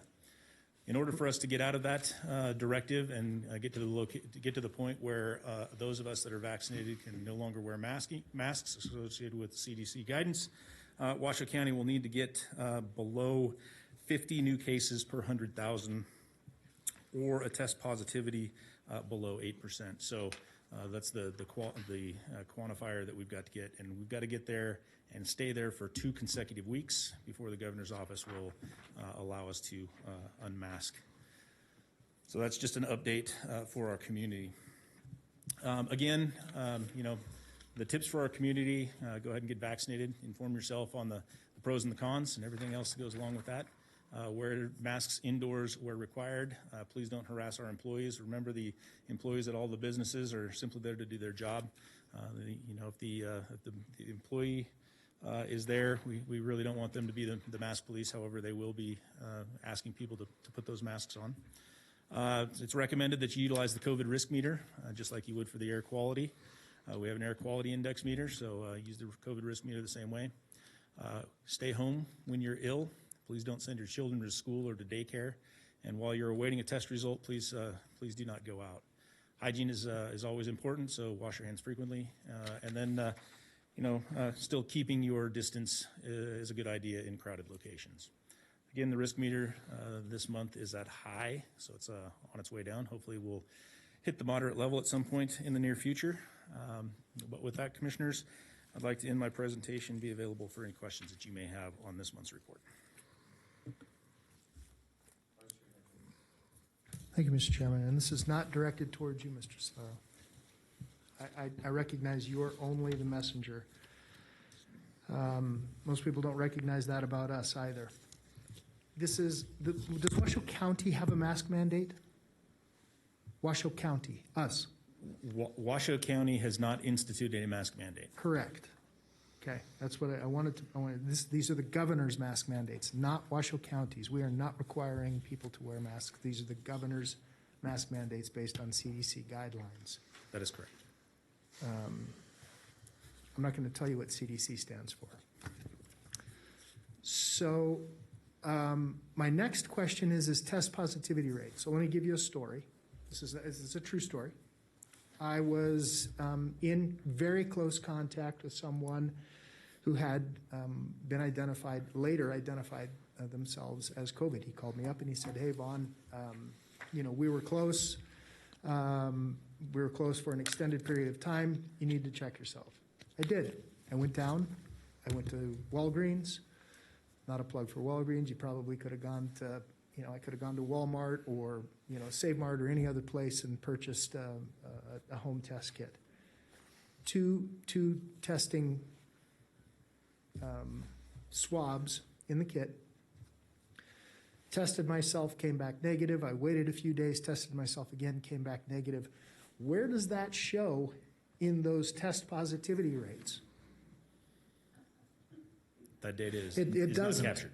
It doesn't. My point precisely. So if you have 10 people who go because they're feeling sick and get tested and all 10 come back with COVID, now we have 100% test positivity rate. It's just such an erroneous number, and I'm frustrated with this, and I'm frustrated that the governor and his staff members do not see this. I am very trusting in the fact that what we see in the sewage samples, that's a little more definitive because it's a cross section of the general public. I get that. And you said, can you go back to your slide, Mr. Solero, on how many people are actually in the hospital? What do we say? 77? Right there. 72. 72. 72 currently. Confirmed and suspected hospitalizations. Are those all COVID? This is the data for COVID specific, correct. And that's St. Mary's? That is all local hospitals. Northern Nevada, Renown, 72 people. I'm frustrated.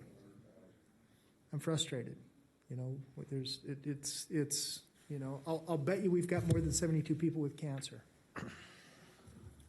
Again, I'm frustrated. And I know my commission is frustrated because I got numerous emails to release us from these mandates. And the sad part is, folks, we don't have the authority. I can tell you to go drive 100 miles an hour on Pyramid Highway. Does that give you the authority? It does not. Officer who stops you is not going to say, well, gee, Commissioner Hartung said. It does not. Do we have the authority, Mr. Edwards? What authority has been given to us? And does that pertain to the city of Reno and the city of Sparks? You don't have the authority to override what the governor's done. Okay. Like it or not, I mean, that's... Yeah, I don't like it. That's the system. Right. Okay. I appreciate it. Those are all my questions. Mr. Solero, they were not aimed at you. Thank you. Thank you, Mr. Thank Chairman. you, Mr. Vice Chair. Mr. Solero, one, thank you for the presentation. I do appreciate how hard you've constantly been tracking this and following this. And I share obviously the Vice Chair's frustration with this. I feel that the goalposts keep getting moved on us continuously without any ability to change that. I want to bring forward a couple things that the Vice Chairman kind of pointed on. In Directive 45 that was signed on May 3rd, 2021 to re-allow the local authority plan under Directive 45. And to point out that our state has had now 52 directives from the governor's office, about 50 more than every other state in this, well, I wouldn't say that, quite a few more than every other state in this country. This is frustrating for me in the sense that I think the governor has put forth these numbers and challenges for us to obtain these positivity rates and mask mandates and whatnot under his directives, not under county guidance, not under discussion with the county, just by his directives for the entire state. And that's in his purview as governor. However, I also am disappointed, and I can tell you from a personal experience with my family, my son, active in sports, which is an exempt participation under the current edict from the governor's office, that he can participate in youth sports, as every high school and kid can, either football, wrestling, baseball, you name it, they can do that right now currently. My son was at a wrestling practice, and supposedly another child or someone in his proximity tested positive for COVID. And they notified us, but they didn't notify us within a few days. They didn't notify us within 24 hours. They notified us almost 8 days later. A contact tracer contacted my wife and I at our offices and notified us that our son, 8 days previously, might have been around COVID. Now, to me, that's a waste of, I look at that not as very responsive. I look at it as a waste of money. I look at it as a waste of money that we're spending for contact tracers, because by the time that information got to my wife and I, my son has been either exposed, interacted, and been around a multitude of people. So what we're doing, I know at the time initially, that type of outreach was essential before we had a vaccine process and whatnot. I would contend now that since we've got a vaccine, we have options for individuals. I think the choice should be to the individual, and this is me speaking to the governor. This is not me speaking to anybody else but the governor right now. I think it should be the decision of the individual to choose whether or not they want to wear a mask or not, whether they want to get a vaccine or not, whether they want to be part of the process or not. That should be their allowance. But our continuance of spending money to do contact tracing when we can't turn around a test in less than 24 or 48 hours, it's not doing anybody any good. And Mr. Slayer, like I said, this is not directed at you. This is my conversation to the governor. We can't turn around a test in a timely manner, and are putting onerous restrictions on our employers to do that. And we have a hospitalization rate that has, in a month, come down 25 cases, and we need to get to 50, as you pointed out. So we're on the right track to get out from underneath the mandates, but we have to stay under 50 but 50 people out of 400,000, 500,000 people is just, it doesn't make a whole lot of sense. And we're still, I know, I've seen it, we're still misdiagnosing COVID. And to the vice chair's point, it's really difficult when we're only testing those that are truly sick and not testing everybody. And there's a willingness or a non-willingness to participate anymore. And that's where my frustration comes from. The money that is being spent to address when it could be better spent on different things and in different areas, and the moving of the directives and the continuous directives, and picking winners and losers is not it's not how I've ever played this game. Like it, don't like what I say, but I try to stay consistent. And if I made a wrong decision and I need to reverse it, I will. But our governor doesn't seem to have taken that same position as I do. And so I'm just frustrated at that standpoint, as you can see visually today. With his mask mandate is his mask mandate, but I choose not to follow that. And I just won't, because I don't feel that it's truly addressing the needs of me or my family. And so those are my comments. So thank you. Is there any other comments from any other commissioners? Commissioner Herman.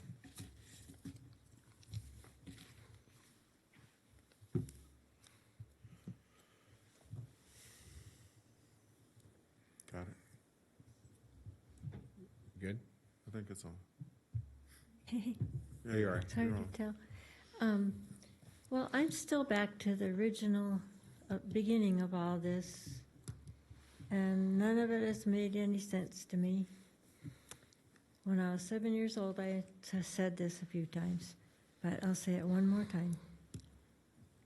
When I was 7, I had diphtheria. I was the only person in town that had it.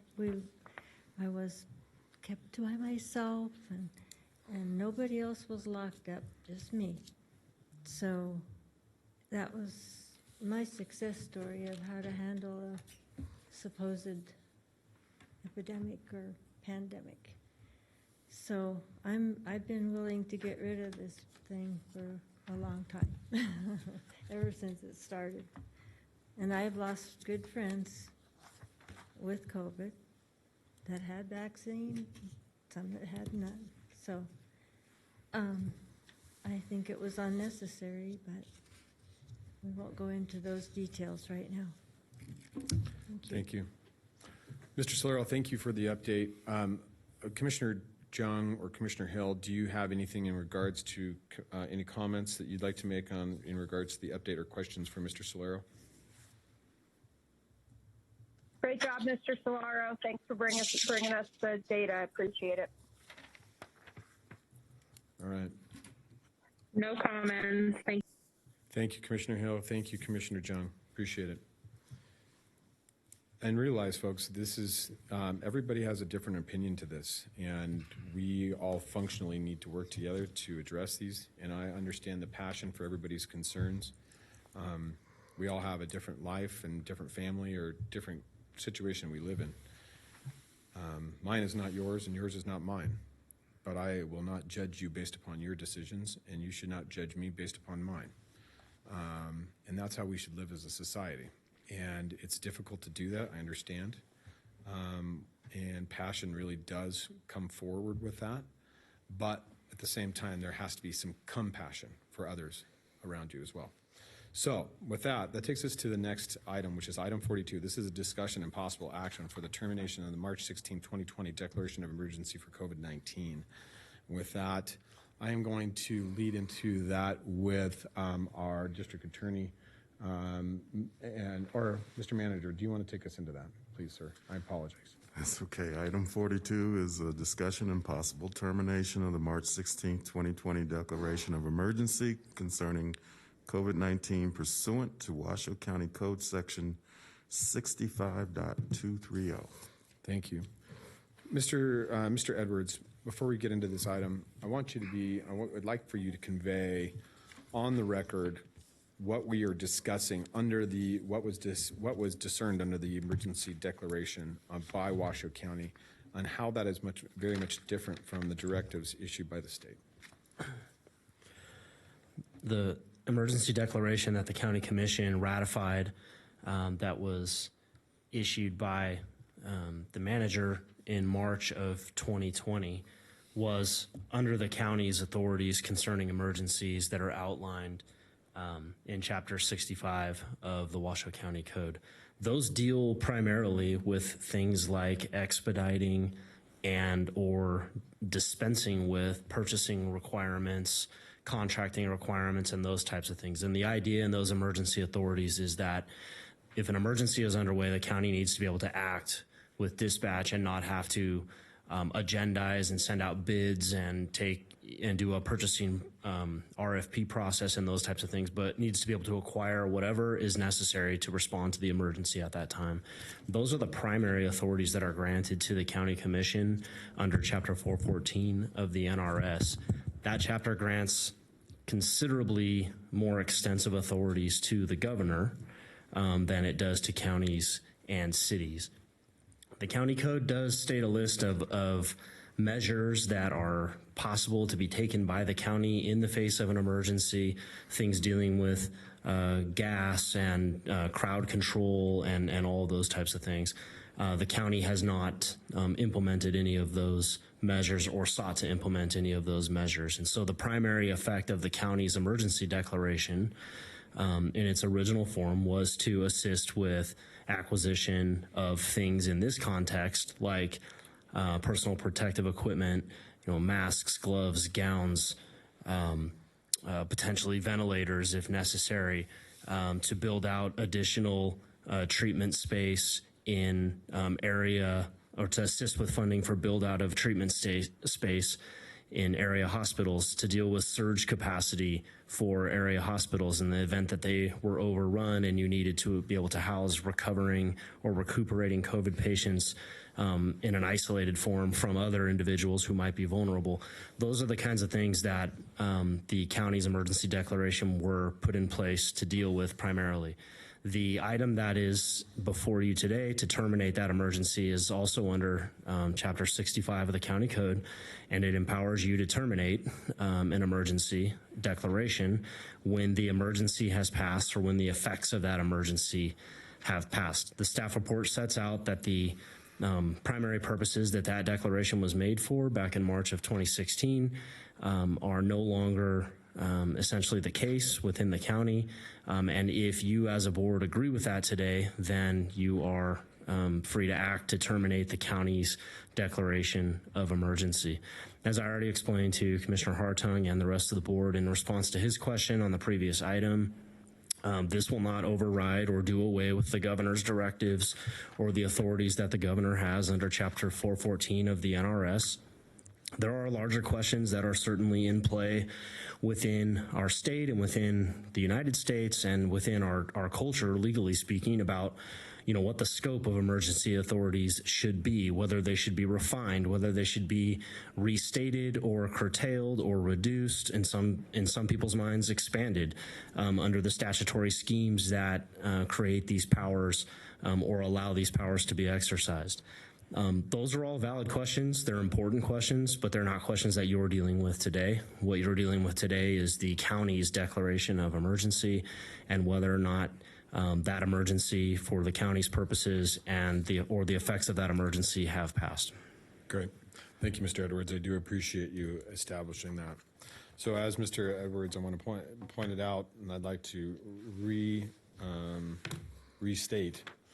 We are here solely to discuss the termination of the declaration of emergency concerning COVID-19 pursuant to Washoe Code 65 2.30. The state's oversight still stays in place. Local authority plan that was issued on May 3rd gives certain authority to the county, but retains certain for the state. The state also oversees OSHA, but not the health department. But these are not anything that are impacted by the removal of this emergency regulation. This merely brings the decision-making back to this board and takes it out of the immediate purview of the manager and from an emergent status to a standard status, and would any further expenditures for COVID-19 or any COVID-19 related issues would go through the regular general process as any other thing or any other process would be in our system. So with that, I will open it up to the commissioners. Vice Chairman. Thank you, Mr. Chair. Mr. Edwards, the two cities, City of Reno and City of Sparks, also have emergency declarations, do they not? Yes, it's my understanding they're both still operating under declarations of emergency. Okay. Does this affect their emergency declarations? No, everyone has their own respective sphere of jurisdiction. Yours is the unincorporated county as to the declaration. Reno has its sphere with respect to Reno, and Sparks with respect to Sparks. Will this have any effect on the school district? No, this will not impact the school district's decision-making with respect to any measures that they are implementing under any state of emergencies that they may have declared or that they are directed to comply with by virtue of mandates from the governor or the federal government. The Board of Trustees for the school district has direct authority over the operations of the schools. That is subject somewhat to the umbrella of the state authorities, the state education authorities, and the governor's office as well. Okay, thank you. Commissioners, I would submit to you that the mistake that we made when we instituted this was not putting an immediate sunset on it. Whatever it happened to be, 3 months, 6 months, doesn't matter. And where it would automatically terminate over that period of time. And so that's the error that we have made. I see this as I mean, this is just the removal of the manager's authority. Am I correct in this, Mr. Edwards? The manager's authority to spend money in an emergency without coming back to the county commission. Essentially, yes, that's the thrust of what the county's declaration was about, and that's the powers that have been exercised by the county under its declaration of emergency. That's what's being removed today. We gave Mr. Slaughter, our former county manager, a similar declaration during the Lemon Valley flood, did we not? Yes. Okay, thank you. Thank you, Mr. Chairman. Thank you. All right. Seeing no further questions, Commissioner Hill and from Commissioner Jung. I'm sorry, folks, it's been a long day. I'm going to open public comment. We have a significant amount of public comment, so I will allow, Madam Clerk, will you please call the public comment? First up, we have Cindy Martinez. Okay.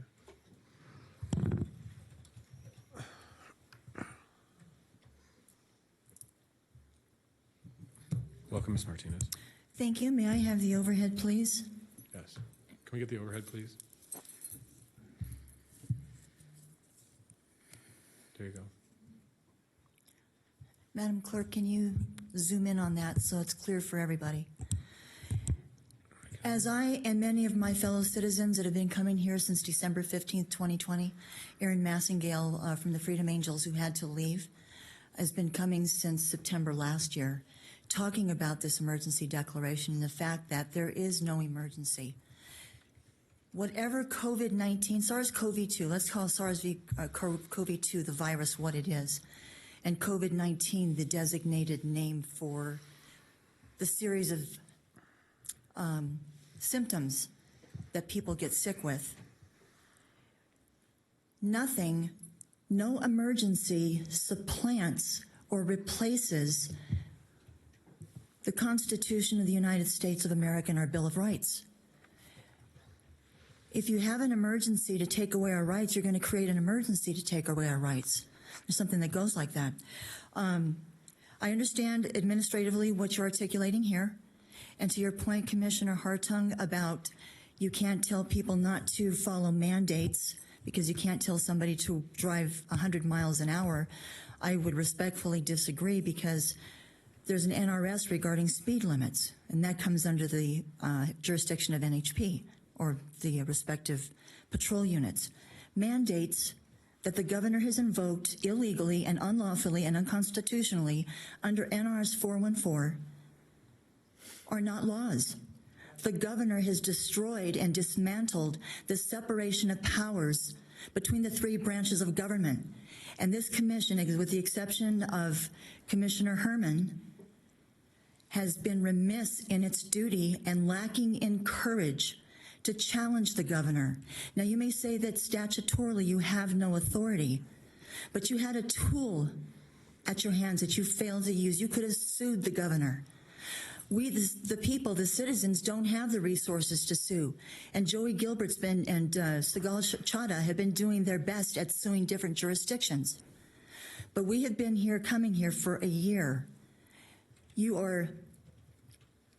It is disgraceful that you lack the courage to tilt against the governor. And now that you've got money rolling into the county coffers, now you feel comfortable revoking this emergency declaration.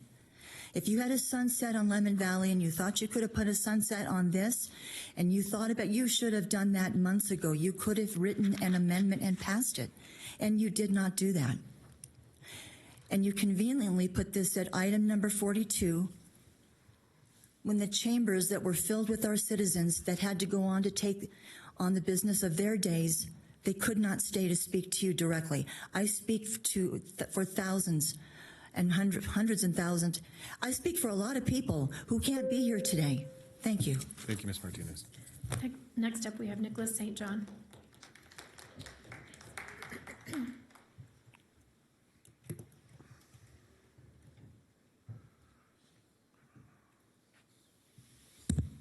Welcome, Mr. St. John. Nicholas St. John, for the record. I've been coming here since December 15th. I've not made every meeting, but I have brought many documents to bring to you of ways that we could mitigate this disease. They're all on record. We brought you the Barrington Declaration signed by over 30,000 doctors worldwide, indicating that there was no pandemic and that they had ways of treating this particular disease. What we don't understand is, or maybe that it's you don't understand, is that it looks like the hierarchy is backwards. Other than the U.S. Constitution, which is the highest law of the land, nobody has the authority to override that or create some kind of emergency or pandemic or hoax or whatever you want to call it and take away the rights of the citizens of this country based on the First Amendment and the rest of the Bill of Rights and our constitutional rights. To talk about the governor being able to override that and then to put you guys in a precarious situation of things that you have now verbally indicated do not work for you and you're frustrated with, we have this backwards. It's first the people, then the county, then the governor or the state constitution. It's not the state and then the county and the people. It's the other way around. You guys have more authority than you know, and that we are standing here today petitioning you to utilize that authority. And just like several other counties, Lyon, Elko, Eureka, White Pine, and some others that have passed resolutions, and although it's upset the governor, he has done nothing to come back and try to put them under some kind of thumb or some kind of coercion or threats or anything, although he's published a letter saying with the AG that he was not happy and it would confuse the citizens. So guys, step up and do what you need to do. You can come up with a resolution. I know Commissioner Herman has come up and asked multiple times for a resolution, and we've not seen that come up and put on the agenda. This thing here of 65.230, which I couldn't find, again, it's very, very, very weak and gives the citizens no assurance that we're not going to stay in this what we call a plandemic and is stepping on our constitutional rights. So as we stand here, you're going to hear it from a number of us. We're going to petition you to step up and do your job, fulfill your oath, and make sure that the citizens that you are serving do not get their constitutional rights stomped on. Thank you, Mr. St. John. Roger Edwards.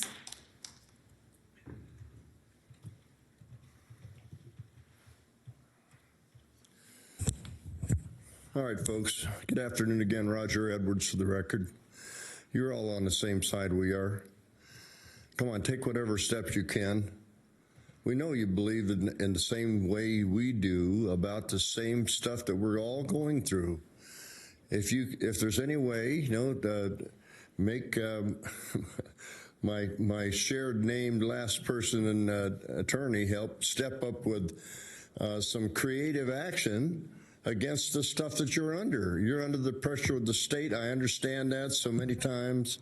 You have no options. But come on, Nate, help them out here. Come up with some way to help your constituents. You try to do that every time you guys meet. That's your whole goal, and you work at it, and you do a lot of good at it. Come up with something. I don't know. It's not going to be easy. And even if the other counties in this state are taking some kind of action to undo the governor's mandates, how about let's doing whatever we can? Thank you. Thank you, Mr. Edwards. Lorraine Doherty. Is Lorraine here? Lorraine Doherty. All right. Brian Spoon. Mr. Spoon. Debbie Hudgens. Ms. Hudgens. Melanie Sutton. Ms. Sutton. Janet Butcher.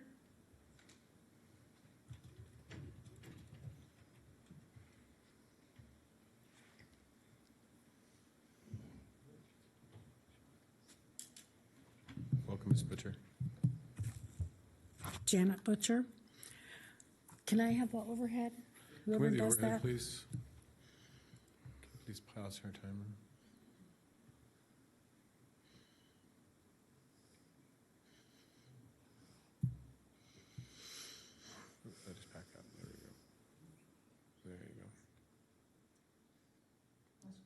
Can everybody see that? Yep, we can see it now. These are all different pictures taken around town. These are all different pictures taken around town.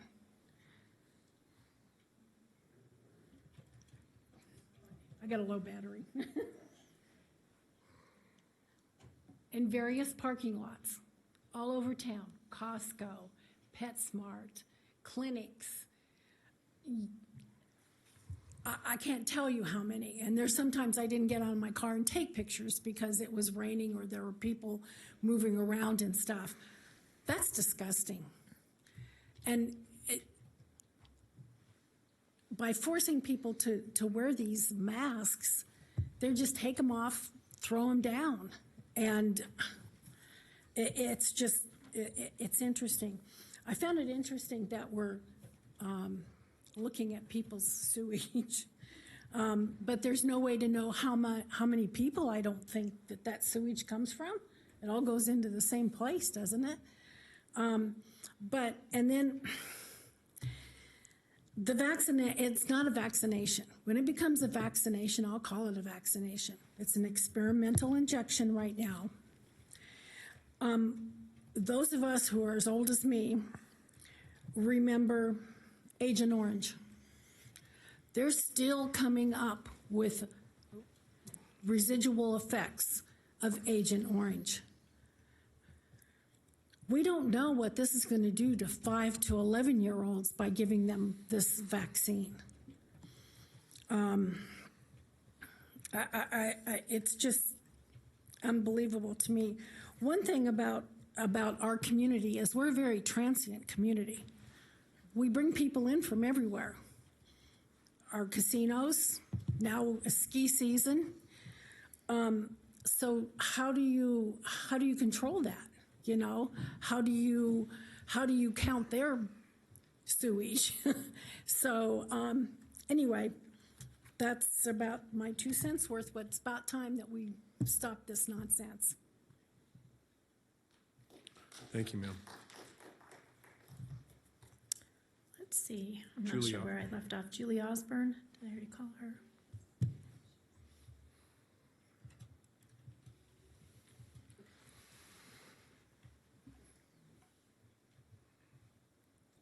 Welcome, Ms. Osborne. Good afternoon. Once again, I'm Julie Osborne, a Washoe County resident. I don't think you've heard one single objection to terminating this emergency. It's quite unusual to get 100% affirmation of this. So I appreciate that you have it on the agenda. I appreciate that you're going to vote on this, and I ask that you terminate it. Recently, in the past couple days, the Colorado governor declared an end to the emergency. As Nicholas St. John said, multiple other counties in Nevada have come up with ways to override the mandate from the governor, and we all know a mandate is not a law. Even the city of Oroville, California, declared itself a constitutional republic city. Washoe County can do the same. Washoe County can come up with creative ways to override what the governor is doing or making us do or trying to make us do. You can create your own mandate. Create a mandate to not comply with the governor's mandate. This is Nevada. We're the wild, wild west. We stand up. And I ask you to stand up for us and come up with a creative way to not comply with what the governor is saying. Just because you can drive 100 miles an hour, as the commissioner said, on Pyramid Highway, doesn't mean you should. Just because you can drink and drive doesn't mean you should. Just because you can give a jab to a kid doesn't mean you should.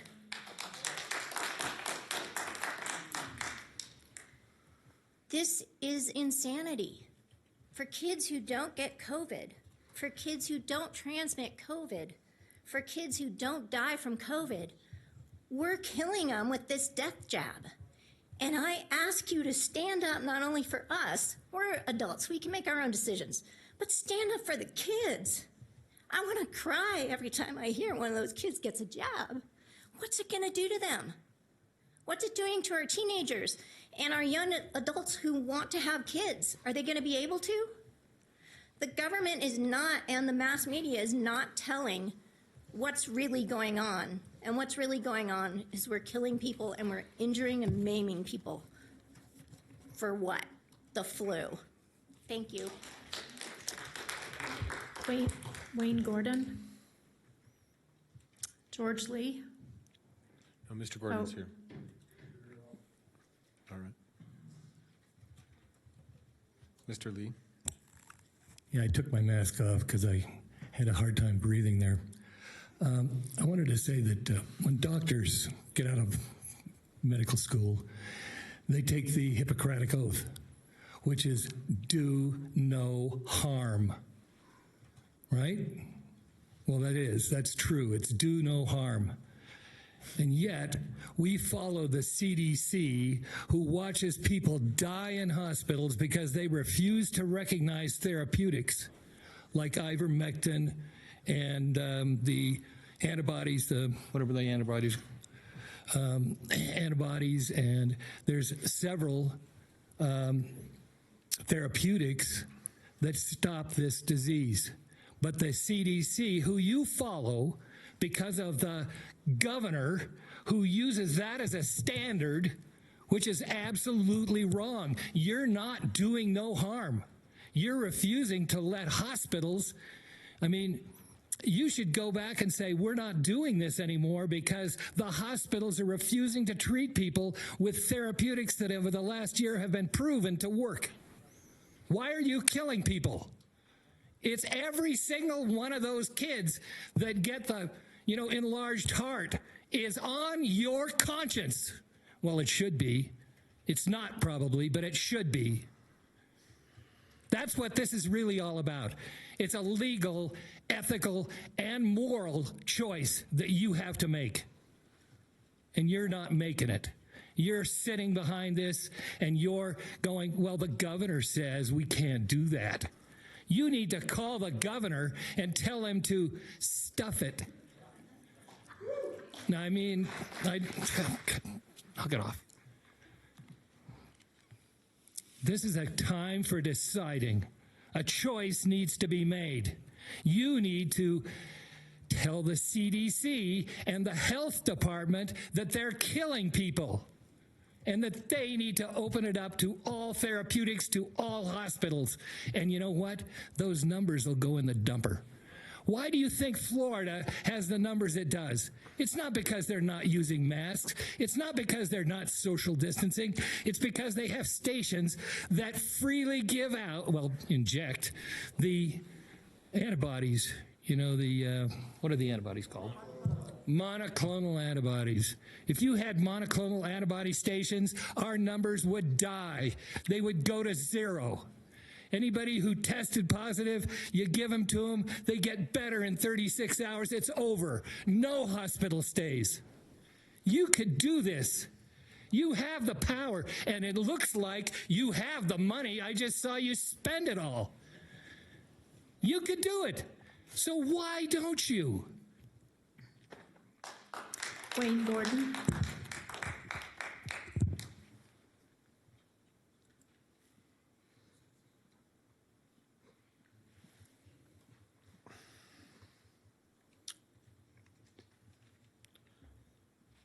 Fortunately, I'm Wayne Gordon. I'm a citizen,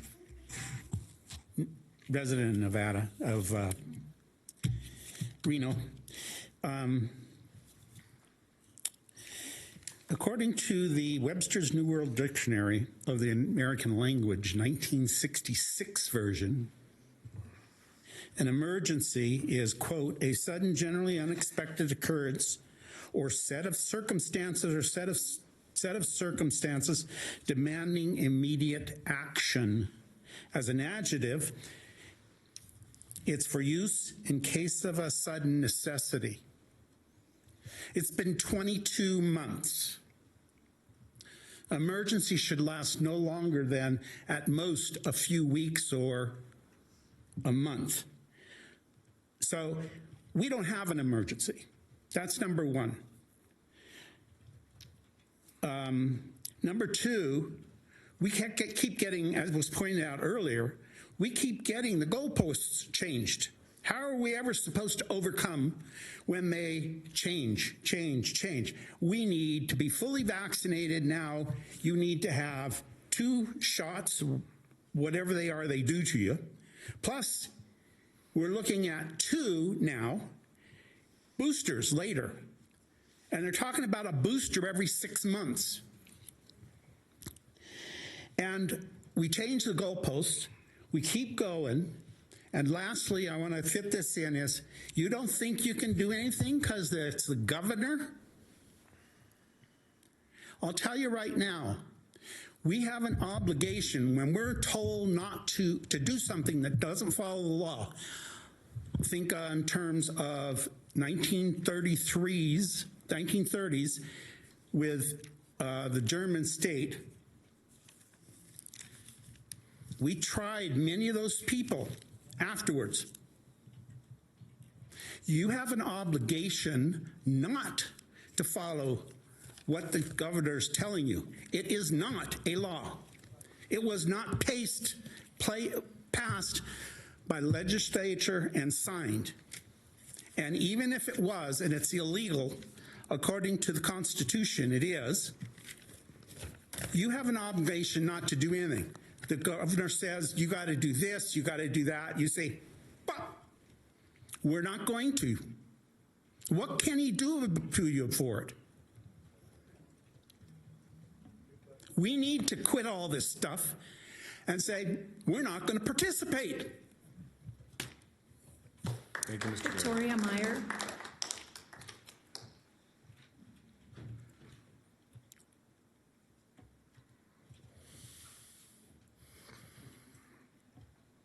Welcome, Ms. Meyer. Would you like the overhead? Yes, please. Can I have the overhead, please? Overhead.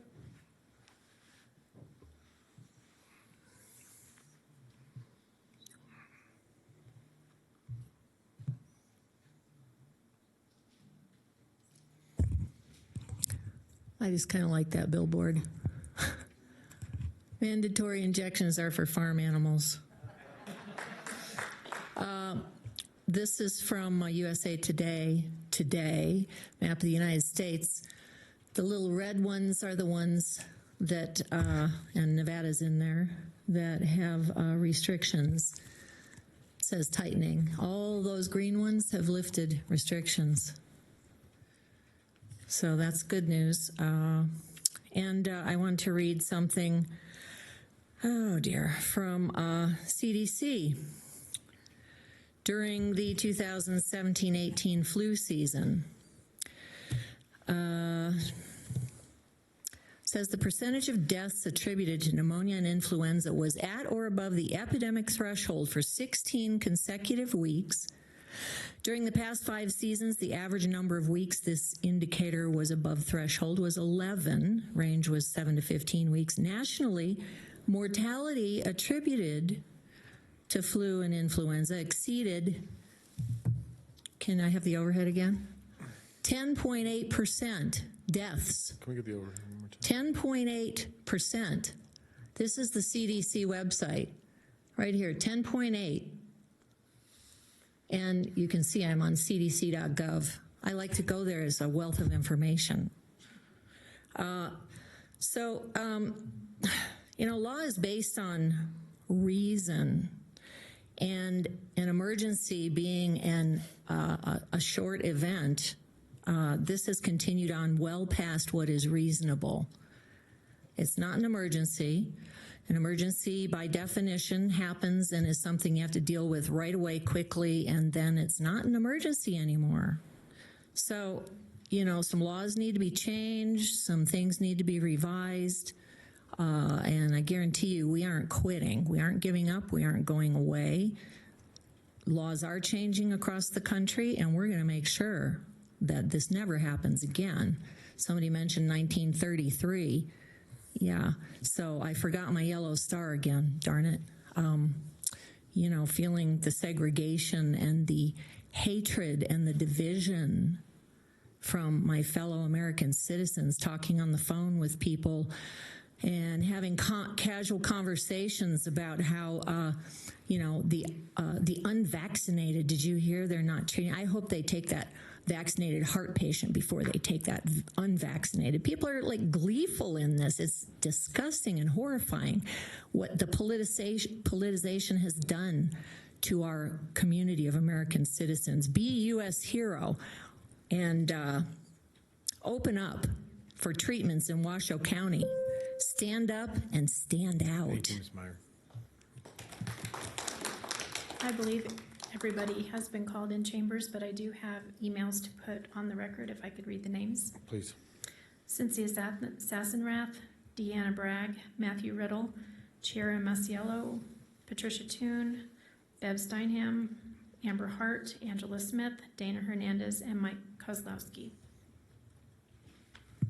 All right, thank you, Madam Clerk. Seeing no further public comment, we'll close public comment and we'll bring it back to the board.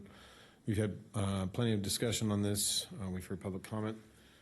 At this time, looking for a motion to terminate the declaration of emergency. I will make the motion. All right. I'm looking for it. Gotcha. Vice Chairman. I'm not. I just had to find to make sure that what we have is in the staff report. I move to terminate the March 16, 2020 declaration of emergency concerning COVID-19 pursuant to Washoe County Code 65.230. All right, I have a motion. Do I have a second? Second. I have a second from motion from Vice Chair, second from Commissioner Herman. I'll call for the vote. All those in favor of the motion signify by saying aye. Aye. Aye. All those opposed? Nay. No. Motion carries with 3-2, with Commissioner Hill and Commissioner Jung being in the opposition. All right, thank you very much, ladies and gentlemen. We are on to, we've got 2 more items to do. We have to move to item 22.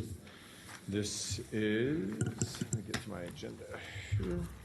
Item 22 is a recommendation to conduct a performance evaluation of Washoe County Manager Eric Brown, including a discussion of the results of the 2021 Performance Feedback Survey and adoption of priorities and expectations for the county manager, and possible increase in base salary, lump sum bonus, and other amendments to employment agreement as directed, and direct the Comptroller's Office and Human Resources to make all necessary adjustments. We have HR Director Patricia Hurley in chambers, Mr. Chair.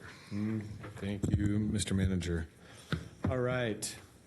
Ms. Hurley, welcome. Good afternoon. How are you? Good afternoon.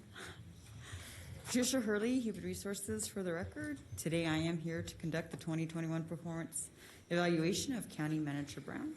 Just to give a little bit of history, Section 1.6 of his current employment agreement between Washoe County and County Manager Brown requires that each year prior to or as near as possible to the commencement date of his contract that the BCC will review and evaluate his performance. NRS 241.033 requires written notice to County Manager Brown of the time and place of the meeting at least 5 working days before the meeting, and written notice of a list of general topics to be discussed. Just to give you an idea of the timeline, on September 10th, Human Resources was notified by County Manager Brown and the chair to discuss and mutually agree upon his performance feedback survey, the date to which board he will be a part of, and who the internal and external stakeholders would be. On September 14th, in accordance to NRS 241.033, Human Resources formally notified County Manager Brown that the board would be reviewing his performance and professional competence at today's meeting. From September 29th through October 15th, performance feedback was distributed and all responses were anonymous. The survey was given to 4 targeted groups. As you can see, there were 31 There were 40 individuals who were invited to participate. 31 participants actually responded, which gives us a 78% response rate, which is pretty good.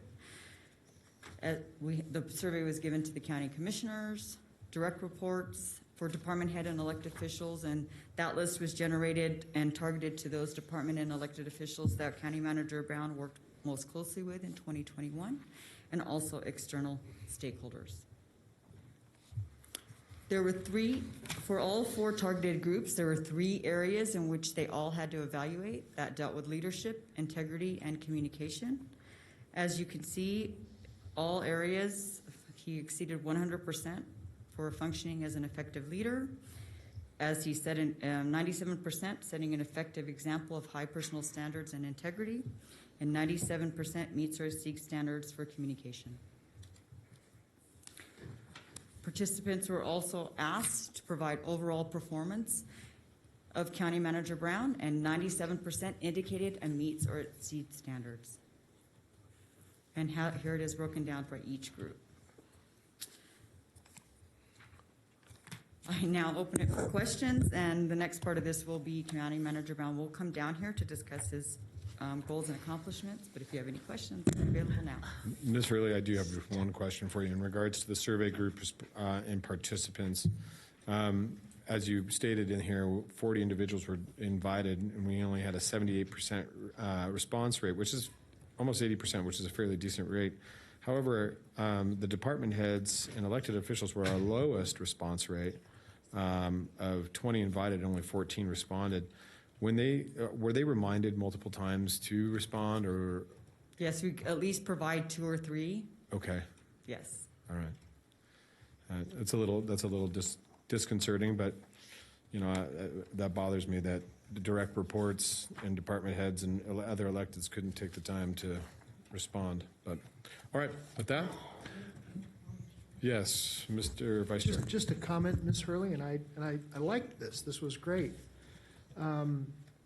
I actually was afraid when I started the evaluation that potentially, if I didn't finish it immediately, that I would lose my information, and so I copied and pasted all of my comments into other windows or into actually Word, and then when I came back to it, it was all still intact. Everything was still there. So I was very appreciative of that.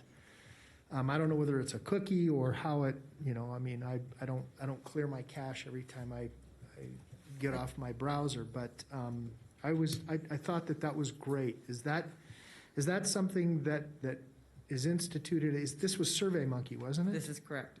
SurveyMonkey took this, and so I'm going to guess SurveyMonkey has that feature. We did buy the more robust project. Yes. So that was my question. Did we buy a more robust module? We did. Okay. Yeah, no, it was great. I was very appreciative of that, because you can't always just sit down and really think about all of these questions in full. Given, I did it at all hours of the day.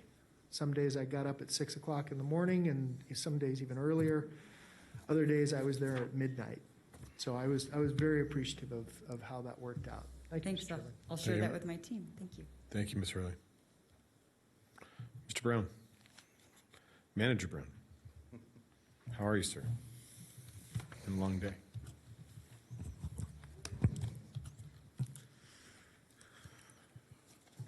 Mr. Chair, Vice Chair, Commissioners,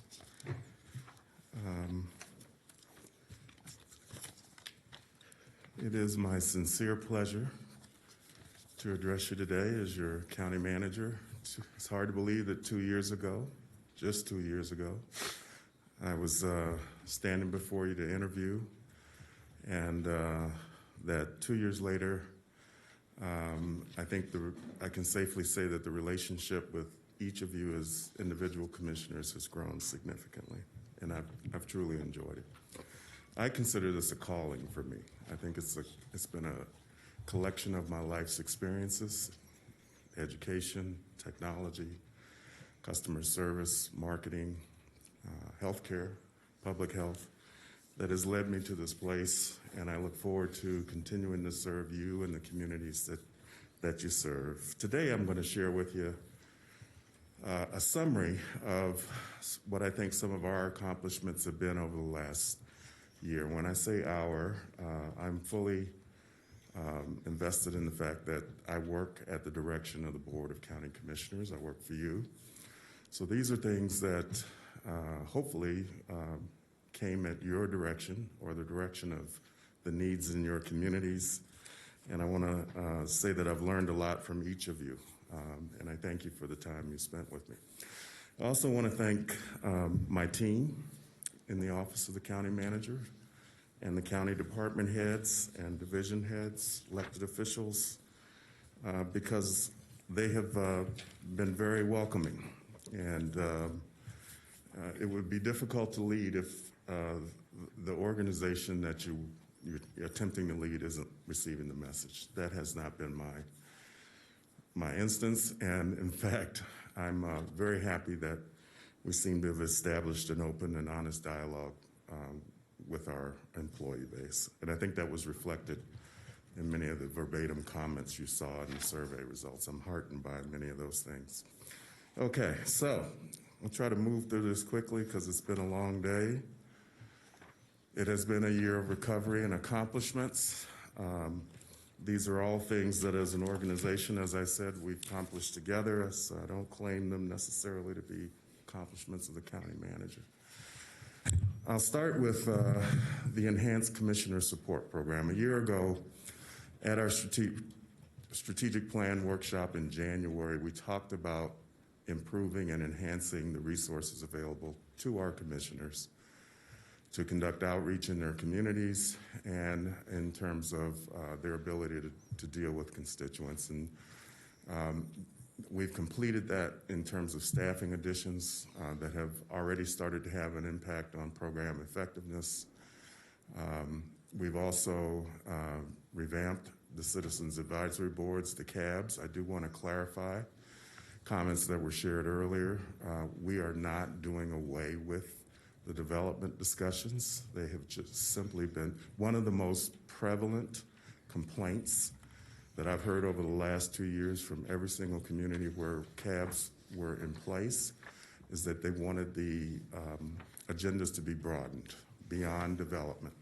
Still wanted to have development discussions, but they wanted to also hear from the sheriff, the Truckee Meadows Fire, Waste Management, other folks that are providing services in their communities. And so what we have done, and we're still in the process of explaining this more fully in all of our communities, is we bifurcated the process so that there is a development process. The outcomes of that should be communicated with the Citizens Advisory Boards. There is a mechanism to do that. But I want to dispel the rumor that we are not doing development anymore in the CAB environment. That is not accurate. We've also implemented Zen City, which is more of an internal tool for staff to monitor the impact of our community attitudes about various issues. It uses AI technology to help us understand how people are feeling about various things, and we'll continue to do that. I won't spend a lot of time on the financial management. You heard the report earlier in the meeting about our annual audited financial review, which was a very positive picture. We have implemented regional cost share agreements over the last year around COVID response, around homelessness. We did that to set up the alternative care sites during the pandemic, as well as sharing expenses with our friends in Reno and Sparks on the Mask On, Move On campaign. With regards to accounting and budget management, as you know, we have an award-winning budget team that once again won awards, and I'll share that later. We do have a clean, independent financial audit again this year as far as compliance. $838 million balanced budget. And within that, we have established a homelessness fund. You may recall a year ago we We brought that matter before the board so that we could track homeless expenses across the county agencies. Prior to that, we did not have that capability to capture those expenses in one bucket. And we ended fiscal year 2021 with positive general fund financial results. You saw those earlier today. We did the same, by the way, in 2020, and I think that's to be applauded given the fact that we did go through a pandemic and we had a lot of unexpected expenses that came our way. Debt management, you heard earlier CFO Christine Valetich in the public hearing and some of the other items talk about bond processing that we're doing. I just wanted to point out it's not the sexiest thing on the slide, but our people spend a lot of time on bonding and debt management, not only for the county, but as many of you know, for some of our stakeholder agencies like RSCVA and RTC and others. And they have been very diligent about locking in favorable interest rates in the current environment so that we can save money in the same manner that she articulated earlier today on the 3 items that you approved. We do have a AA Moody's positive rating, as was mentioned earlier today. In terms of recovery funds, you will recall we received $21 million in CARES Act funding, which the county worked with Reno Sparks and the Health District to manage those funds, the administration of our funds across the region for things like PPE and testing expenses, et cetera. We also received $7 million in FEMA claims and $6.5 million in emergency rental assistance. As you also heard earlier today, we've established the Regional ARPA Fund program. Ms. Enfield took you through the latest on that, $91.6 million. And that is quite an undertaking. Believe me, I take to heart the concerns that Commissioner Hartung and Jung and others mentioned earlier in the day. It's a lot of money, and that we have a finite period of time that we need to spend it. My staff and I will continue to be diligent about making sure that it's done in an intelligent fashion. We did that with the CARES Act funding, and we'll do it with the ARPA funding as well. Some key organizational wins. We have fully established Washoe County as a sustainable, flexible work environment. By that I mean we have, born out of the pandemic, we had to go to remote working, teleworking arrangements. We had to set up our technology to be able to support that. What we're finding is in many cases, not all, the people were more productive working from home than they could be in the office. They work longer hours than they do in the office very often. And in this environment where we have a pandemic, where people are parents and they're dealing with kids and school schedules, it has become an integral part of our benefits offering, frankly, and will continue to be in the future.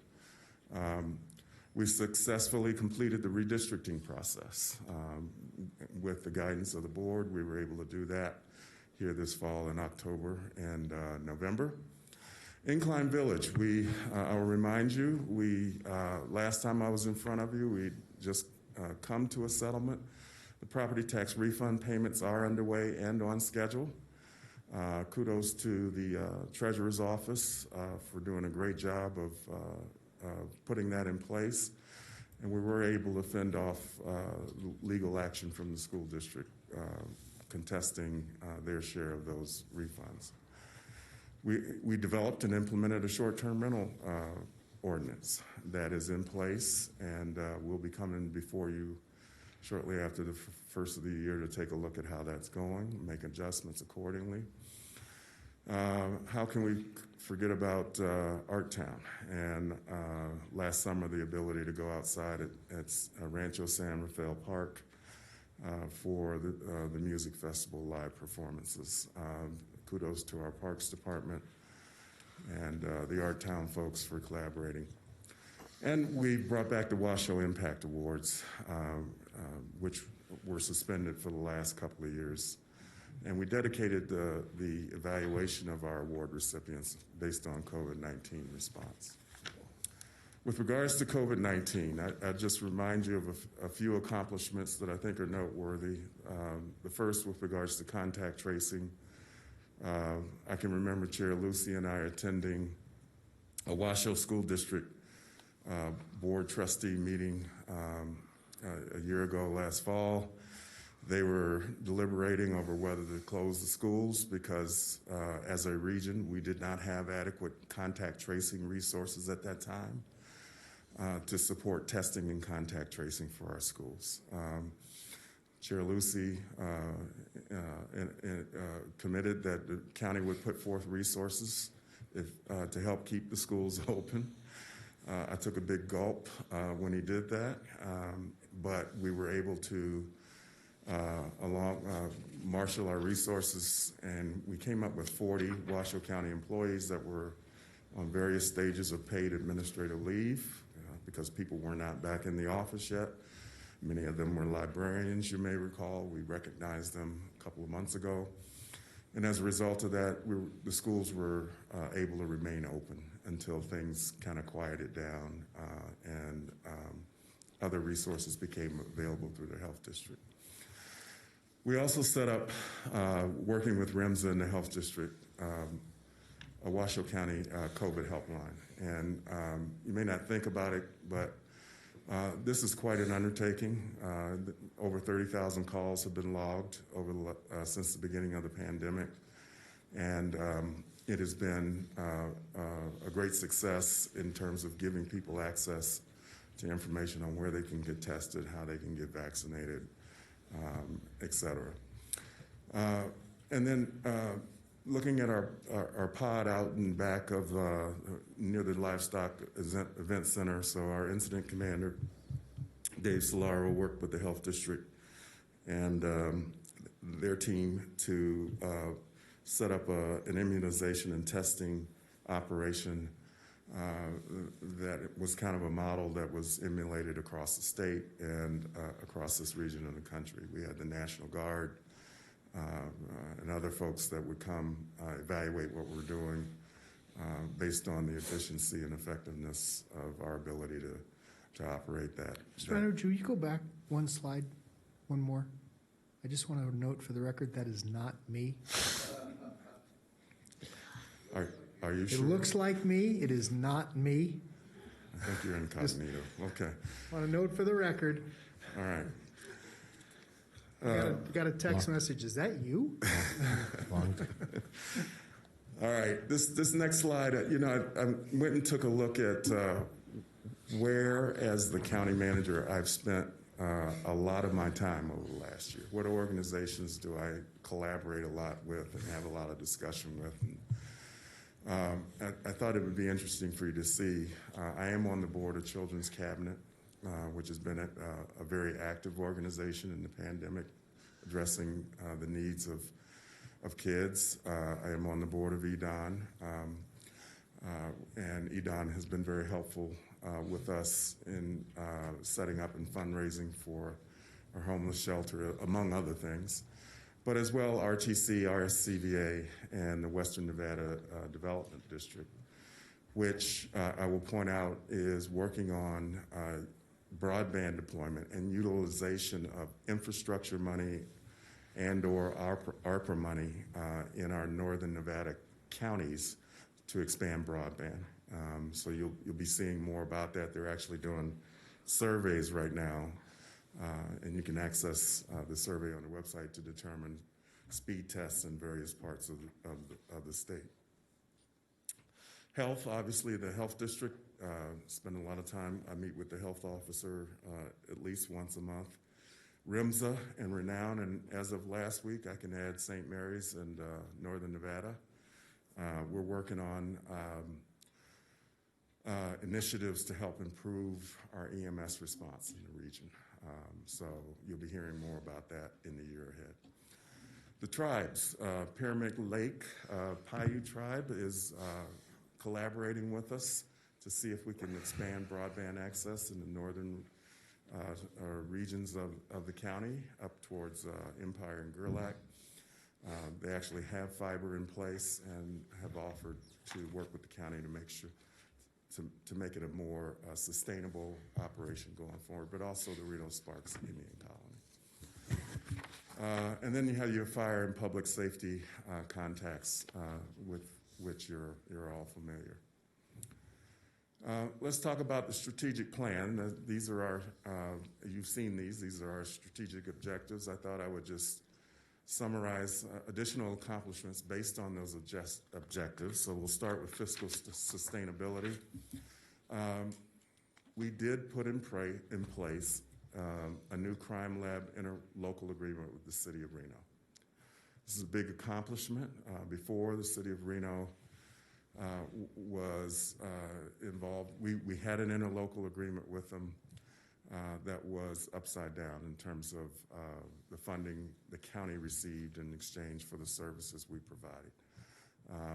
This year we'll generate over $1 million from the city of Reno and better alignment with the expenses that Reno consumes. We also have a homelessness services interlocal agreement with the city of Reno and city of Sparks, and as you know, we've taken the lead role in the county as of September 1st in managing and the homeless shelters. More to come on that interlocal agreement in the future. We, again, are managing our ARPA funds focused on one-time costs wherever possible. And the P25 radio system implementation continues on track for completion in 2026. And then finally on this side, fiscal stability from immediate impacts of COVID-19. So as you heard earlier, the financial situation of the county, I would say, is better than anticipated when we entered the pandemic 2 years ago. As far as economic impacts, we're working on the master plan update with regional collaboration with a lot of focus on the North Valleys. And then we're getting our arms around storm and floodwater mitigation needs because there will be opportunities, it appears, for infrastructure money that can be utilized for those purposes. As far as vulnerable populations, we are the lead agency, as I said earlier now, for the provision of homeless services in the region. The CARES campus opened, we assumed responsibility for it 9/1. It was actually launched in June, I believe. And the initial regional investment, Reno Sparks in the county, about $17 million. And we're in the process of fundraising for phase 2 and phase 3. The Safe Camp opens in July 2021 with increased investment in infrastructure on the way. Our place has also expanded services and infrastructure. And we've launched the regional dashboard. You've seen this before, but major accomplishment in terms of a daily update on number of beds, how many guests are in each of the facilities. Innovative services, technology. Again, we have put in place technology to support teleworking. We have actually put in place, or we're developing and putting in place a new technology plan. And this is a departure from maybe the way things were done in the past, in that this is not the county manager or the CIO implementing the plan. This is more of a shared governance model, working with department heads and division leaders as well. We recently began launching Vonage phone system, particularly for our call center locations like 311 and other departments within the county that take phone calls. You may not think this is a big deal, but it is, because if you think about times of emergency, whether it's floods or fires or earthquakes, we may have situations where people cannot physically get here to 9th Street This gives us the ability for them to man the phones remotely. Secondly, it improves our reporting significantly. We now know after the first month that I think we get somewhere over 90,000 calls a month in the phones that have been installed, and we'll complete the installation hopefully by the end of December. But it will help us do things like staff more intelligently based on call volume days and day parts, what time of day people are calling, and those kinds of things. You will recall we also completed the .gov domain name conversion. That was another thing that was on the plan for this year, and that has been successfully done. Again, redesigned the CAB program, launched the Commissioner Support Program. More to come on those. I think we're just beginning to scratch the surface. Employee development continues to be a big focus. HR focusing on training for executive leadership, but also for merging future leaders in the organization, as well as just general employee development and growth opportunities. And then engagement on the diversity, equity, and inclusion front. We've recently surveyed our employee base and found this is an area of opportunity that we need to address going forward. As far as awards, I mentioned some of these earlier, but it's nice to see that the county on a lot of different fronts is being recognized in various departments for excellence in its operations and the things we do and how we do it. And I just want to congratulate all the departments. If you look up at the Emergency Management Award in the upper left corner, we're one of only 43 communities and one of only 17 counties to receive that award.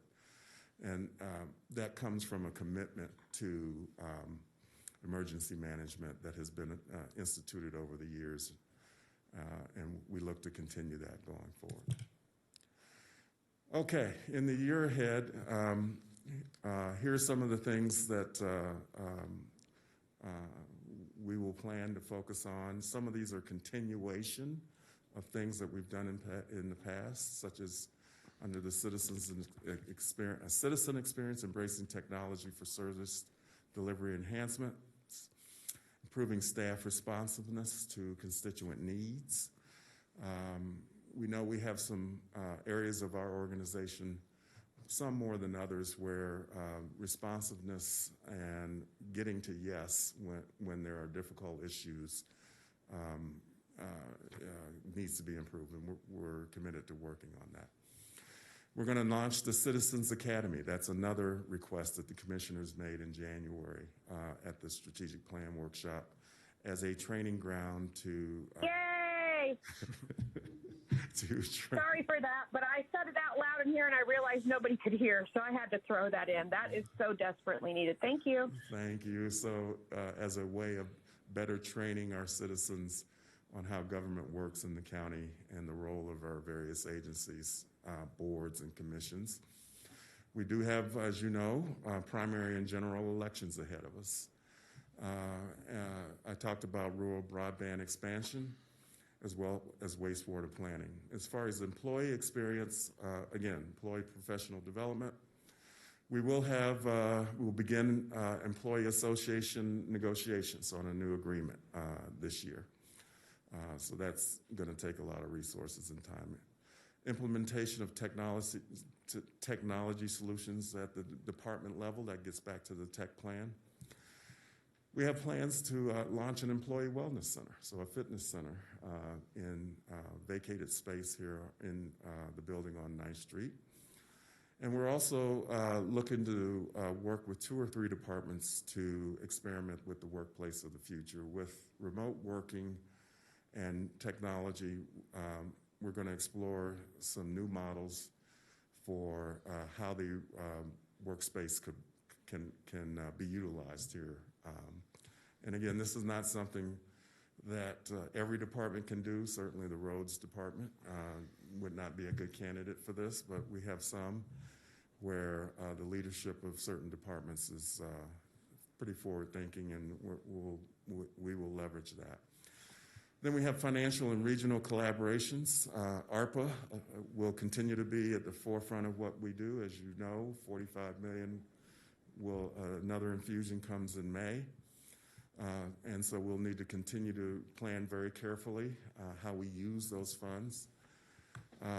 We will also need to complete transition of homeless services. So our homeless services in a local agreement expires in June.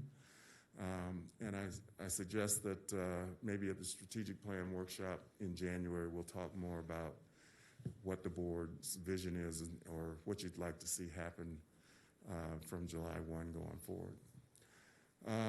The FEMA regional exercise, I have not personally participated in it. I know some of you have. It was canceled because of the pandemic when I arrived. But it's back on the calendar, I think, for next May or next spring. So some of us are planning to attend that, and then continuing to focus on cost-saving ROI, technology environments. So the last slide I have here is just some thoughts on key goals. These are things that I think I know I am going to have to, and we are going to have to address together next year. I would welcome input from the commissioners over the next 30 to 60 days on this list. I think some of these things we might want to discuss at the strategic plan workshop, which will come up at the end of January. But these are some of the things that I see as key goals that I'm going to need to focus time and resources on. All right. Mr. Chair? Mr. Manager. What a wonderful presentation. Thank you, sir. And as a chair, I usually will turn this over to my other commissioners first for their comments, but since you and I have spent the last 2 years so closely together, technically bound at the hip for most days, I want to start off and say, first of all, thank you. Thank you for your commitment. Thank you for your dedication. Thank you for your time. Thank you for your stewardship and your calm resolve many days when calm resolve was not something there was readily available. I think through what you have done over the last 2 years is not a measure of your intelligence or where you've come from, but it's really of the person you are as an individual. You have truly led this organization pridefully, with a level of ownership and detail that most would walk in here, and I have seen other CEOs and executive directors not give the level of attention that you have. And it gives me great pleasure and reassurance to see that day in and day out. And not only when you're not around, your direct reports, the department heads, when I'm out amongst the community leaders, that sentiment is shared wildly. And you've done it with great class and great strategy, really, in the way that you've maneuvered this county. And for somebody, and I'll go back, I was massively reserved in the sense that how does somebody come and integrate so quickly into a community with an organization that's of this size and caliber so quickly? It's a daunting task. I was very worried, and you have not only exceeded my expectations, you've blown the doors off those expectations, and I think you've done a phenomenal job at that. Everything you have accomplished with the strategic plan, the reorganization of our community, the ability to stand up in times of emergency and response, you have done so with such art and grace. I one day hope to be as tactful as you. I would say that I go through this and we look back at all of the things that we have done, and it's astonishing how much we have done in just a short period of time. You say 24 months like they have come and gone. And I agree with you. It feels like 24 months have come and gone. However, when you look at this list of, our strategic plan, the homeless outreach, the COVID response, the fiscal sustainability, the organizational challenges, the awards that we've won, the elections, the challenges that we've faced as a community, you've done a great job. You've done a phenomenal job. And I would ask that you continue to do that job for us here at Washoe County. I look forward to continuing to work with you side by side. The only thing that I see that's last on your last slide of key goals is just continued efficiencies. You're a man of resolve in the sense that you find, sometimes Hartung and I will say, there's always people out there looking for, making solutions for a problem we don't have. You, however, sir, are always finding solutions for problems we do have and have missed for quite some time, and are willing to take on those roles and those steps. So I thank you for being willing to stand up in times of need and when they're very difficult, and sometimes not always in alignment with maybe your personal views or whatnot, but you have followed the direction of this board and the direction of the community and the direction of your staff with great compassion and understanding for everybody's needs. And I thank you for that. Appreciate it. Strategery. I know, I almost got that in there. Vice Chairman or Commissioner Herman, do you have, Vice Chairman? I'm happy to jump in here. I really, that's a tough act to follow, Mr. Chairman. Well done. Mr. Manager, Eric, we have, over the last couple of years, grown pretty close. We've had some very frank, tough conversations about all manner of things. What has impressed me the most is, as the chairman mentioned, your calm resolve. I love your poker face, man. It is, I'll tell you, if you ever want to go on the road and you want to go play, if you're a poker player, I'm your Huckleberry. I'll finance you, because I think you've got that. You never let anybody down that I'm aware of. Everyone in the community has said nothing but really grand things about you.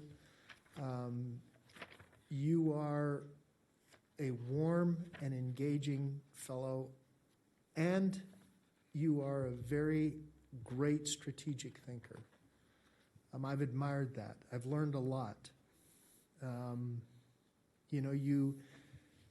You don't discount anyone. You will sit down and listen to everyone's positions, while potentially quietly either agreeing or disagreeing, but looking at all sides of the issues. And I think you've done a great job. I will tell you that all of that said, I am still concerned with how we're moving forward in some of the places with, the homeless issues and et cetera. I still am concerned that we need to look at this very carefully, and I want to see results. I don't want revolving doors, you've heard me say on numerous occasions.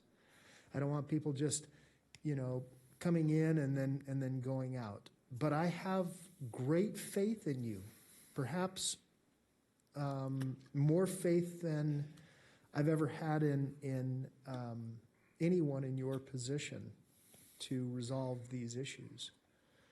So I look forward to the coming year. None of it has been easy. This has been trial by fire for you, and you have done it with exceeding skill and grace, as the chairman so appropriately mentioned. I have relished the times when you and I have spent together. We had a chance to take a drive out to Fallon, and we really had a great opportunity to just kind of get inside each other's skin, and it was really quite enlightening for me. You're an amazing fellow, my friend. I count you as one of those very close ones on that one hand, and I feel blessed to have you here. That said, you have amazing staff. Your staff has done amazing things under your guidance, and what I have been impressed with is you are truly a leader. You don't manage people, you lead them. That's a true distinction, and that's a very difficult distinction for many managers to make. They want to manage people. I have always said, if I have to manage you, why do I need you? I need to just lead people, and you have done that very thing, and I've been very, very impressed with your performance. Truly, and I say this with zero reservation, I could not have chosen a better person. Having known everything that I know about you today, I couldn't have chosen a better person. I couldn't have gone out there and found a better fit for this position than you. I love you, man. Thank you. Thank you, Mr. Chairman. Commissioner Herman. Thank you so much, Mr. Chairman. You too are so eloquent. It just amazes me. And you are an amazing county manager. I'm going to be pretty short because you know how I am. And you guys have pretty much said it all in all the beautiful words. And I just want to ask you, but remember what I said last time? It still holds. You're probably one of the best decisions this board has ever made in hiring you. Thank you. Thank you very much, sir. I respect you and honor you very much. Beautiful. Still believe that. Thank you. Thank you. Thank you, Commissioner Herman. Commissioner John. Well, since it sounds like everybody took the air out of my sails with all this eloquence, Mr. Brown, there's not much more to say here, and that's why I like to talk first, Mr. Chairman. I'm just kidding you. I can tell you it's been a heck of a ride, and I want to echo every single sentiment said by my three fellow commissioners. I am in complete agreement with your performance and your friendship, and your I wish you would have put in all the people you've met with and the meetings you've been to, that some I've even said, I don't know if I'd go to that meeting, but you do you. You figure this community out. I think you've probably tread more miles up and down a very large county than many of us even put together in such a tiny amount of time. And and I'm going to tell you something, Mr. Brown, it matters. People remember you. They feel so respected that you show up, and they really believe that their government is transparent, which it is, and you have made sure that you are the face of that transparency and showing up. And I know you've heard the complaints about the cabs and how do we get people at cabs, especially how do we get others to show up. Well, you've demonstrated what it means when people do show up, either when they're agendized or they're not, to come to a meeting that is really not under your job descriptions. But I'll tell you what, it helps all of us as a community to develop that trust, that integrity, and that sense that they matter. And that's what I hear in our public comments over and over. And it's not always issue specific, and it's not the same crowd. People want to know they matter. And Mr. Brown, that is one thing that you have executed so very well across this community with your staff. I'm reading over the comments that your staff themselves have written. So I'm glad to see that I can collect data to confirm my suspicions, and that is you have taken the ball and ran with it, and in a way that has been so dynamic. It's been in a way that is not sharp elbows when it comes to competing interests and working with other boards and commissions. And I give you a lot of credit to the peace and harmony that the three boards are having right now, the three major municipalities, which is Reno, Sparks, and Washoe County. And I think it has a lot to do with you and the way that you come as a person, not only delivering a will or a message from this board of elected officials, but also you come with the mindset of let's problem solve, which is something I believe this board too has empowered you to do. So, our chair and our vice chair get a lot of credit with deploying how our manager is introduced, to whom he is accepted in different areas, and most importantly, like what Mr.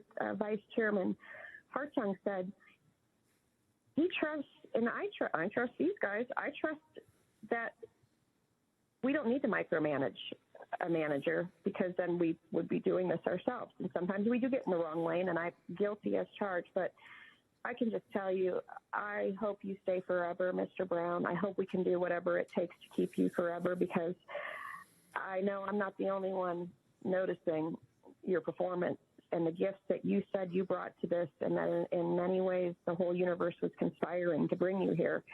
And I believe it's obvious. This is our kismet, this whole board, that you showed up when you did, when we all had to buckle in our seatbelts. So please take that as something I hope I don't tell you just once a year. I hope I give you constructive and positive feedback. But I know that from this commissioner's seat, it has been nothing but a pure joy and delight to work with you. And Commissioner Hartung, he and I me and the manager can go toe-to-toe too on things. And that's what I love about him, is that it's not there.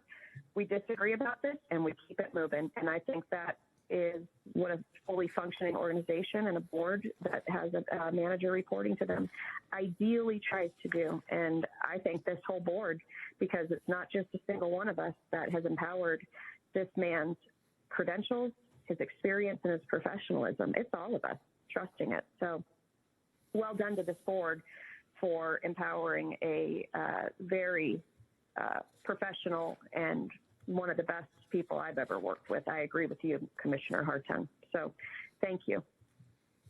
Thank you, Commissioner. Thank you, Commissioner John. Commissioner Hill. Thank you, Mr.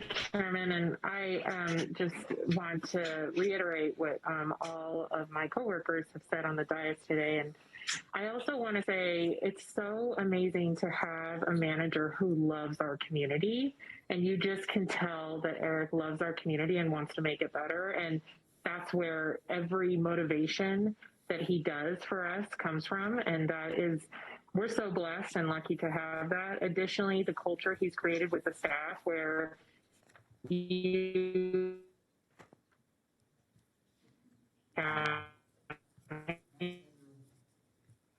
where it's such a competitive environment, really hard things and getting really hard things done. And so I don't want to belabor the point. I'm really thrilled for what we have ahead of us. And I really appreciate everything that Eric has done in the year that I've been serving on this board, and can't wait to continue the good work.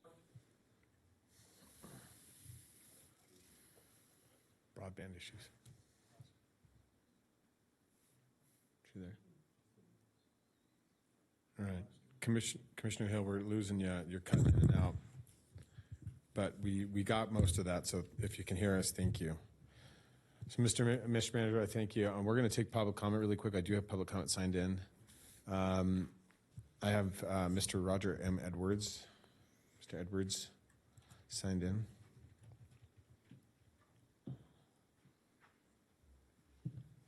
For the record, Roger Edwards, 49-year resident of Washoe County. I first represented my county in the Citizens Advisory Board in January of 2000. That's where I started. I've been a public servant since 1965 when I went in the military. But Washoe County service started in 2000, but I didn't even know we had county managers until just recently. I can't believe it's been 2 years since we approved this guy.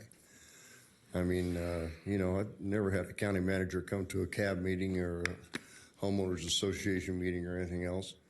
And this guy comes to all of them. He's amazing. I don't know how he does it.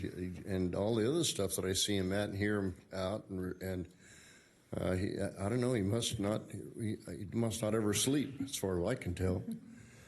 Now, I don't know about giving them raises and bonuses, and that's all up to you guys, not what the history's been. But I know what the history's been about county managers, and he sets a whole new standard. So do whatever you need to do, but keep him on, right? And you got to remember, 2 years ago, maybe you don't remember, but we have had a pandemic in between this time. But I was the first one to badmouth this guy as a California transplant, probably even a Democrat. So anyway, I've been wrong. This guy's great. Keep him on. Thank you, Mr. Edwards. All right, seeing no further public comment, we'll bring it back to the board. Mr. Chairman, can I ask Ms. Hurley a couple of questions? Is that Sure. possible at this time? Yes. I know we still have a lot of stuff to do. I know our manager is, well, let's start with this. I mean, he runs the largest agency, municipality in the region, just in terms of our budget and, our number of employees and et cetera. He has a great deal of responsibility. What's in our purview today? And I don't know exactly where he is in terms of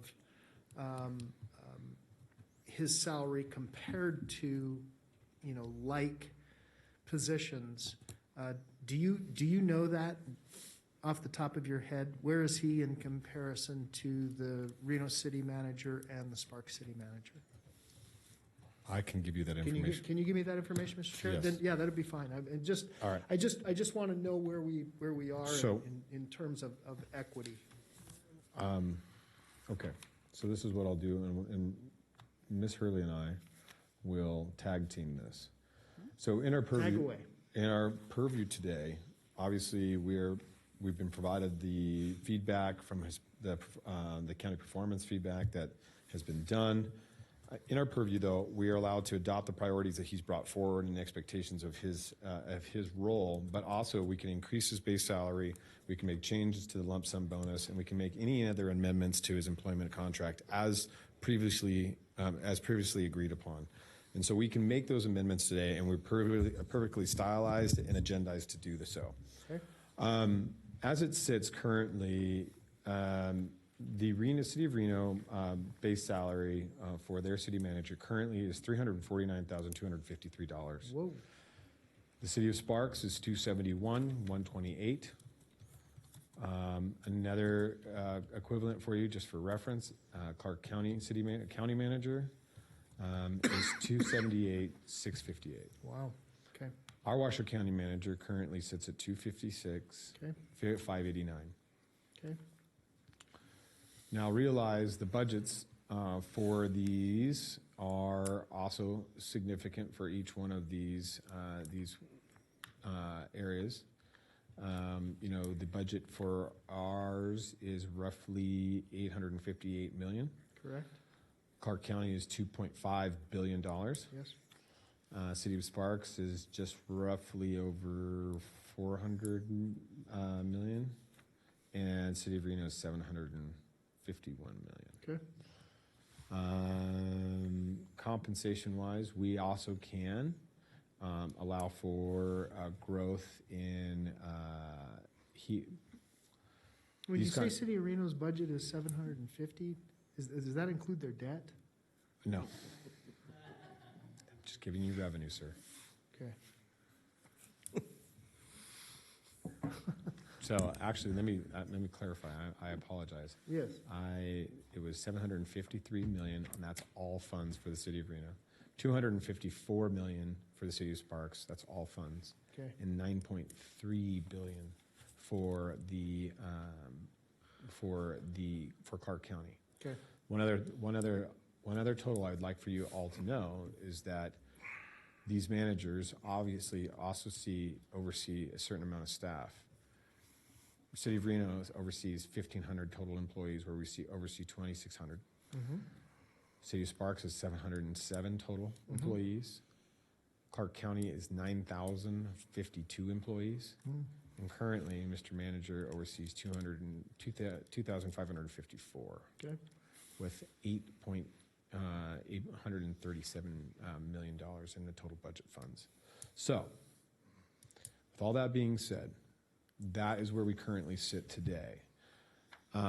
My proposition to this board, based upon the comments, I would like to make a proposition that we increase his salary, because here's what I will sell to you. This man has come, and in 2 years, in the initial 24 months of his contract, we asked him to establish some unbeatable goals in the midst of a pandemic. He's achieved all those goals. We tempered his salary upon his entrance because his lack of experience based upon municipal government. Not his lack of experience, life experience, but just municipal government. I would offer that we provide Mr. Brown with a 10% increase to his base salary, making him competitive above the City of Sparks and Clark County, but that underneath the City of Reno, and offer him an additional 5% bonus based on that, on a merit bonus based on his accomplishments in the last year. Okay. That would be my motion, and that my offer to this board. Okay, so that equates to like $50 down, $50 a week for 50 years. No, Ms. Hurley, will you tell everybody what that would equate to, please? Patricia Hurley, Human Resources, for the record, that would equate to $282,256. If you put the 5% bonus, that will go on top of that. That will be $14,112.80. Second. I have a motion and a second. Any further discussion from anybody? Mr. Brown, do you have anything else you would like us to amend to your contract at this time before we go forward? I would respectfully ask for another year in the term, Mr. Chair. We can do that, and What's the term? His current term would end. He had a 4-year term. It ends 11/25 of 2023. It would extend his contract through 11/2024. Yeah, okay, got it. I'm sorry. I would also make that motion to extend his contract through 11/2024. Okay, I'll second that. The seconder agrees. All right. Seeing no further discussion, Commissioner Jung, Commissioner Hill, do you have any further comments? No, I'm ready to vote. All right. Seeing nothing further, we've taken public comment. All those in favor signify by saying aye. Aye. Aye. Aye. All those opposed? Motion carries unanimously. Thank you. Manager Brown, thank you so much for all of your hard work. We really do truly appreciate it.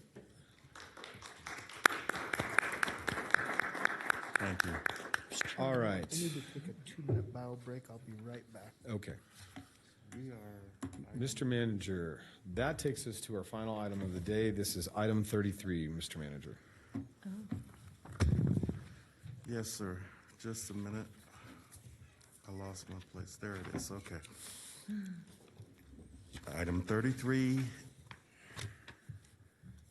pursuant to Washoe County Code Sections 2.030 and 2.040 and NRS 258.010, Section 3, recommendation to approve a request to initiate proceedings to amend the Washoe County Code Chapter 5 by adding a provision to abolish the office of constable in Incline Village, Crystal Bay, effective at the conclusion of his current term in office, and direct the county clerk to submit the request to the district attorney for preparation of a proposed ordinance reflecting the amendment. Thank you, Mr. Manager. This has been a discussion for quite some time with this board and this organization. One of the tasks that was outlined in the previous item was organizational efficiencies. The Office of Constable is a long-standing office that has served many of our areas in the state of Nevada for the last hundreds of years, 150 years. It was meant to supplant the needs of our sheriffs, supplant the needs of our courts, to make sure that our courts had the proper protection and ability to serve, process, and service for individuals for many, many years. However, our region has grown and significantly become more effective through communications, access, and just size in general. The Office of Constable no longer is truthfully, in my opinion, needed in Incline Village. It is the last standing office of constable in the state of Nevada. This board and this organization has abolished the Office of Constable in the township of Verdi, and across our region, as many other counties have done in years previous. Now, this is not anything more than moving forward with the level of efficiencies in Incline Village to provide more services to that area. And this is at the direction of myself and the vice chair to move forward with these types of arrangements. We have looked at this many a time with the addition of new deputies from the sheriff's office under the guidance of Captain Solferino, who will now be up there permanently. The Office of Alternative Sentencing, Department of Alternative Sentencing, will have more of a committed role up in Incline Village. This will be an increase of services, and so it is time for change in Washoe County, and this is one of those issues that we are just addressing to bring ourselves into more of a functional way of doing business in our community. So that is the reason we are bringing this forward today. This is just the initial process. This, as the manager pointed out, will be directed to the district attorney's office for preparation of a proposed ordinance reflecting this amendment to our county code. This will have to go through and the proceedings as standard for any other ordinance, which will have a first and second reading of that, and there will be community outreach for those meetings, as this is just now being initiated. This is the first of 3 meetings. So with that being said, I will open this up for discussion amongst the other commissioners. Is there any questions or concerns by any of the other commissioners? Vice Chairman. Thank you, Mr. Chairman. And I don't know who to ask of this. I don't know whether it's Mr. Edwards or Mr. Solferino or whomever. How many constables do we have left in the state? This is not a pejorative comment. It's just a question. I see this as almost it's vestigial. It's a leftover from a time when we did not have sheriffs throughout the state, and so the constable was basically a court law enforcement officer. So who can answer that for me? Mr. Edwards, Mr. Solferino? This is the last, I can tell you, Commissioner, this is the last constable office in the state of Nevada. In the entire state? Yes. Okay. And as posted in the staff report, this county abolished the Office of Constable in the townships of Gerlach, Reno, Correct. Sparks, Verdi, and Wadsworth in 1998. 1998, right. So this is the last one. Yes. Okay, thank you. Commissioner Herman? Thank you, Mr. Chair. So in this 3-meeting thing, the people that it affects will have the chance to talk. Absolutely. Okay, that's very good. Absolutely. Commissioner Hill, as this is impactful to your district, do you have any comments? Yes, Mr. Chairman, as you know, I really prefer a lot more public meetings and public input prior to making decisions like this. Additionally, I'd like to see some staff report on the budget and what the breakdown would look like and how the staffing will look. So I'm not prepared to vote yay on this today, but I'd also like to hear from the public on this item as well, because I think we have some public comment. Okay, thank you. Commissioner Jung, do you have any comments or questions? I don't, Mr. Chairman. I'm actually in support of the consolidation of these services into the county seat. But I definitely have, I understand where Commissioner Hill, where she's coming from. I can see both. But as a global macro level, this is something I'd like to say we've been working on for 14 years. But if I'm honest, I have to say it's not until Hartung and Lucy got into office that we really got serious about that, because these are hard decisions to make. But I am in support of this. It's been kind of our role and goal for many, many years together. So I'm here compassionately in support and help, Mr. Chairman. Thank you. Tough one for me. Thank you, Commissioner Jung. And I do want to stand corrected. I did offer up incorrect information. There are still 14 constables in the state of Nevada, and I apologize for making that statement. I will stand corrected. There are 14 constables in the state of Nevada, 11 of which are reside in southern Nevada. In Southern Nevada. Okay. So 11 of those officers are in southern Nevada. Okay. So there are no others in Washoe County, however. there are none in Washoe County. All the other offices in Washoe County have been dissolved. This is the last standing in Washoe County. Okay. In the state of Nevada, there are 14 offices, 11 of which are in southern Nevada. I do not know which other three the other cons. I'm assuming Incline stands for one of those constable offices, and the other two would be somewhere in the north. Okay.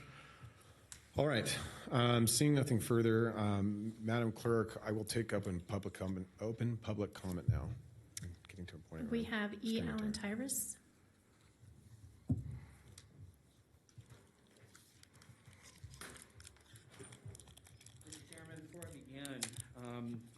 I need to ask if I will be restricted to the 3 minutes that public comment is typically restricted to, or will I be afforded an opportunity to make a complete statement as a department head, elected official, No, sir. and a stakeholder with regard to this? No, sir. You'll be allowed 3 minutes, just like. I expected that from you. Thank you, sir. Thank you. Mr. Chairman, members of the board, Mr. Manager, thank you for allowing me the 3 minutes that I have to speak to you today with regard to my opposition to agenda item number 33. For the record, I am Judge Alan Tyrus. I'm the Justice of the Peace at Incline Justice Court, which has a close working relationship with the Incline Constable's Office.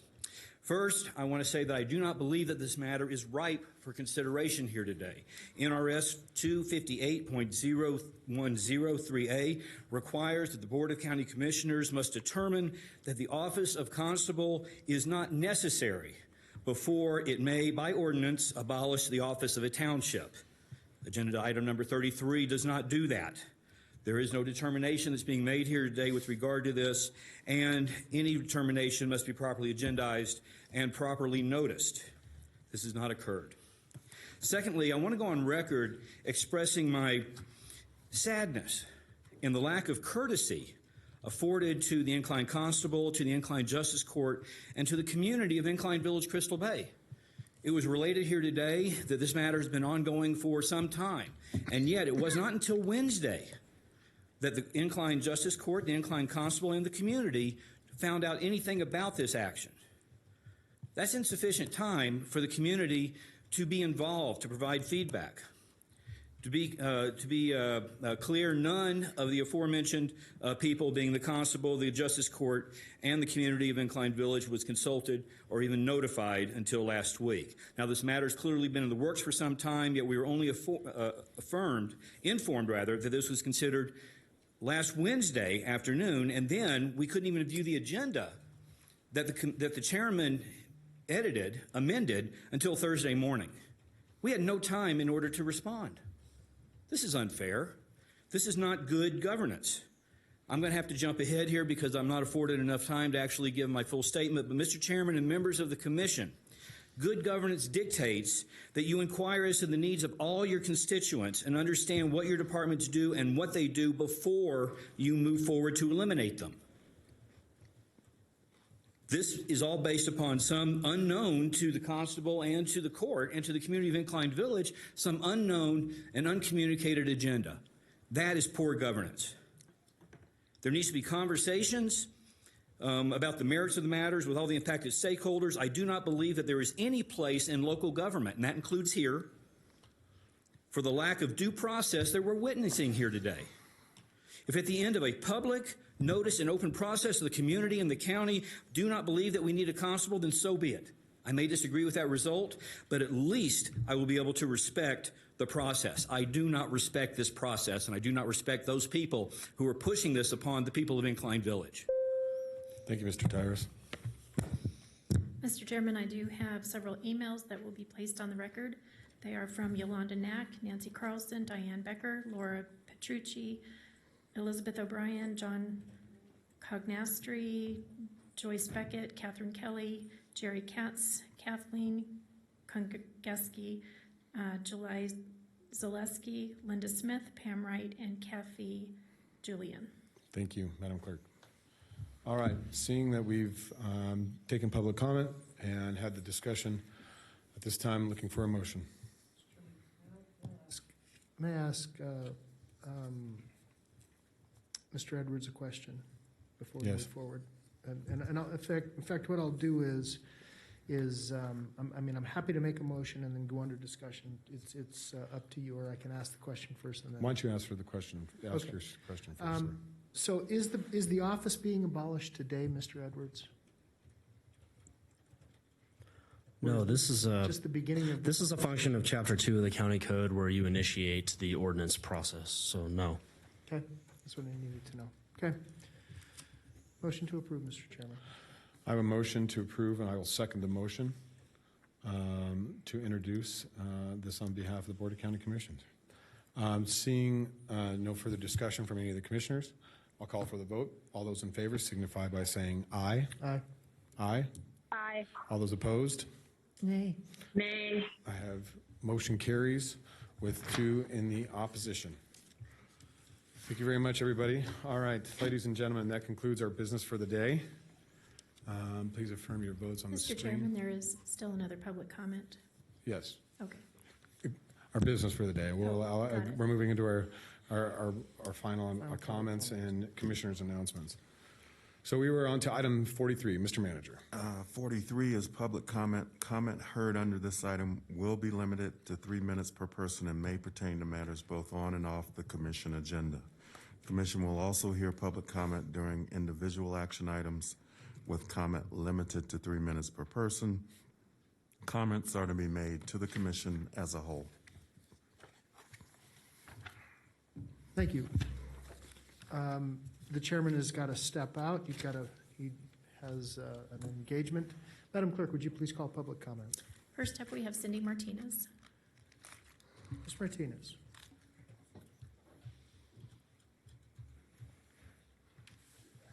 Welcome.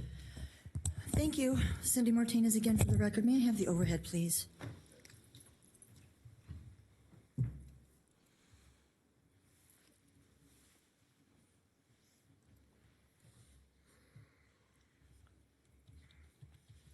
If you could zoom in on that, Madam Clerk, that would be, can everybody see that? That's a warrior fending off flaming arrows. And that's what we've been doing. You know, the nature of the dynamic tension between the citizenry and elected representatives and unelected bureaucrats can sometimes be combative. I've been called a bull in a china shop, tenacious, a pit bull with lipstick. What I bring here every week that I come and I talk to all of you is, it's nothing personal, this is just business. But our citizens, as we watch what's happening around the globe with this pandemic and the World Economic Forum, Klaus Schwab, the global reset, whatever you want to believe about that or not, We have a sense of urgency and grave concern about the way governments are moving against the citizens. In particular, Washington State, I don't know if you're aware of it, but Governor Inslee last week activated 300 FEMA mobile vaccination clinic vans to go throughout the state to find those 34% who have not yet been vaccinated. That's not quite as close as what they're doing in Canada and Australia, where they're involuntarily incarcerating people for quarantine. So when we come here and we speak very vociferously and passionately, we understand that you have a grave burden to bear as far as legislation, money, and that sort of thing. But what I learned in the last year, well, almost 2 years that I've been retired, is that I've had time to research and see actually how my government works. And the person that I can most hold responsible for that is a person in the mirror. Because I was kind of engaged. I watched what everybody was doing. But now that I can really see how the sausage is made and really what's at stake, I can only hold myself responsible for not being more deeply engaged. And maybe I'm making up for lost time. Many of us are. Many of our citizens can't stay here for these meetings because they have children to feed, houses and roofs to keep over their heads. They've got jobs to keep, businesses. Some of our friends have lost their businesses. Some of our friends have family members who've died. And this has been an extraordinarily difficult battle, and I appreciate your forbearance with me when I've gotten quite pointed with many of you. We're all walking in the same path in the same county, and we all have the same things to lose. It's not saying that I'm not going to be as pointed and passionate as I have been, but it's important that we remain engaged so that we can keep this on the forefront so this doesn't happen again. So we will be back. Thank you for the vote on the removing the emergency, but we're not done yet. Thank you. Thank you, Ms. Martinez. Nicholas St. John.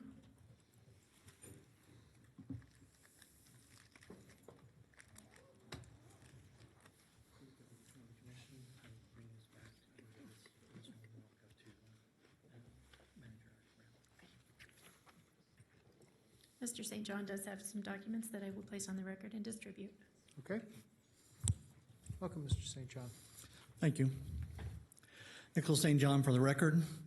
What you'll have before you is a notice of massive maladministration to Washoe County Board of Commissioners. I'm going to read some of the highlights. I know I only have 3 minutes, so I'll try to blast through this best I can.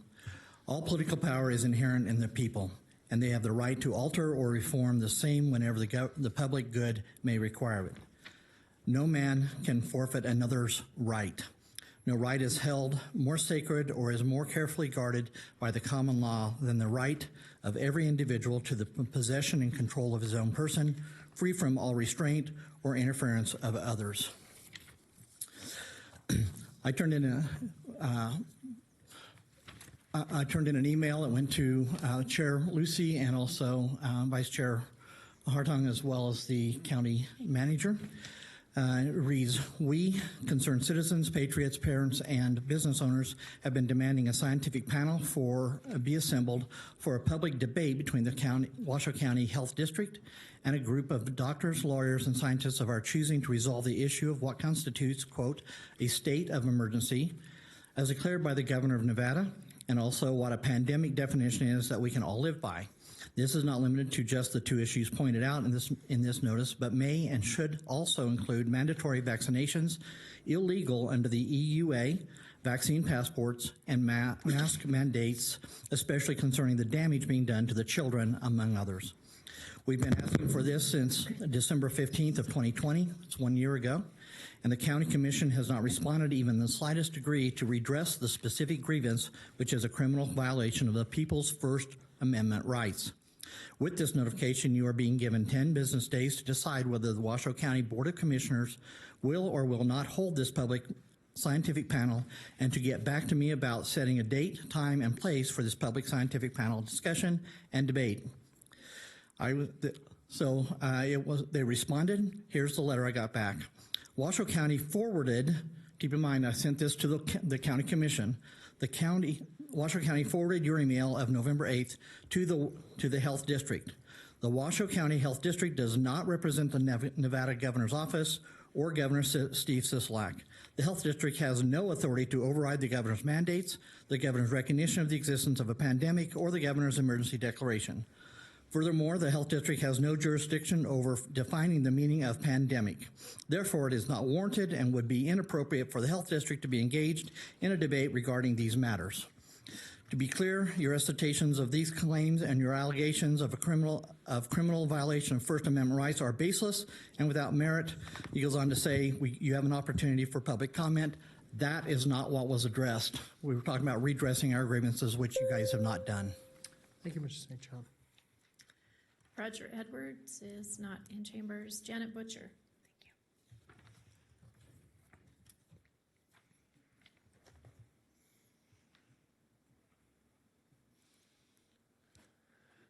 Welcome back, Ms. Butcher. Hi.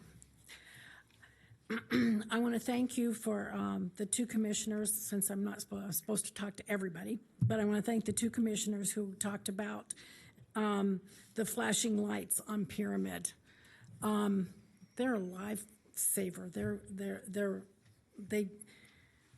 I hope they don't go away, but I'd like to reach out and see if there's something that the citizens of Spanish Springs can help with NDOT. But anyway, I'll write an email.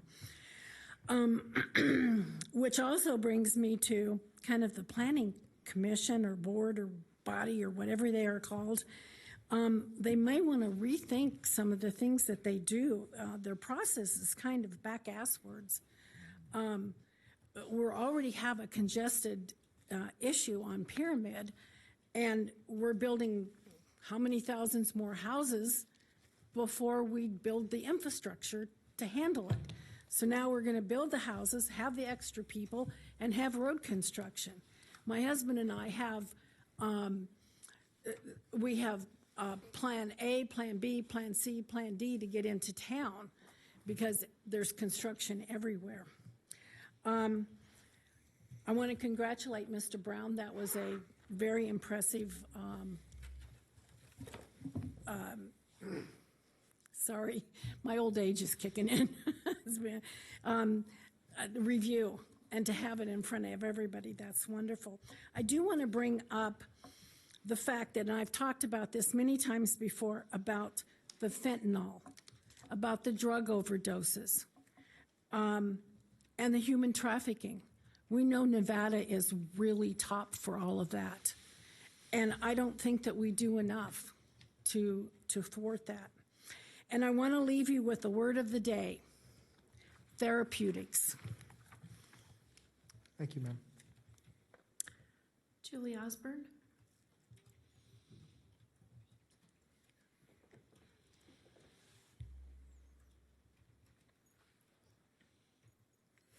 Welcome back, Ms. Osborne. Thank you. Now it's time to say good evening.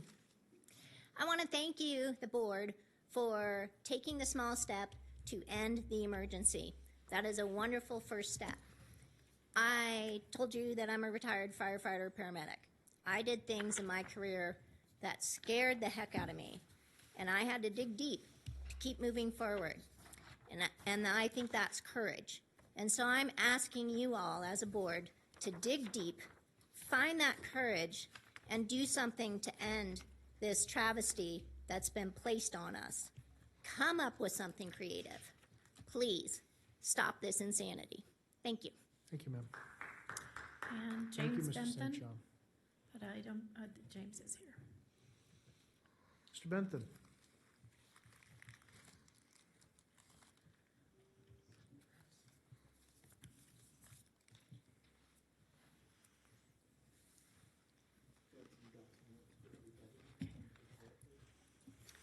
Mr. Benton has some documents that I will distribute.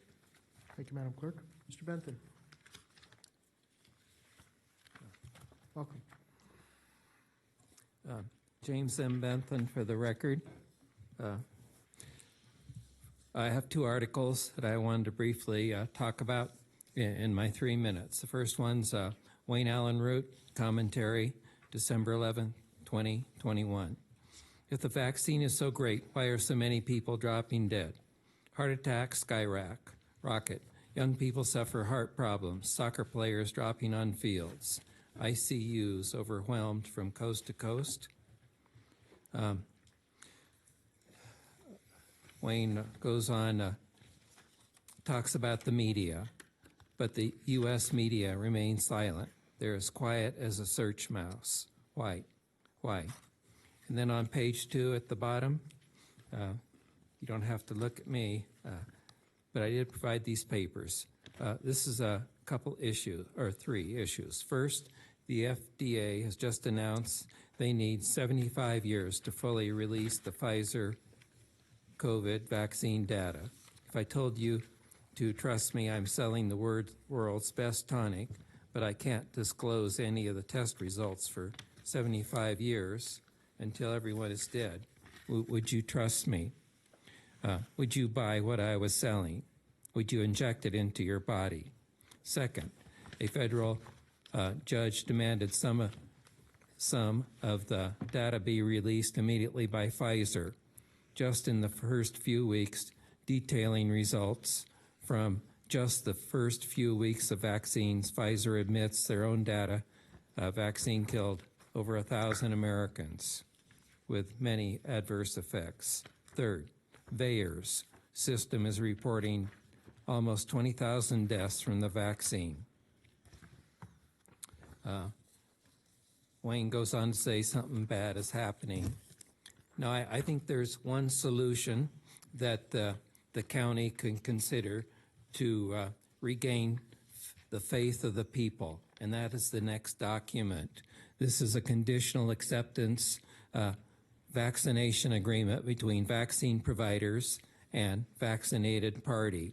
And it talks about some of the conditions that they agree on. And then on page 3, near the bottom, after 24, if this form is refused or not signed by any vaccine administrators listed above, then refusal of vaccine is rightful and refusal must be presumed and honored. Vaccination does pose risks. Therefore, administration of vaccine without signature on this agreement by all parties called for herein and without fully informed consent by all interested parties constitutes criminal assault, malpractice, intentional harm, and violation of rights against the vaccinated parties. Thank you. Thank you, Mr. Bentham. There's nobody else signed in. Okay. Seeing no one else signed in, I will close public comment and bring it back to the board. Mr. Manager, I do not have my Item 44. agenda to know the item number 44. Thank you. Item 44 is Commissioners and County Managers' announcements, reports, and updates to include boards and commissions updates, requests for information, or topics for future agendas. Mr. Manager, do you have any such items? No, Mr. Vice Chair. Okay. Commissioner Herman. Yes, sir. Thank Floor you is very yours. much. So I have this written down, so I'm just going to read it. My constitutional responsibility is to protect and serve the people of our county, and I'm requesting once again that this board create and approve a resolution to remove us from the governor's illegal grip on our county and assert our freedom over tyranny. And I am grateful for the support today, but I think our job is part ways done. And I was, when you spoke, you took my words that I was going to speak that are written here. So yes, we've got more work to do. Thank you. Okay. Is that all, Commissioner Herman? That's all. Okay, thank you. Commissioners Jung or Hill? I have nothing. Thank you. Thank you, Commissioner Hill. Commissioner Jung? So thank you, Mr. Chairman, other than to tell you and everyone that is out there, merry everything. Okay, thank you so much. For me, sadly, the citizen has left. We are going to be, I believe that the cab has asked for, and I'm pretty sure we can verify this, but sadly she's not here, The advanced signal warning systems will be at the next cab. And then, Mr. Manager, we need to agendize that ourselves, hopefully earlier in January, the better, and then ask NDOT to come in and give us a presentation. I know the chair and I have talked about this. I'm still not satisfied with those comments that have been made by NDOT and the reasons that have been outlined. So I'm hopeful that we can have that discussion with them. We will get it on the agenda. Okay. All right. If no one has anything else, I will have the gavel. We are adjourned. Thank you.